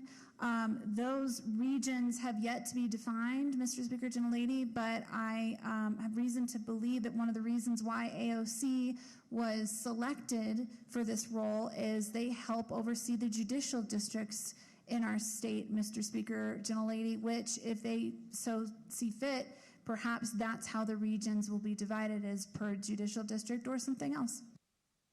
Interesting, Mr. Speaker and Gentlelady. I'd really like to see how that gets divvied up, because in my Torrance County is not as affluent as my Bernalillo County, so it'd be interesting how they are going to end up breaking that down. So, Mr. Speaker and Gentlelady, on the second page on C, we go through this whole list of our behavioral health stakeholders, which means, well, all these people here, CCYFD is here, we got a lot of people involved. Are they going to have an equal weigh-in in how this process works, or does one have more say-so in decisions than others, or how do these all play out in Section C here? Mr. Speaker, Gentlelady, I believe they will all have equal say, as they are all equal members of they're all stakeholders, they're all equal members of the Oversight Committee. So, Mr. Speaker and Gentlelady, I'm just not going to say it. I do have a concern about one agency in there, because we've had quite a few issues with them, Mr. Speaker, Gentlelady, and that does give me some great concern. I'm just going to say it. CYFD gives me some contention on them being involved, because we have got so many issues with them. I just want to make that as a statement. So, Mr. Speaker and Gentlelady, when we look at on page 223, disproportionately impacted community, it means a community of population of people which multiple burdens, including mental, so they have more things going on, is what I understand. Inequity, poverty, and Mr. Speaker and gentlemen, do you have any metrics on how that is going to play into that, and is that going to play into when they make the maps? What specifically are they looking for when they talk about disproportionately impacted communities, Mr. Speaker and gentlelady? Mr. Speaker, Gentlelady, that's exactly how the funding decisions will be made based upon that definition. Okay, so Mr. Speaker and Gentlelady, specifically on this, so what they're looking for is specific areas that are disproportionately impacted, which means, well, are they, okay, so let's go back to community, Mr. Speaker and Gentlelady. So when you talk about community, would that mean, like in, let's take Albuquerque, it wouldn't mean all of Albuquerque, it might mean a specific zip code or a specific area. I don't want to mention there, but I think one comes to mind that's right in Albuquerque. Would that then be the community or all of Albuquerque, Mr. Speaker and gentlelady?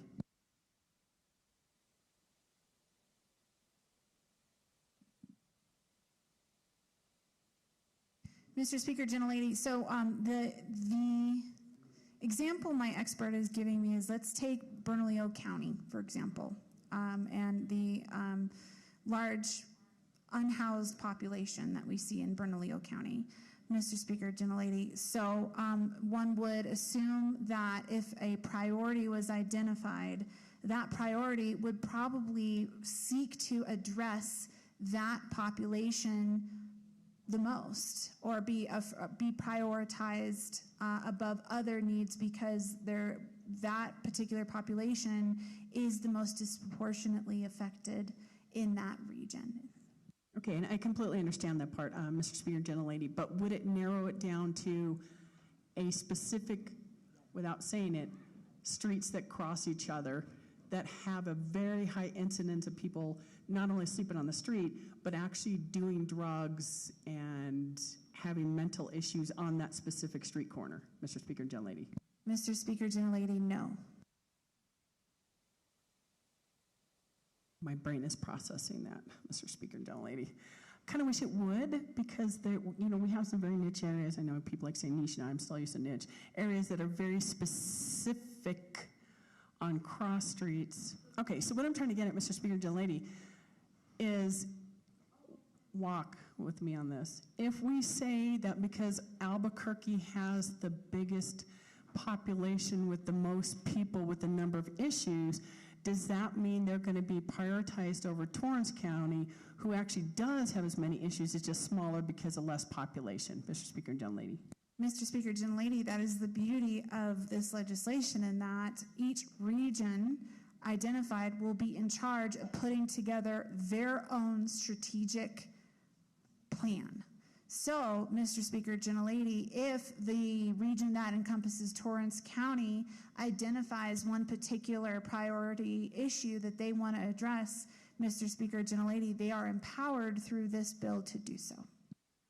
Okay, Mr. Speaker, gentlelady, it leads me to another question. So, if, let's say in my Torrance County, I know that we have all these stakeholders, but who is the specific stakeholder for Torrance County that says these are the local issues? Mr. Speaker, gentlelady, so each regional council will have their own convening of stakeholders, right? So, Mr. Speaker, gentlelady, I'm assuming it's going to be agency officials that are in charge of giving services in that particular area. It's going to be the service providers in that particular area. It just depends on who that committee has on it, helping to address and make those decisions to best fit that region. And Mr. Speaker, generally that would work, but if you look at smaller communities like Corona, where they don't have anybody there at those type of facilities, I do get concerned their voice may not get heard, or I have all the way out to Clonch, there's not very many people out there, but I want to make sure that there's equity in this. So I'm thinking about what you just said, because it would work for like a whole county, Mr. Speaker, gentlelady, but it doesn't work for a specific community. We do have a lot of isolated rural communities. I see that as possibly being a problem if they don't have a way to represent themselves so they can say, hey, in Corona, we have a very, I'm picking a city, I'll just make up one. In Smithtown, I don't think there's a Smithtown in New Mexico, we have a high incident, we only have 300 people, but we have 250 heroin addicts. How does that play out in that bill, Mr. Speaker and gentlelady, for them having representation for their needs? Mr. Speaker, gentlelady, just trying to stay on the bill here, that's precisely why we are empowering these regional commissions so that they can study that issue to ensure that our most rural areas are best represented. We will find those folks, and the commissions will be empowered to give them a voice. So, Mr. Speaker and gentlelady, when we move on page 3 and it talks about generally recognized standards for behavioral health, that covers a lot in psychology. So that could be anything from, which I love, cognitive behavioral therapy, to any kind of sideline therapy. I mean, I don't want to minimize art therapy because that's extremely therapeutic, especially for people with kids, PTSD and stuff. But how do we know if in one district they say, okay, we find that cognitive behavioral therapy is the best for PTSD, borderline, et cetera, but in that region they decide to do a different therapy that doesn't help with those issues? Who's overseeing that, Mr. Speaker, gentlelady? Mr. Speaker, gentlelady, I don't think the commissions will be tasked with deciding which types of therapies they want to provide in a community. I think that they will be tasked with identifying gaps in the types of therapies that do not exist in these communities. Thank you, Mr. Speaker, generally that leads to another little troublesome part for me, because I understand we want to find the gaps, right? I understand what the bill's trying to do, and I get all that. I just have an issue, for example, and not to pick on one over another, some therapies work better than others, and cognitive behavior therapy is one of the ones that works really well. So I would hate for a regional area to pick a therapy or find a therapy or find therapists that are treating patients in a way that isn't necessarily the best way to treat them. But moving on, Mr. Speaker, gentlelady, on this part on page 4, we're talking about the sequential intercept mapping. Is that, so when they're going to make the map and the diversion, is this another map within the map where they're looking for, because we're trying to find disproportionately impacted communities, and then within that, is this map to identify resources and gaps within that specific area, the general area, not the whole state, but in that general specific area? Is that correct, Mr. Speaker and gentlelady? Mr. Speaker, gentlelady, I'm sorry you lost me. So, Mr. Speaker, gentlelady, so in the whole plan of this is to make the areas, right? We have geographic areas. We're looking for disproportionately impacted communities. And then within that, we also have sequential intercept mapping. Maybe you should just explain that so that I'm fully understanding what that means, because maybe I'm not fully understanding that terminology. Sure, Mr. Speaker, gentlelady, happy to. So sequential intercept mapping means a strategic planning tool that helps communities identify resources and gaps and develop plans to divert people with mental health disorders and substance misuse away from the criminal justice system and into treatment. So the sequential intercept mapping is the guiding light that we will be utilizing within these regional committees, who will then be putting together a plan to best do the sequential intercept mapping, if that makes sense. No, that does. And Mr. Speaker, generally, that's actually the question I was asking in a very convoluted, roundabout way. So thank you for laser pointing on that. I should have just asked that question. Mr. Speaker and Gentlelady, I'm not going to read all this because we have on page 4, we have this Health Executive Committee, and we have all these different people that are on there. Can you just give me an overview of what, if you can, what their roles are going to be, and how often is this committee meeting, Mr. Speaker and Gentlelady? Mr. Speaker, Gentlelady, I think we already addressed that in the Gentlelady from Santa Fe's questions, but they will be meeting at least once a quarter, and they will be comprised of representatives from all of these designated stakeholders. So, Mr. Speaker and Gentlelady, I want to understand the layers that we have. So we have a lot of stakeholders, and then we have a regional area. So the regional area then comes in with all these executive committee people to discuss everything that's going on, or how does that play out, Mr. Speaker, Gentlelady? Mr. Speaker, Gentlelady, just like a corporation has, let's say, an executive committee, then there are different departments. Let's think of it that way. That actually makes sense, and I do understand that. So, Mr. Speaker and Gentlelady, so we have this whole section on page 5, which you just explained on the sequential. Mr. Speaker, Gentlelady,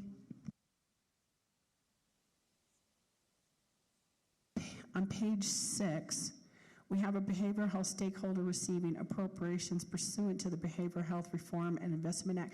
Can you explain that briefly to me so that I can understand what this means with the stakeholders receiving appropriations pursuant to the Behavioral Health Reform and Investment Act? Mr. Speaker, Gentlelady, so SB1 is what creates the Behavioral Health Trust Fund. SB2 was just the vehicle to appropriate those funds into the General Appropriations Act. And SB3, what we're debating right now, is the plan for the distribution of those funds. Thank you, Mr. Speaker and Gentlelady. That makes sense. That ties into the SB1 and the SB2, because I knew there was going to have to be a part in there. So, Mr. Speaker, Gentlelady, when I look on 6, the regional plan, it looks like they're looking for behavioral health gaps. So when it talks here about identifying no more than 5 grants or state-funded priorities per phase, can you explain to me what that means and why there's only 5 grants and how that plays into this bill? Mr. Speaker, Gentlelady, so one of the faults that we've had with this scattershot approach we've had before this bill is we appropriated a bunch of money for mental and behavioral health services, but there was no plan attached to that appropriation. So the money kind of ended up going where it was going to go. And we didn't identify particular priorities, specific priorities that we would task ourselves with achieving. Kind of sort of like what we do here in the legislature, right, with capital outlay, is we want to make sure that projects are fully funded, fully executed, so we can get tangible results from them. So that's exactly why the limit of 5 projects was proposed, so that we don't have the same scattershot approach. Got it, Mr. Speaker and Gentlelady. Yeah, that is very annoying when it comes to capital outlay. That's why I try to work with everybody to get one thing funded instead of giving, $50 to a $5 million project, because then nothing gets done. Mr. Speaker, Gentlelady, when we're talking here on page 7, identify how regional plans will optimize, leverage, or reinforce coordination with the state Medicaid program. How does Medicaid play into this, and do we have any oversight with this with Medicaid, Mr. Speaker, Gentlelady? Mr. Speaker, Gentlelady, so I'm sure you know this, a large percentage of our population here in the state is Medicaid eligible or utilizes Medicaid services in some way, and Medicaid allows for a 3-to-1 match for service reimbursement. So this bill essentially tasks the committee with figuring out a way to optimize that match so that we could get the biggest bang for our buck. Thank you, Mr. Speaker, Gentlelady. I appreciate how you answer the question so that it makes complete sense. So, Mr. Speaker, Gentlelady, on page 8, On line 4, it says the Healthcare Authority, in consultation with the Legislative Finance Committee and the Legislative Health and Human Services Committee, shall determine baseline data collections points. Can you explain to me what we mean by these baseline data collection points, Mr. Speaker, gentlelady? Mr. Speaker, gentlelady, I think that's exactly what we're tasking LFC and the Legislative Health and Human Services Committee to define what the baseline data would be. Okay, Mr. Speaker, gentlelady, and are they, with this bill, is there a portion in here where they come back and report to us so that we can also see how things are moving forward? Mr. Speaker, gentlelady, yes, absolutely, on a quarterly basis. Because I think, Mr. Speaker, gentlelady, I think I saw in one of my notes that the last committee hasn't reported in over a year, so that's very problematic. So, Mr. Speaker and gentlelady, a few more questions on this. Gentlelady, pardon the interruption. There's been a request for the gentleman to remove their coats. Please do so. Thank you. Please continue. You can remove your coats, is what you said. Mr. Speaker, thank you. Sorry, I was just reiterating so they could hear. I wasn't trying to overspeak you. Mr. Speaker, gentlelady, so, sorry, I forgot what it was. Okay, so this is a really important part. On page 8, I noticed on 3, public feedback. So does that mean that these meetings will be open and that people from the public could actually show up? If they lived in, let's say, a small town of Smithtown that I'm making up, that they can show up and say, hey, we have an issue with this, and be able to present that to the committee. Mr. Speaker, gentlelady. Thank you, Mr. Speaker, gentlelady. So any behavioral health stakeholder that wants to attend these meetings can request to attend these meetings.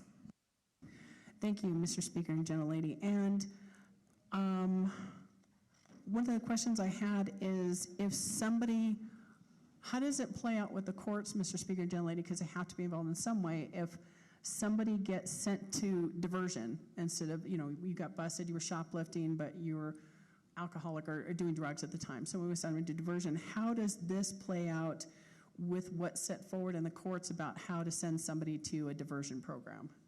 Mr. Speaker, gentlelady, this legislation would advance and increase the number and level of services that would be available for such diversion programs.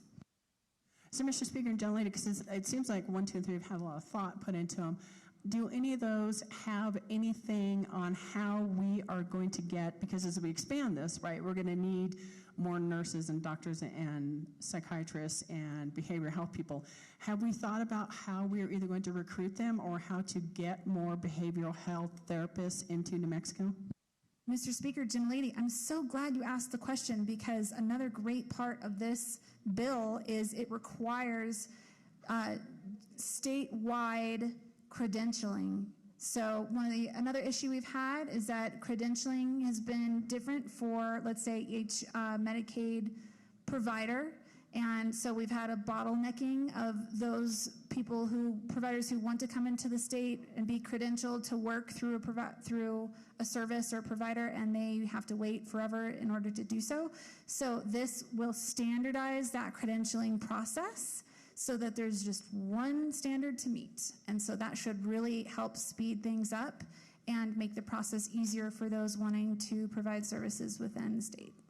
And Mr. Speaker and gentlelady, I do appreciate that. I know that when I was in Health Committee, I could have sworn that we passed reciprocity for just about everything under the moon and the stars. Isn't that already in place, that we can just accept people that come here where they have reciprocity with other states in behavioral health? And how does that change what's in here versus the reciprocity we already have?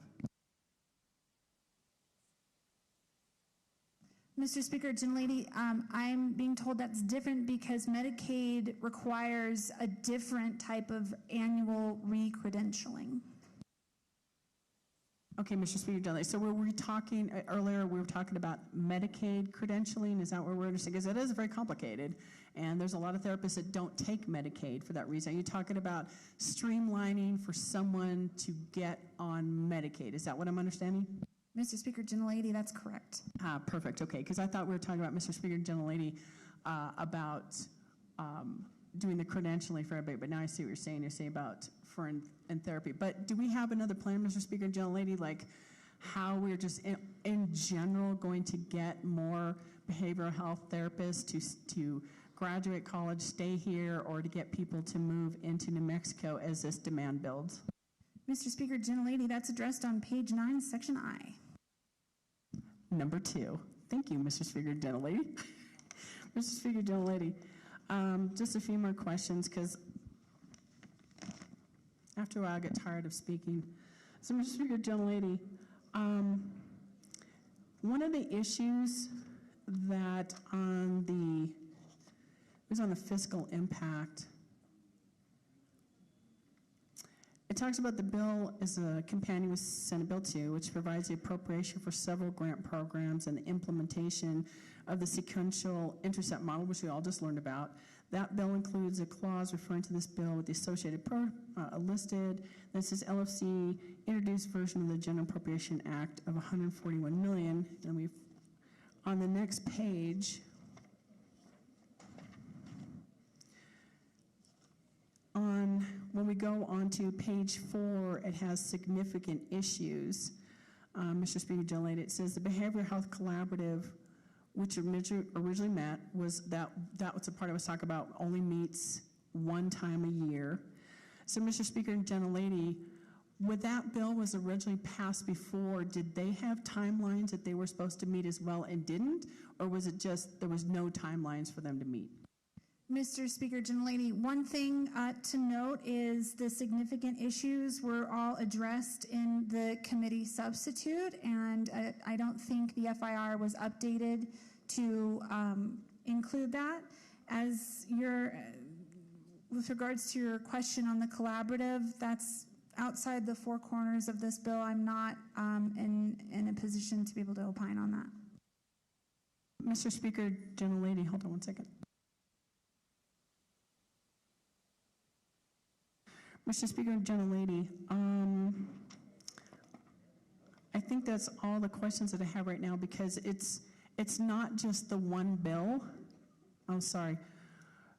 Representative Block just pointed out that this fiscal impact is from 2/19/25, and it is a synopsis of the Senate Finance Committee substitute for Senate Bill 3. Do you have that in front of you, Mr. Speaker, gentlelady? It's updated 2/19/25. Mr. Speaker, gentlelady, my expert tells me that the synopsis is updated. However, the significant issues are kept. Grammar. Okay, so Mr. Speaker, gentlelady, what you're saying is that the significant issues were addressed even though they're in this, but they're still in it, they just didn't remove it. Is that what you're saying, Mr. Speaker, gentlelady? Mr. Speaker, gentlelady, that's correct. Okay, so Mr. Speaker, gentlelady, just to make sure on this, so when the Healthcare Authority raises concerns about the single state agencies designated to oversee and coordinate behavioral health services from the state, this recognition allows them to access federal funding grants, and then they have a series of questions in there on page 5. So, Mr. Speaker, gentlelady, those were all addressed in the substitute or the updated bill? Mr. Speaker, gentlelady, that is correct. So, Mr. Speaker, gentlelady, thank you while you allowed me to ask all the questions. This is a very, very in-depth bill with a lot of money. I know there's $1 billion that needs to be put in to make that run. Mr. Speaker, gentlelady, with the amount that they're putting in right now, because I know, my understanding was it was going to be $1 billion, and then there was going to be money from that and interest that was going to be usable for the project. So the last question I have is, can you explain to me if we've gone to, I'm sorry, the amount that you told me, was it $400 million as a down payment? What is the $400 million going to do? If my understanding was correct, we needed the $1 million to be put into a reserve somewhere to gain interest. So what does this down payment get us out of this bill, Mr. Speaker and gentlelady? Mr. Speaker, gentlelady, so Senate Bill 1 is the goal of $1 billion. Senate Bill 2 is the down payment via the General Appropriations Act for the trust fund that will generate the $1 billion. Okay, so Mr. Speaker, so I want to make sure I understand, because these are 3 bills tied together, how they work. So SB 1 is the goal of $1 million. SB 2 is the $400 million and then SB 3 deals with putting the money in the trust. But if we're only getting the $400 million right now, what are we doing with that to start this project if we need actually the billion to make it work? Mr. Speaker, Gentlelady. Mr. Speaker, Gentlelady, so with the down payment in Senate Bill 2, that is designed to get services started and for the committees to convene and for the plans to be put together. And while the plans continue to be honed and submitted for review, the trust fund will accumulate interest. And so the system is designed to be self-sustaining. However, the down payment will cover what we foresee to be the first phase of what we assume will be a multi-phase continued approach. And Mr. Speaker and Gentlelady, I think that's all the question I have. I do worry about somebody getting to those funds later because I've seen so many funds set aside and somehow it needs to be taken for something else. So thank you for answering all my questions. Thank you, Mr. Speaker. There's further debate. Gentlelady from Grant, Hidalgo, and Sierra, Representative Dow. Thank you, Mr. Speaker. Will the Gentlelady yield? Mr. Speaker, I yield to my friend from all those counties, just 3 counties. Thank you, Gentlelady. Is this a crime bill? Mr. Speaker, Gentlelady, I don't know what you mean by a crime bill, but mental behavioral health is a very important part of how we address public safety. Thank you, Mr. Speaker, and thank you, Gentlelady. I started off, when we came to the floor, I only had point 3, so I just got point 5. But while I was looking at point 3, I saw some pretty significant changes on the first couple of pages. In the first version, we listed Administrative Office of the Courts. In this version, I'm on page 2, section C. These are the behavioral health stakeholders. Office of the Courts is now listed, Public Defender Department is listed, Attorney General's office is listed. Can you explain to me, Mr. Speaker, Gentlelady, why it was necessary to add these specific stakeholders?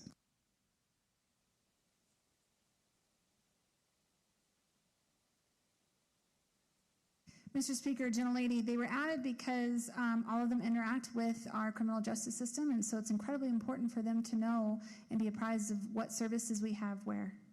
Thank you, Mr. Speaker, and thank you, Gentlelady. When I was looking at version 3, it felt very local, and it was aligned with the judicial districts. How many, Mr. Speaker, Gentlelady, how many judicial districts do we have in the state of New Mexico? Mr. Speaker, Gentlelady, 13. 13 judicial districts. And Mr. Speaker, Gentlelady, then on page 7, on line 2, section 2, this says that we will identify more than 5 grants or state-funded priorities per phase. If there are 13 regional districts, how will they determine only 5 grants to be awarded? Mr. Speaker, Gentlelady, so going back to the bill, I want to take you to section 4, subpoint D, which is entitled a regional plan. Mm-hmm. So for each regional plan, they will identify no more than 5 grants or state-funded priorities. Thank you, Mr. Speaker, and thank you, Gentlelady. So in the first couple of versions of the of the bill that I was reading, I was really tracking. It looked like and it felt like that each of the judicial areas under the direction of the Office of the Administration of the Courts would have these regional meetings with key stakeholders and behavioral health providers and in their region. And I guess my assumption was, because it was the Office of the Courts and because of the way it was formed, that this was going to be very local. And now I'm looking at the amendment where it creates it looks like we took it straight back up to the state level. So the behavioral health stakeholders mean, well, first of all, the stakeholders are everybody. So the stakeholders on page 2 are now representatives through the Administrative Office of the Courts, Public Defender Department, District Attorney's Office, the Behavioral Health Region, Behavioral Health Service recipients, anybody who's a recipient, behavioral health service providers, anybody who's a provider, behavioral health care advocates, that's Mr. Speaker, Gentlelady, could I be considered as a legislator a behavioral health care advocate? Mr. Speaker, Gentlelady, I mean, it's not, behavioral health care advocate itself is not defined within the bill, but I believe the intention is to make the stakeholder inclusion process as broad as possible. Thank you, Mr. Speaker. So it's much broader than it was in prior versions. So now I'm imagining, rather than sort of like health council, hospitals, behavioral health providers, and key stakeholders in a, I don't know, I was envisioning 30, 40 people in a region, in a judiciary district. Now it's in a government facility where the entire public would come, because we all want to see improved behavioral health outcomes, of course. Then it keeps going, and now it's Healthcare Authority, CYFD, higher education institutions within behavioral health regions. I suppose no one's being left out, so all universities will be present. Specifically, University of New Mexico Health Sciences Center, what is their specific and unique role that they're listed differently, Mr. Speaker, Gentlelady? Mr. Speaker, Gentlelady, UNM Health Sciences Center is a large provider of mental behavioral health services throughout the state. I know that you're familiar with Project ECHO. They've helped ensure rural access to mental behavioral health care. So UNM does a lot to offer mental behavioral health care. Thank you, Mr. Speaker, and thank you, Gentlelady. Law enforcement agencies, local jails, detention centers, behavioral health associations, and local behavioral health providers. So now I'm envisioning the largest facility that's available in the area where the meeting will be held, and hundreds of people coming to give input. Mr. Speaker, Gentlelady, is that now what's the new vision is for this? It's gotten a lot broader, so regional meetings with the public. Mr. Speaker, Gentlelady, while the vision for it is to be as broad and inclusive as possible, realistically, we would imagine between 30 and 50 people would show up each meeting. Thank you, Mr. Speaker, and thank you, Gentlelady. Now that the definition of region, I had this assumption that regional was tied to a judicial district, so I had envisioned in my mind 13 regional meetings. But what is the definition of regional, and how many meetings would there be? Mr. Speaker, Gentlelady, the regions have yet to be defined. That's one of the roles that the executive committee is taking on, and they have to meet at least once a quarter. Thank you, Mr. Speaker and Gentlelady. Now, this is the biggest change that I see in the substitute that was presented today on page 4. The biggest substitute I see is that it's no longer up to the local key stakeholders, the people who know and understand the community most, the folks who reflect the culture, the heritage, the ethnicity, the diversity of the local community. Now, on section 3, I'm on page 4, line 6, the new material is Behavioral Health Executive Committee.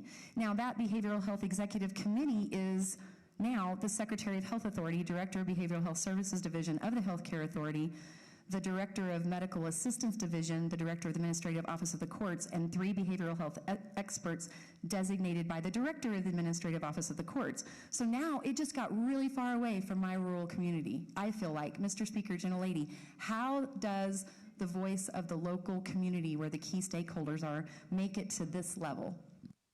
Mr. Speaker, Gentlelady, so the executive committee is tasked with the creation of the regional districts, what makes the most sense, and how to divvy those districts up. They are by no means in charge of identifying the priorities of those regional districts or committees, and they by no means are going to be dictating what best fits those communities, what projects they're going to prioritize. All of that will be left to the local level. Mr. Speaker, Gentlelady, can you point me to the section of the bill that would give me some rest, assure me of that? Mr. Speaker, Gentlelady, I'm looking at page 4, line 22. Review and approve regional plans and establish funding strategies and structure based on approved regional plans. Thank you, Mr. Speaker and Gentlelady, but I don't know how many regional meetings there's going to be. And it appears that it's very, very heavy on courts and correction, because the people who are named that must be present to engage, the representatives that we're going to work really hard to get there are mostly Office of the Courts, public defenders, district attorney, local jails, detention centers, law enforcement agencies, and the public who choose to show up. University of New Mexico Health Sciences specifically named, and then the general public who choose to show up. If this is held, let's say it's held in Las Cruces, and folk from Socorro and Sierra and Deming and Luna and Hidalgo and Catron, and they all come to this regional meeting.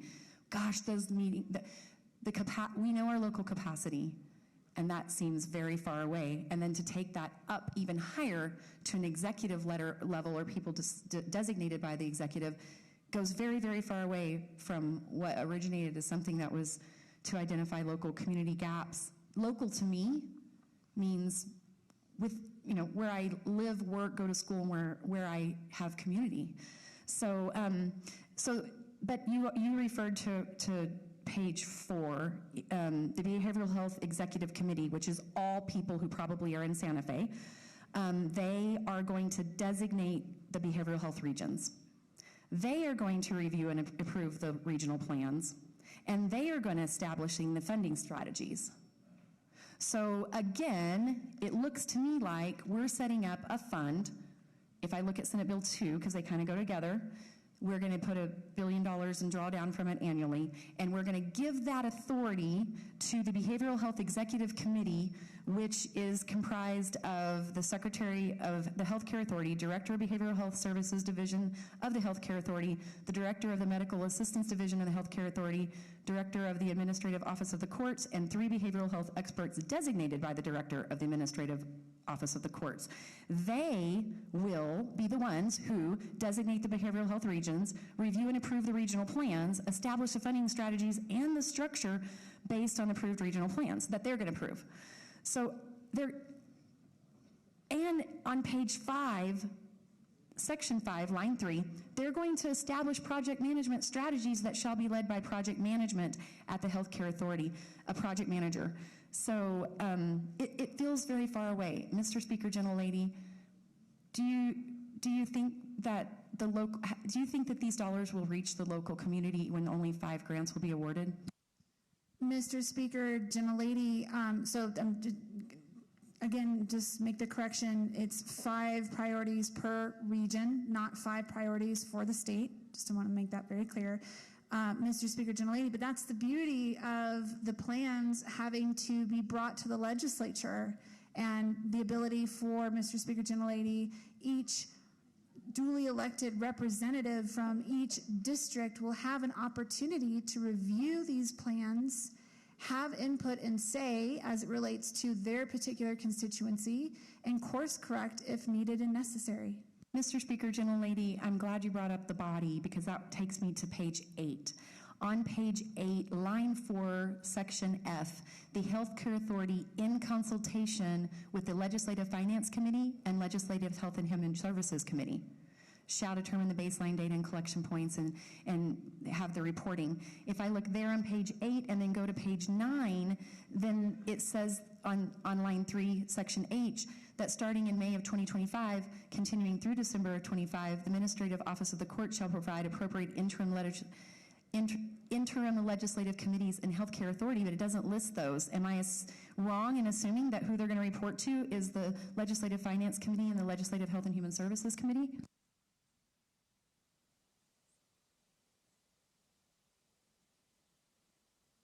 Mr. Speaker, gentlelady, I mean, one can assume that, but it could also go to courts, corrections, and justice as well. It's left broad. That language is broad for that reason. Mr. Speaker and gentlelady, in broad language, I learned my lesson on broad language with the plans of care for babies born exposed to substance. I learned my lesson. I don't like broad language. So there's 14 committees of this body. It only mentions 2 that I can see in the bill. Am I missing a place where it references other committees that will report? Mr. Speaker and gentlelady. Mr. Speaker, gentlelady, bring your attention to page 9, line 5, shall provide the appropriate interim legislative committees. Appropriate interim legislative committees could be deemed any committee that's appropriate: courts, corrections, justice, health, human services. Mr. Speaker, gentlelady, thank you. So, Mr. Speaker, gentlelady, on page 9, and really throughout the document, it says higher education institutions within behavioral health regions shall coordinate with the Healthcare Authority and on and on. Mr. Speaker, gentlelady, which higher education institutions will fall outside of a behavioral health region?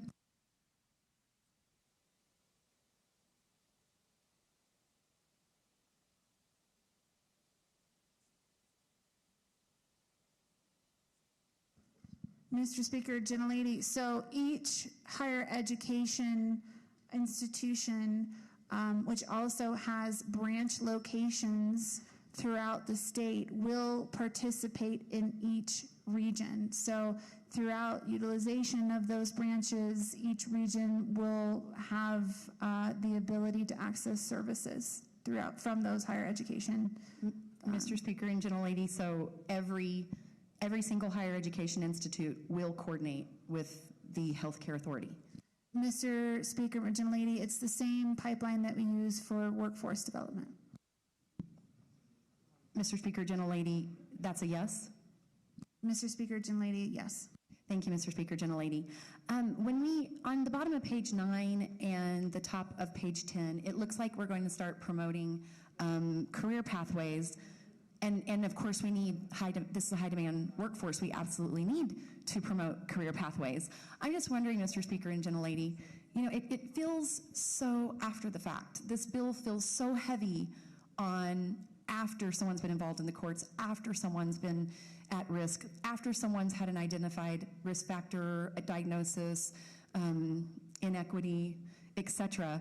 And I'm just wondering, when we talk about high demand jobs, are we talking about nutritionists, life coaches, pastors, teachers, PT, OT, chiropractic? I mean, there's many ways to prevent behavioral health diagnoses. I'm sure, I mean, how are we deciding which types of career pathways help people have a healthy life and avoid, it looks like to me, involvement in the criminal justice system? Are we really focusing on folks after diagnosis in those jobs, or will we be talking about the ways to never end up with those types of diagnoses or barriers or substance abuse? Mr. Speaker, gentlelady, I'll direct your attention to page 10, line 5. Making recommendations to the legislature to better address the behavioral health workforce needs of the region. So again, enabling these commissions to tell us, based upon the needs of their particular communities, what that workforce should look like and who they need. So if they identify chiropractic care, then they're going to go after chiropractic care in that community. Mr. Speaker and gentlelady, this is not, if I read it, did I misunderstand? We're still under Section 8, and this is all the roles and responsibilities that we're handing over to the Healthcare Authority, which is the Healthcare Authority and the folks that are identified, that are mostly at the executive level. Mr. Speaker, gentlelady, so we're actually looking at page 9, line 15, we're handing it over to the higher education institutions within the behavioral health regions. Thank you, Mr. Speaker and gentlelady. So Section 5, Behavioral Health Service Standards. We're now getting into standards of care in this bill. This bill is now getting into behavioral health standards of care as I read it, and it's saying that this healthcare authority, those several at the executive level and 3 chosen by the Office of the Courts, they're going to consult with other state agencies that have behavioral health programs and provide the Administrative Office of the Courts with an initial set of generally recognized standards of behavioral health services for adoption and implementation. Why are medical professionals, the social worker associations, other people that are setting standard of care, I don't see them listed here as folks that come together. We're giving this authority to state agencies. Why would we do that, Mr. Speaker, gentlelady? Mr. Speaker, gentlelady, the generally recognized standards of care are from those associations directly. Mr. Speaker and gentlelady, then why do we need to adopt any if they already exist? Mr. Speaker, gentlelady, I can speak from what I've learned over the years that I have been involved in this issue, and that one problem we've been needing to address for a while is the availability and standardization of recognized standards of care, and that you have some providers that are working from one model and others that are working from another, and we needed to standardize what the population could expect to access. And so this is one way of doing that. Mr. Speaker and gentlelady, and by that decision being made by folks who live and work outside of my district, and having a different worldview and a different perspective of my district and choosing a best evidence-based model or a best practice than what my local regional community would pick, that brings me concern. Mr. Speaker and Gentle Lady, the Finance Committee and the Health Care Authority shall provide the Administrative Office of Courts an initial set of evaluation guidelines for behavioral health service for adoption and implementation of regional plans. So again, this healthcare, now we skip to the Legislative Finance Committee and the Healthcare Authority setting the initial set of evaluation guidelines. Is that, explain to me, Mr. Speaker and Gentle Lady, why we switched to that. So Legislative Finance Committee will now come in based on a standard set by this smaller group of people and then create the standards and guidelines for us to review. Is this a GROW fund? Mr. Speaker, Gentle Lady, it is not a GROW fund, and this is, again, initial. You got to start somewhere. Thank you, Mr. Speaker and Gentle Lady. Okay, that's as far as I got into the new one. Did this remove the role of the Superintendent of Insurance in the substitute? Mr. Speaker, Gentle Lady, yes, it did. And Mr. Speaker and Gentle Lady, what do we do if the plan doesn't work? Mr. Speaker, Gentle Lady, that's precisely why we receive the plan, reports on the plan on a quarterly basis, and the plans have to be filed every 5 years. So the legislature can reconvene and do its business, and if it's not working, we can change the plan. That's the beauty of the democratic process. Thank you, Mr. Speaker and Gentle Lady, and turning the tide in a place like this is like turning the Titanic. So it sounds really, really nice in theory, but it's really hard to turn the tide. Mr. Speaker, I do have an amendment that I would like to introduce. I do believe that you have it. Gentle Lady, I believe I do. Will you kindly read the... I would like a roll call vote, please. Please don't interrupt me, Gentle Lady. Please read the number on the bottom. Oh, thank you, Mr. You will Speaker. get your roll call, but just please finish till I finish speaking. Thank you. Thank you, Mr. Speaker. The number is .231175.1. We got it. It'll get passed out, and we'll post it online here shortly. Stand by. Thank you, Mr. Speaker. Explain it in a minute.